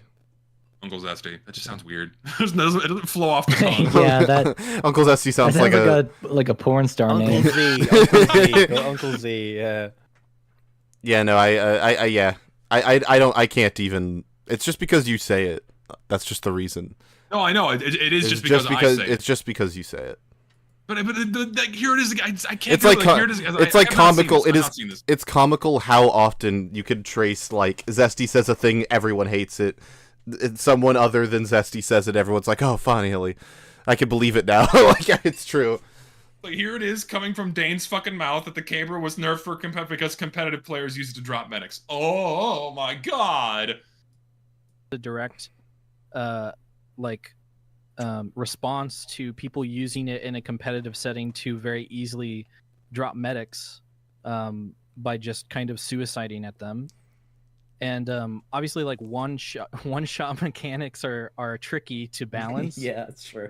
And so I understand why they did that, but I do think that they should have added some other good thing about it in response to that, because just nerfing it wasn't the right thing to do. No, but it worked for competitive players.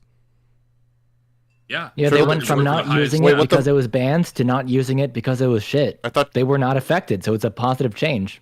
Yeah, it's a positive change because it went from banned to usable. That's the trickle down balancing is in full effect here, and it's perfectly. Apparently, Uncle Dane doesn't like that. When is trickle down balancing useful and when is it not? I don't understand. To what extent is it useful? To what extent is it not useful? Because clearly, based off him saying that it wasn't the nerf wasn't good, he thinks that it should have been changed in a different way, which means that question mark. Like, what is the goal of balancing or trickle-down balancing specifically? I don't know if anyone knows. I guess to make it so that every or most unlock is, like, viable, quote-unquote, in competitive specifically. But again, that goes back to the issue of TF2, the competitive scene from the very start has been... wildly different. Purposely, made to be different and fit this very specific mold. So that's just never going to happen. Yeah. Further example, base jumper or quick fix or caber.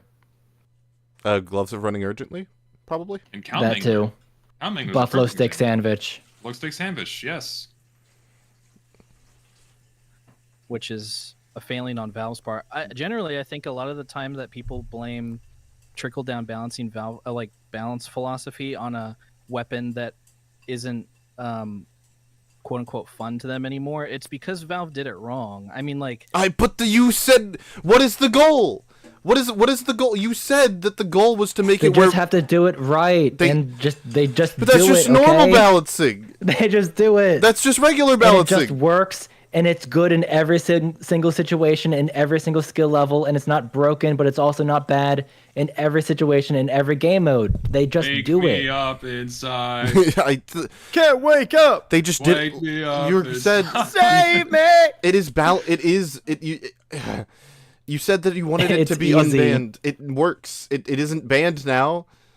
I guess it's not viable in competitive, but if you made it viable, you could make something viable in competitive and not make it viable elsewhere. Also, you argued for the base jumper, which isn't used in competitive. It's the same thing. The base jumper got the same treatment. You were fine with that.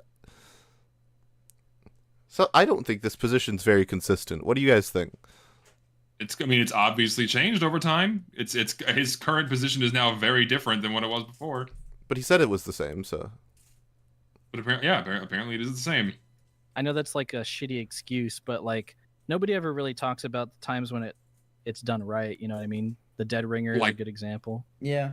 Yeah, that needed nerfing for sure. I think that's okay. That goes back. That was another example of when I asked earlier, like what nerfs were people happy about? Dead ringer. Yeah. That was a big one. Oh yeah, definitely. But was it nerfed for competitive players? No, For everyone. Everyone. It was really strong because you could Just spam literally it everyone and- hated it. Yeah, it was really strong. Cool. Yeah, that was done right. So this is not an example of trickle-down balancing, then? No, because you didn't need competitive players to say that. Yeah. No. Are It was fine an with example that. of Valve nerfing something right. Also, I think it's still banned, right? The Dead Ringer? I think it's banned in Highlander I don't because know. it gives you a speed buff, I'm pretty sure. I think that's the reasoning. Oh, I don't know if it's banned. I don't think it's banned. Someone has to correct me if it's banned in Highlander. I don't think it is. I could be wrong. No? Ah, shit. Man, I was on such a roll. Fuck. Change. Back to grifting. Your roll was one. No. I also got About tough break. No. I also got the Gru. Oh, okay. All right, you're even. Yeah. I know that's like a shitty excuse, but like nobody ever really talks about the times when it's done right. You know what I mean? The dead ringer is a good example. Yeah. A lot of people are Was it banned before it was nerfed? Probably. That's a really good It was question. really exploitable, so probably. This was over 12 years ago. I don't remember. Someone will channel though. fine with that change. I'm fine with that But- change, honestly. Yeah. Yeah, exactly. But I mean, they made that change because of trickle down balancing. Like spy mains. I don't know about that He's one. completely redefined what he means by trickle down balancing at this point in time. Like it's completely different. I think it's because just. I think he obviously- thinks trickle down balancing is just balancing that happens to be good for competitive players. Yeah. And instead of what he was saying in the actual video of listen specifically to competitive players. if you balance it for competitive, it will instead be of balanced listening for to everyone else. Yeah. Yeah. It will be balanced for everyone else if you balance it for competitive. Was his original Which point. I mean, this new take is completely sensible. Of like, if a change would be good for competitive, but also for the overall player base, then yes, do it. But that's also a very obvious takeaway. I feel. Well, yeah. It's more like competitive is just irrelevant at that point. It's just, is it good for the base game? Yes or no. If it's, I guess if it's good for competitive, if it's not good for competitive players, it might be a consideration, maybe. But like, I don't think it should stop you. Probably. Using it to basically just infinitely be a distraction. They would rotate between ammo packs throughout the map. Okay, the Dead Ringer was not banned before MYM, according to person in chat. So There you go. So it didn't do anything apparently. Hoorah!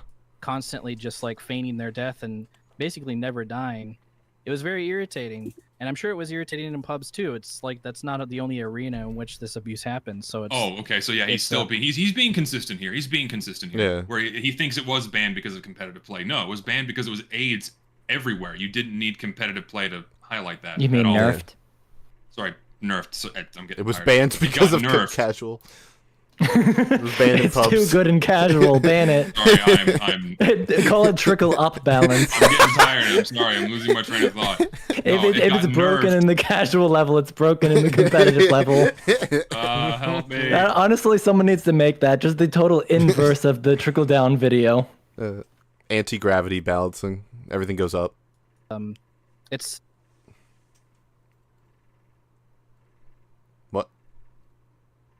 What? Huh? Huh? I guess Technical their audio- difficulties. I guess their podcast cut out. But the smoke's still going. Yeah, and the sound's on. I guess skip ahead. Refresh the page. No, it's cut out for us too. I think the feds got him. He knew too much. I'll refresh. Hold on.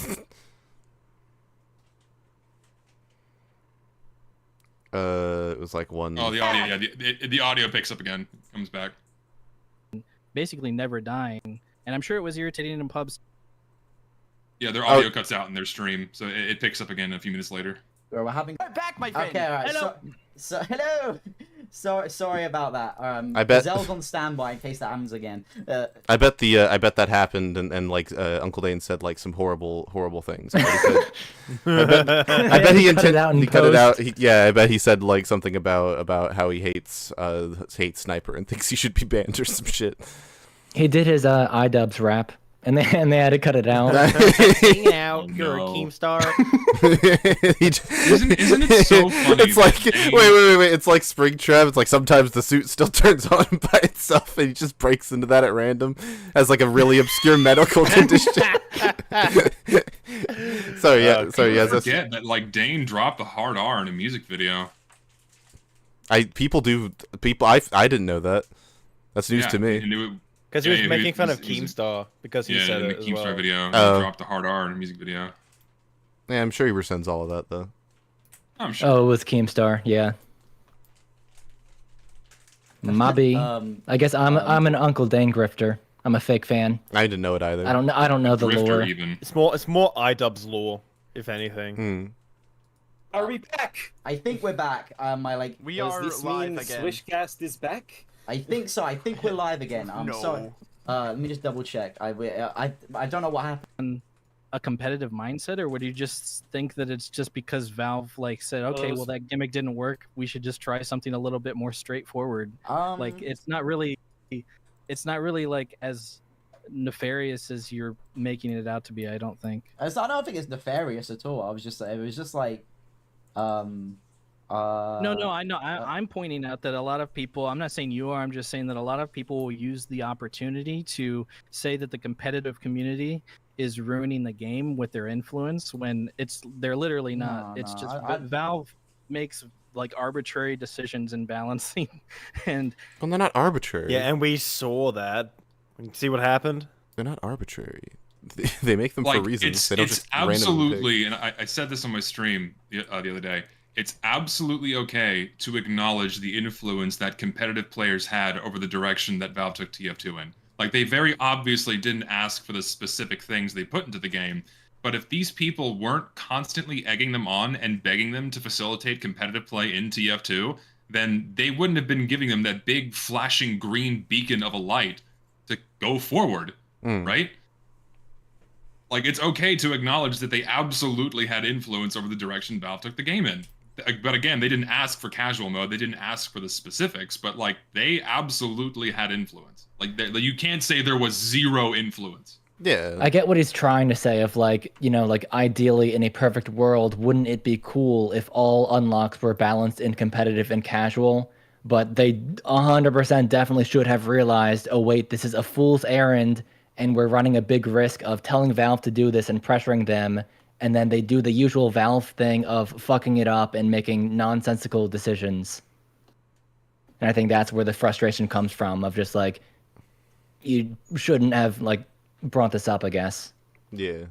Yeah, perhaps not brought it up or just maybe not put so much faith into the company, Yeah, I think that's the big thing is just like assuming Valve, because that like at this point, it's not even a knock against Valve to be like, oh, stupid Valve. Because even we like sitting here in retrospect, can't even piece together like what they could have done. It was just straight up a fool's errand. It should not have been attempted.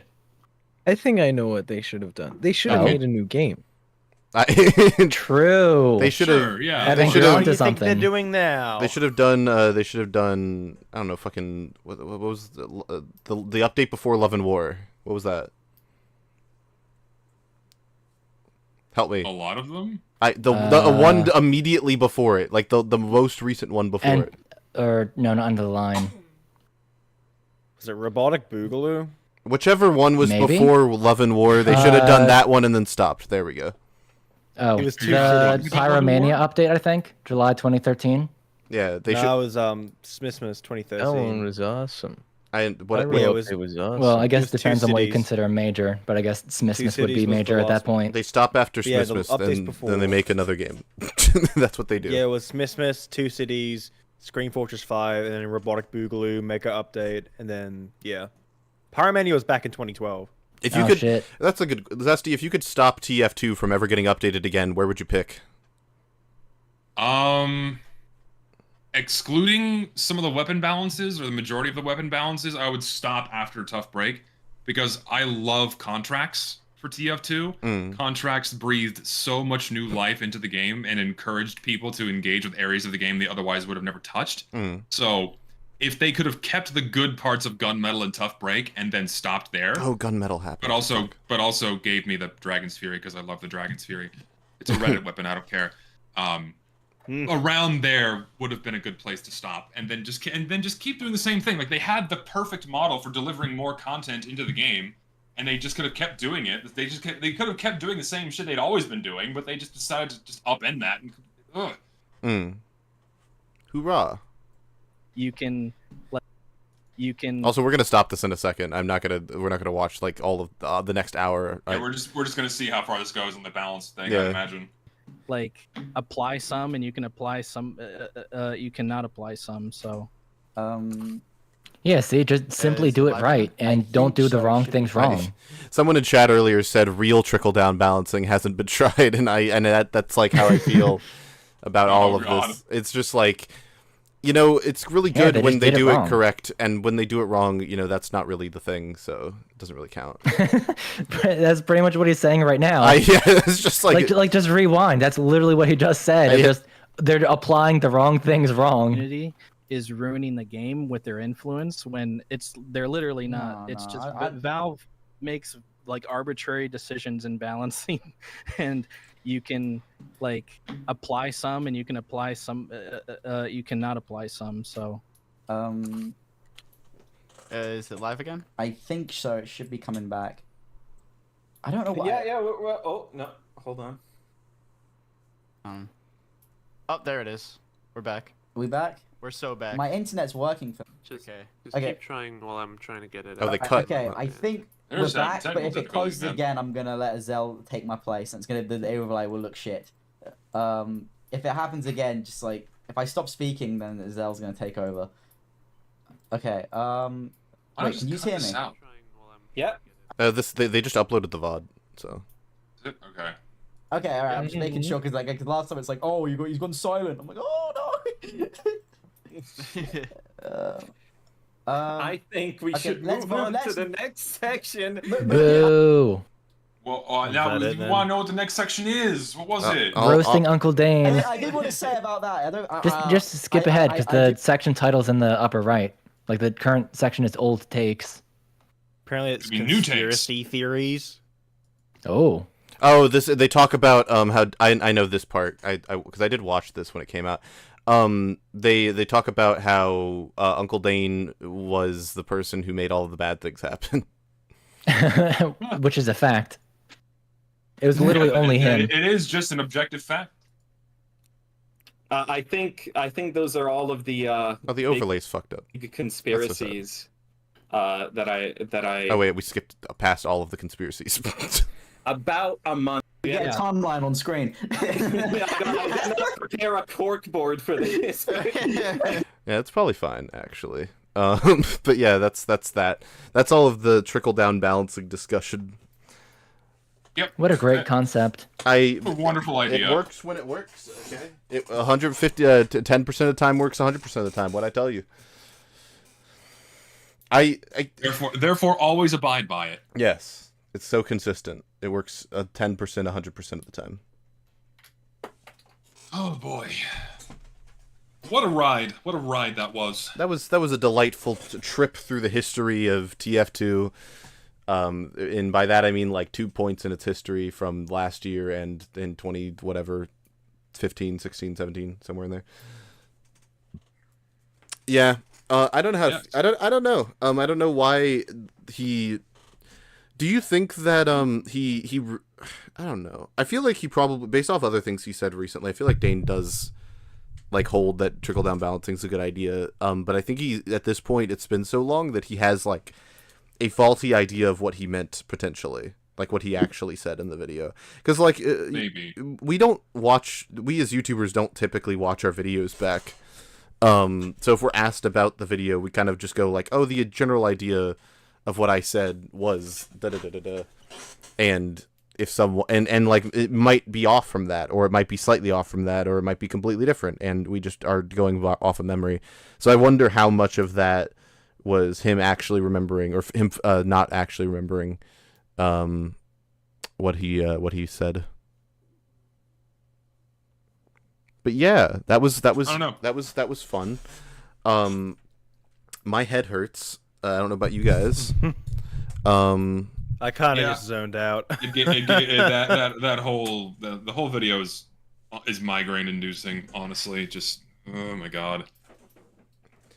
And the fact it got so much praise back then too, like it just got so much blind support and praise, and now like people look back on it like, yeah, that was fucking dumb. Yeah, Yep. It's because people don't think about videos when they watch them. That's like the whole reason. That's the whole thing that we're trying to like, or not trying to. One of the things we're trying to prevent with this show is to like, when people say things in YouTube videos, think about what they're saying, because I think a lot of people listen to the words that people say on YouTube videos, and they get the general idea, but they don't actually like process what the words mean or what the implications of what's being said are, or any of that. Yeah. That's what makes being on the show so difficult, is talking more about the video than the video does itself. That sucks. Yeah, because it's like, because you can get videos like the casual TF2 what I think about TF2 is changing video, where that video is really cerebral in how it dissects like what TF2 is and its history, and how its current state is going to affect its future. And that video we had a lot of fun talking about, because we didn't have to say stuff about the video. The video was self-aware enough to know what it was saying. And the implications of what it was saying. It was so well written that we didn't have to really say all that. So a lot of what we talked about was related to things that weren't even TF2. They were related to other things. And that, to me, that's the sign of a well written video when we end up covering it on UFR. When we cover videos that aren't very well written, we often have to fill in the blanks for the video that the video isn't really wanting to acknowledge or isn't saying, which is which is kind of rough. Should have been 4 hours long, to be honest. Maybe then he'd get his point across. Yeah, maybe. This stream's about to be 4 hours, so. Yeah, very long. That's about standard. Yep. But you guys disagree with the main point of Uncle Dane's main idea of trickle down balancing, right? I disagree with his existence. Nah, I play. But no, I disagree. I disagree with trickle down. I'm kidding. I'm just goofing. You know, I say as I play with a little strand of hair in my finger. Oh no, I'm just teasing. Ooh, oopsie whoopsie. No, I play. Yeah, no, I think that I think the idea is pretty dumb. It's a little crass. I think it's a bad idea, a bad way to go about balancing. Unless, at least for TF2, if the game that you're talking about is a game where competitive and casual are very similar, then the idea is probably better. Oh yeah, definitely. That's what I was gonna say. Is that I think that it works, but not for TF2. Not at all for TF2. Well, even then it's debatable. But like TF2 specifically, it's like they're not even the same game. The entire argument rests on the implication that they are effectively the same game, and they're not. So it is saying nothing. Yeah, it just automatically doesn't work. I also think that trickle-down balancing is antithetical to having fun in, like, most cases, even not regarding TF2. What? No. No. Balance Items is can fun. still be fun and balanced. I agree. I believe. I agree. I just think that it requires a lot of work to both balance a game and make it fun. And that is a work that most developers are not gonna. Overwatch is the key example of this, where like all of the really fun like tech that you can do, I say all of it, a lot of it has been taken out of the game or heavily reworked into the character's kit. So now it's much easier to do and it's more balanced, but there's a lot less player expression and a lot less freedom within it. And yeah, all that. I think it takes a lot of effort, and a lot of developers just aren't willing to put in that effort.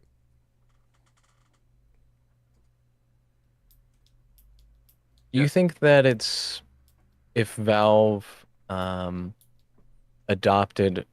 See, I understand sixes were more popular, right? With the scene, but the competitive TF2 scene, right at the time, and I'm sure now it's not like there's been a massive fucking influx of players or interest for the game. Right, made up such a small majority of the player base. If it adopted a format that allowed for your average player to be interested in, the competitive scene, like not everyone is probably interested in sixes if they play a class that isn't viable, right? Because you want to watch someone that plays your class and does it well and so on, because said the exact same thing Robin Walker did. That's right. Yep. Well, exactly what Robin he Walker wanted there to be like the pro backburner pyro player, so that all the backburner mains would be like, "Oh my god, there's my guy! Like I can do that too." Yeah. I mean, it's true though. Yeah, it is. Yeah. And if maybe it adopted a format more like 9v9 instead of sixes, sure, it would have done better if the sure. the items were implemented better, if they didn't fuck up. What if the competitive mode was MGE? There was a world where it could exist. Also, MVE it should not be MVE. Thing is, like, even if they even with 9v9 I said MGE. Highlander, it should not be MGE. Even with 9v9 Highlander, right? If they went with that and like the reason why they did what they did with 6v6 Junko is exactly what you just expressed. Is they wanted to make a game mode that was accessible to everyone, and that's why they made a 6v6 with no limits or bans, right? And it's like, oh, it's easy to jump into because it's exactly the same, but it was something that no one wanted. And so it's like, okay, let's go to the next best thing, which probably would have been Highlander because, oh, all of the classes are there, most of the weapons are there, right? And so all they would have to do is like, okay, we have to rework a bunch of weapons, fantastic. But then if they were going to strictly adhere to one class per team, that would be a nightmare for any video game. Not only is it matchmaking 18 people at the exact same time, which is brutal for any video game, but then you'd have to limit one per team. And so then you have, and that doesn't work because player distribution isn't equal across all of the classes. So it would be extremely limited by the less popular classes like Medic, right? So it would be a fucking nightmare to find all the people required to form a single game.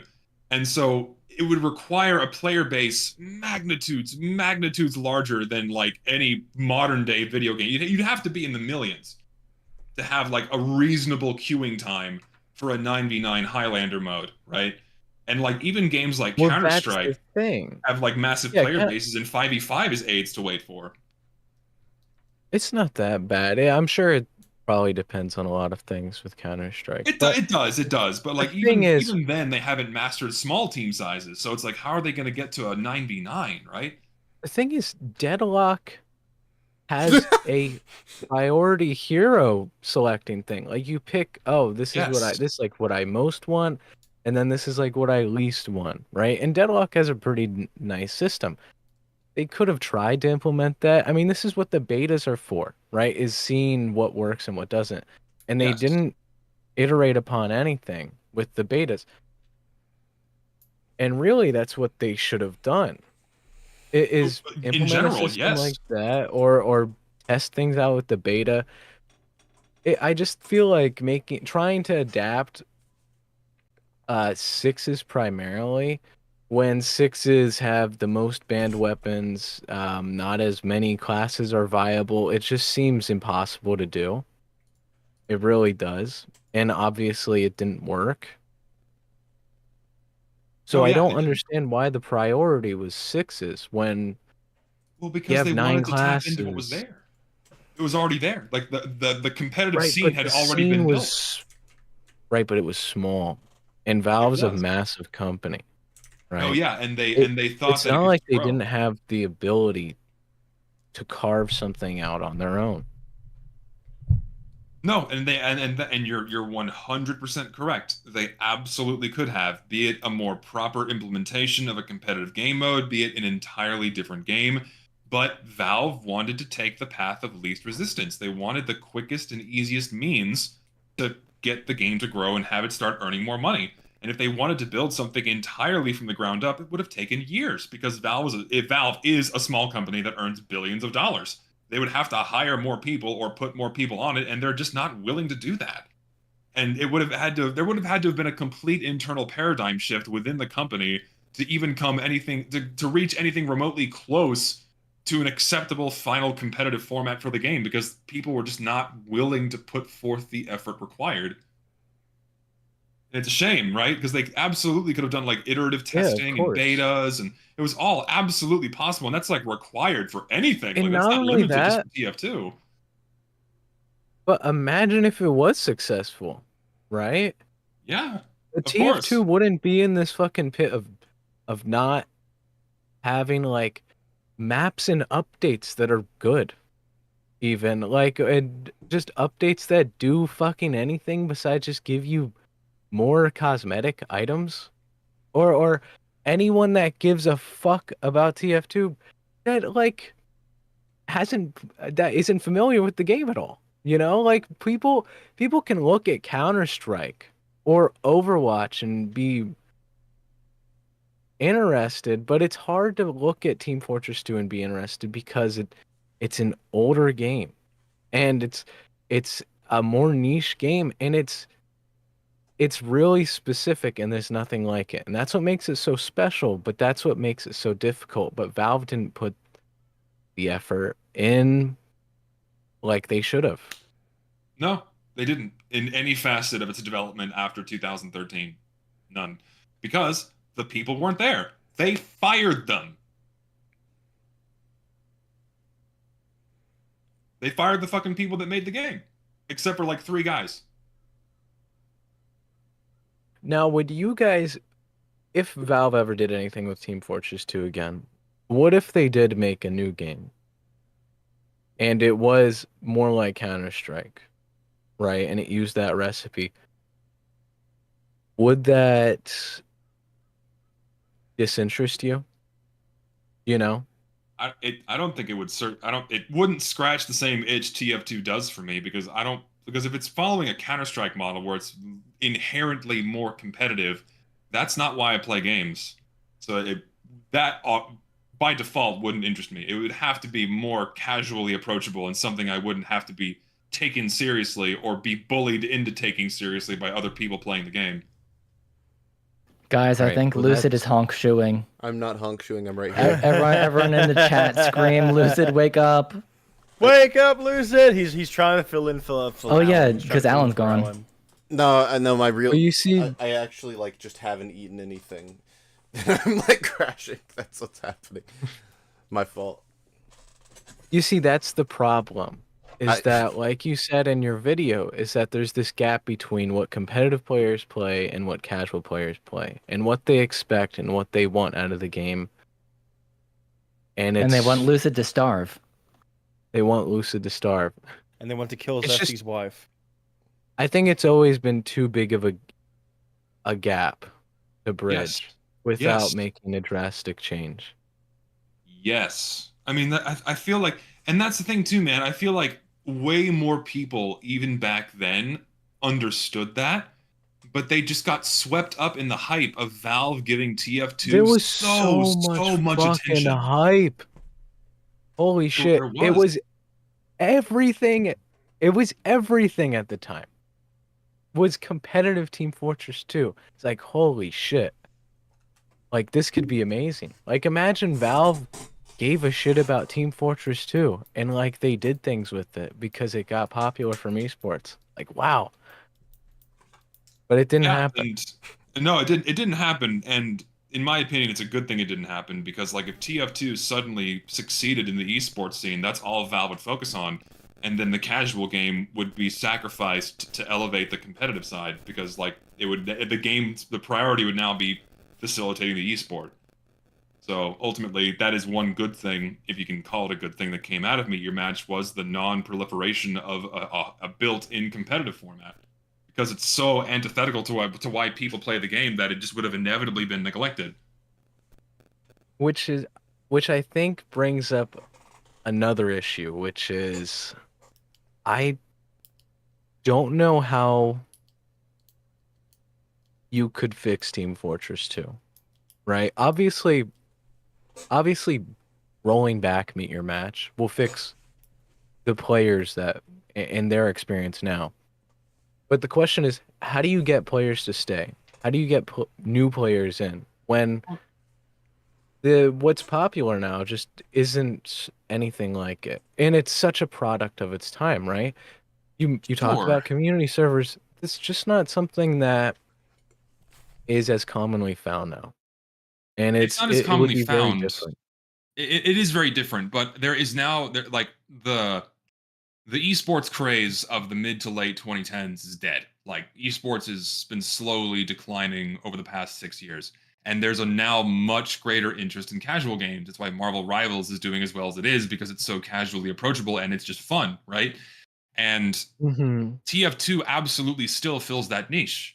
And if Valve did the things I said earlier in terms of being able to increase player retention and then just, continue to advertise the game as the game that is the most fun you can have online, that was built for literally everyone, come and play, then that would automatically draw in more people. And then, like, in Valve just giving the game more attention, because right now people acknowledge TF2 as the dead hat game because the game gets no updates. Like, if Valve gave it serious attention again, that alone would drive a lot more engagement with the game. We're like, oh, Valve cares about this game again? Let's go play it. Because ask any person that has not touched TF2 in the past decade why they stopped playing, and most will say, oh, the game stopped getting updates and Valve, like, abandoned it, right? So, like, why bother? Or they'll say Like, Meet Your that Match alone- killed it. Yeah, or Meet Your Match killed it, right? So it's like that alone would get a lot more traffic into the game.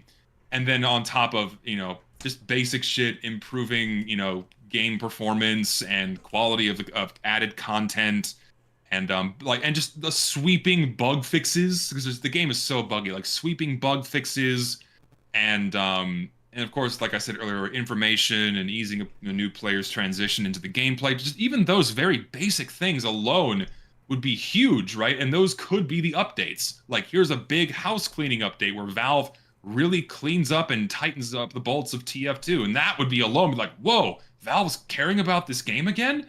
And then they could keep polishing it by, improving the UI and making it easier for players to hop into a game and giving them information. Like, just those few things would be enough to, like, help the game by a lot.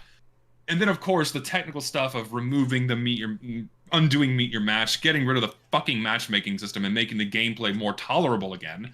Because, like, anyone coming into TF2, like, this has always been a thing with TF2. I'm ranting again, I'm sorry, but this has always been a thing with TF2. You hop into a server, and your first experience as a player is a nightmare. It's a disaster. You're just thrown into this fucking mess with no information, and you're like, well, this is fucking awful. Right? That's always been a thing in the game. But it's so much more exaggerated by casual mode because of the misbalances, the bugginess, the resets. It just makes it so much worse. So much worse. And if they just defaulted back to quick play, even that alone would drastically increase player retention, because the initial game experience is way less miserable. Like, wow, okay, I hop into a server, but then, oh, the game's over after 55 seconds? I guess I'm done playing now. That sucked. instead of being put into a server where the game is going to continue for at least 45 minutes, right? And you get to play around for a long enough time without the game interrupting you, without the game interrupting your fucking learning experience. That's another huge thing I didn't even think about for my video, is the game is constantly interrupting the learning experience for new players. You get dumped into a server, you get to fuck around for a few minutes, and oh, sorry, the game's over, bye! Everyone leaves, the server resets, and if you decide to stick around, you know, then there's no one there. But even a new player doesn't understand that, like, the server's resetting. That's not a thing that games do in the way that TF2 does, you know what I mean? It's like, oh, what the fuck, what's happening? The game doesn't tell you that the server resets after at the end of every single fucking game. Like, there's nothing saying the map is changing. You have, like, the vote, right? But it's not saying, stand by for the server reset. Like, it just shit like that interrupts a new player's experience. And it's all because of the fucking matchmaking system. Ugh. True. See, I want to be optimistic and saying, like, yeah, if you go and tighten down all of TF2's bolts and everything, and you start adding stuff, it'll fix the game. But like you said, you know, even if you made a proper tutorial and you made it easier for people to get into the game, there's still the underlying issue that Team Fortress 2 is just old now. You know, it wasn't as old. Well, you say so, CSGO, but well, CSGO's old. Fucking game's 14 years old. I know, but they ported it over to Source 2, you know. I'm not saying. Well, sure. Like, I mean that improved like graphical fidelity, but it's the same game. Right, but there's underlying issues that Team Fortress 2 has with just like simple shit, you know. And it's just the underlying way that Team Fortress 2 works, right? Is with community servers and well. So community servers would be another can of worms, and that would go into like improving interactions with the server browser. But ultimately, Valve servers are going to continue to remain dominant, right? That would be the first hurdle to tackle, is making the interaction with just Valve servers better. And that alone is exposing players to the vanilla game and would increase player retention, right? Like you don't even need to you can just leave the server browser alone. Like that's a lesser priority compared to improving the normal base game experience through Valve's systems. You know? See, I think that what you said would help a lot, but it's just TF2. I think TF2 would really benefit if it was like ported over to Source 2 or something.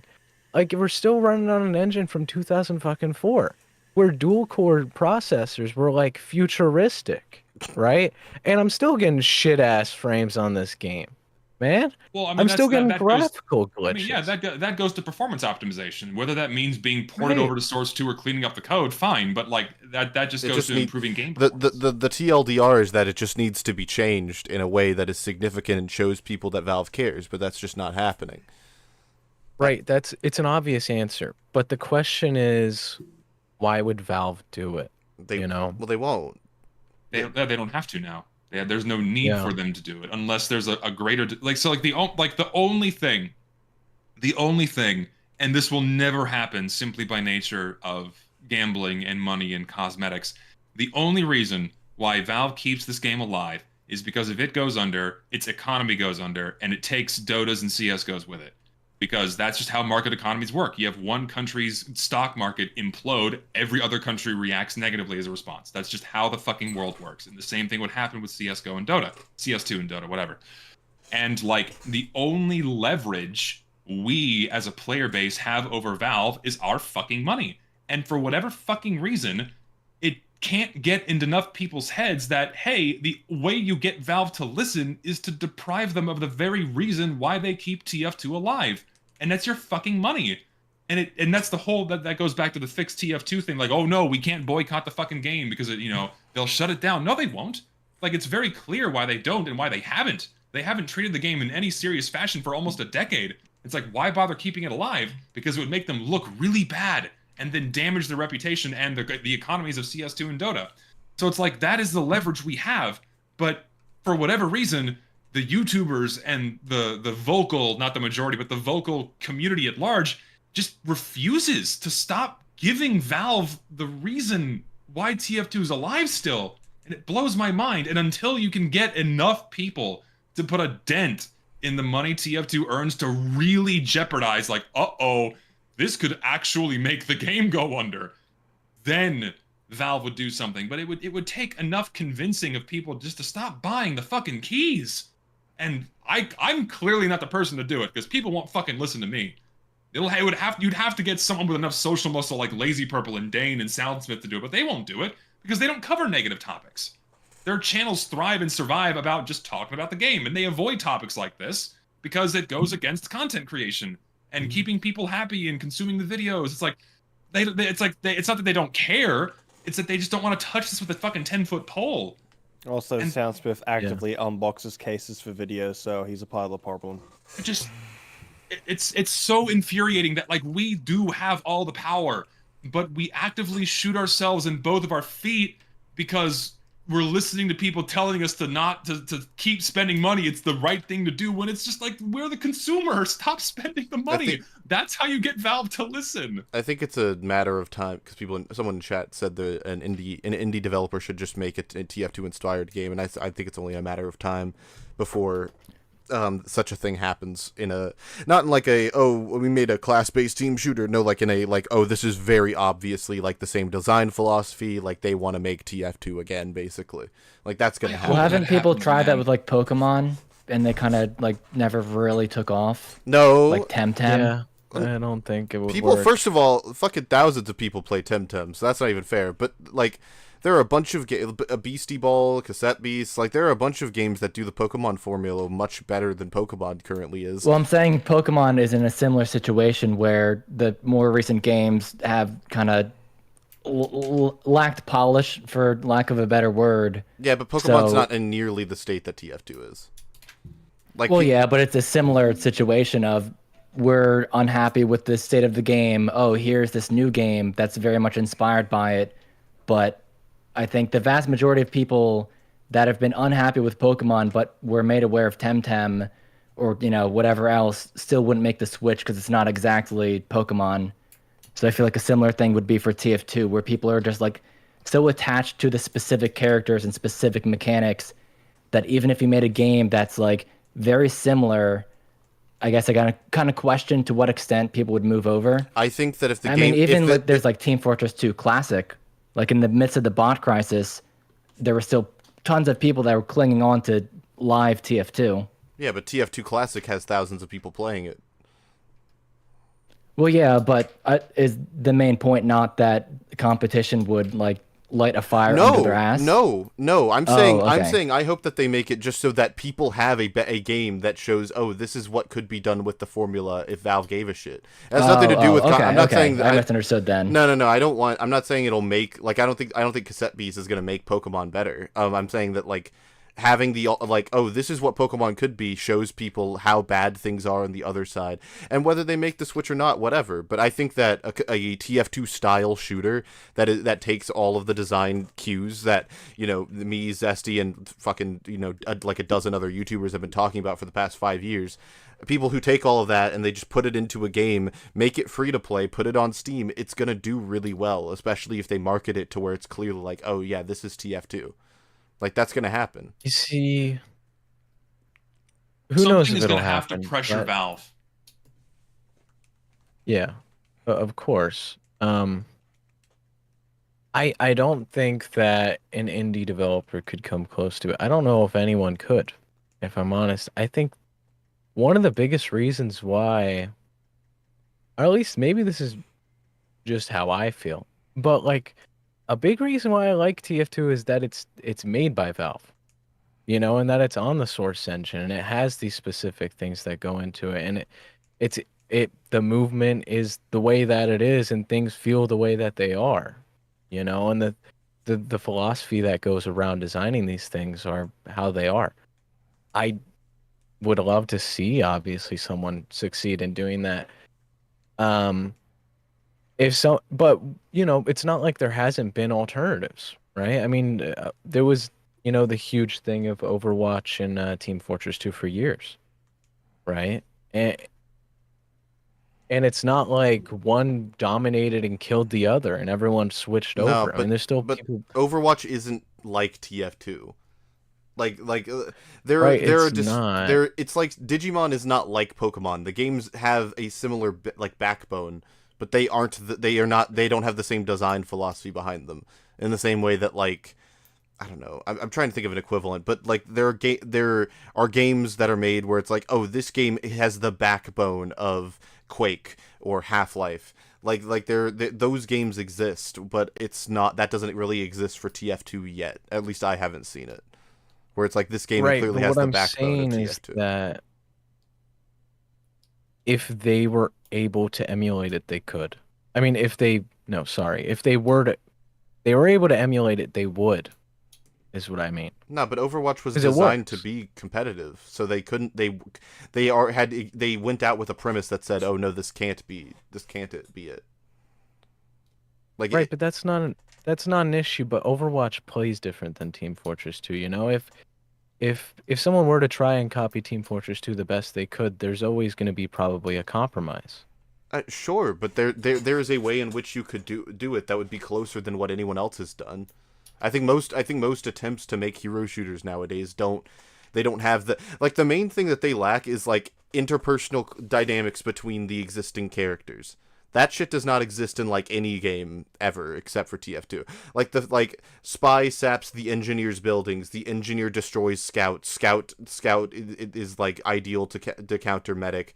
The XYZ, these classes mesh together and are built to mesh together specifically. There shouldn't be a 10th class because nothing else could be added that would make it. Like if you added anything else, it would change that dynamic. Like that doesn't exist really. Like that specific part of the design philosophy doesn't really exist in modern gaming. At least I haven't seen it. So like just emulating that would be excellent. So yeah, I think it's possible. Also, I would like to close out UFR because I'm dying over here. Oh yeah, well, it's got to be real late for you. It's not late. It's no, it's early. No, it's 2:24 p.m. p.m. Your service. It's 2:24 p.m. and I woke up at 5 hours ago and I have not eaten anything. So I'm fucking losing it. Okay, well, first before we close, just one final thing, Lucid. I needed to pull up an image that was DM'd to me a little bit earlier, if that's okay. Yeah, sure. Hold on. Let me save my progress. I've posted it in the podcast general. Oh my god. The 9-hour dissertation with the PNG tuber you all know and love. Gosh, I can't wait. Bit of a throwback.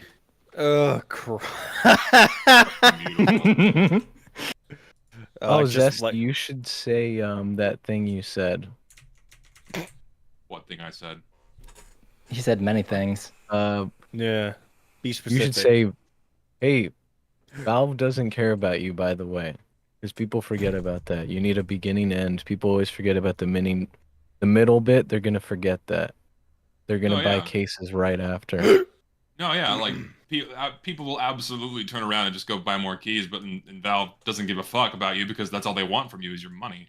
They want you to keep doing that. If you keep doing that, then you're giving them a reason to not do anything else with the game. I agree. Anyways, on that note, go watch Zesty's video. Go watch my video about Marvel Rivals and Overwatch. It's very good. I'm very proud of it. It is a good video. I can confirm. Very entertaining video from Lucid. Yeah, I'm very happy with it. So go watch that. Jaunty's making a video about a bad game. Lister's making a video about medic. On and off, yeah. Lister's making a video about a bad game. Junko's making a video about bad games. Everyone's making videos about bad games. Video games suck, by the way. Also, just play good games. Video games. Roblox or some shit. Also, there's a very a video I'm very excited to make. Will hopefully, fingers crossed, be coming out this coming weekend. No promises. I won't announce. I'm gonna stop trying to announce release dates because people get pissed when I push them back. So I'm just gonna not. Yeah, I learned my lesson with that. Yeah, but my goal is to have it out this coming weekend. So to be excited, be hype, whatever. All right. On that note, let's get the fuck out of here. Jaunty, say something funny. Bazinga. No, go to the shit microphone. Oh, okay. I'll go to the shit. Wait. Can you say in the shit microphone what the next the UFR After Dark's gonna be? I don't know that we're playing video games. Yeah.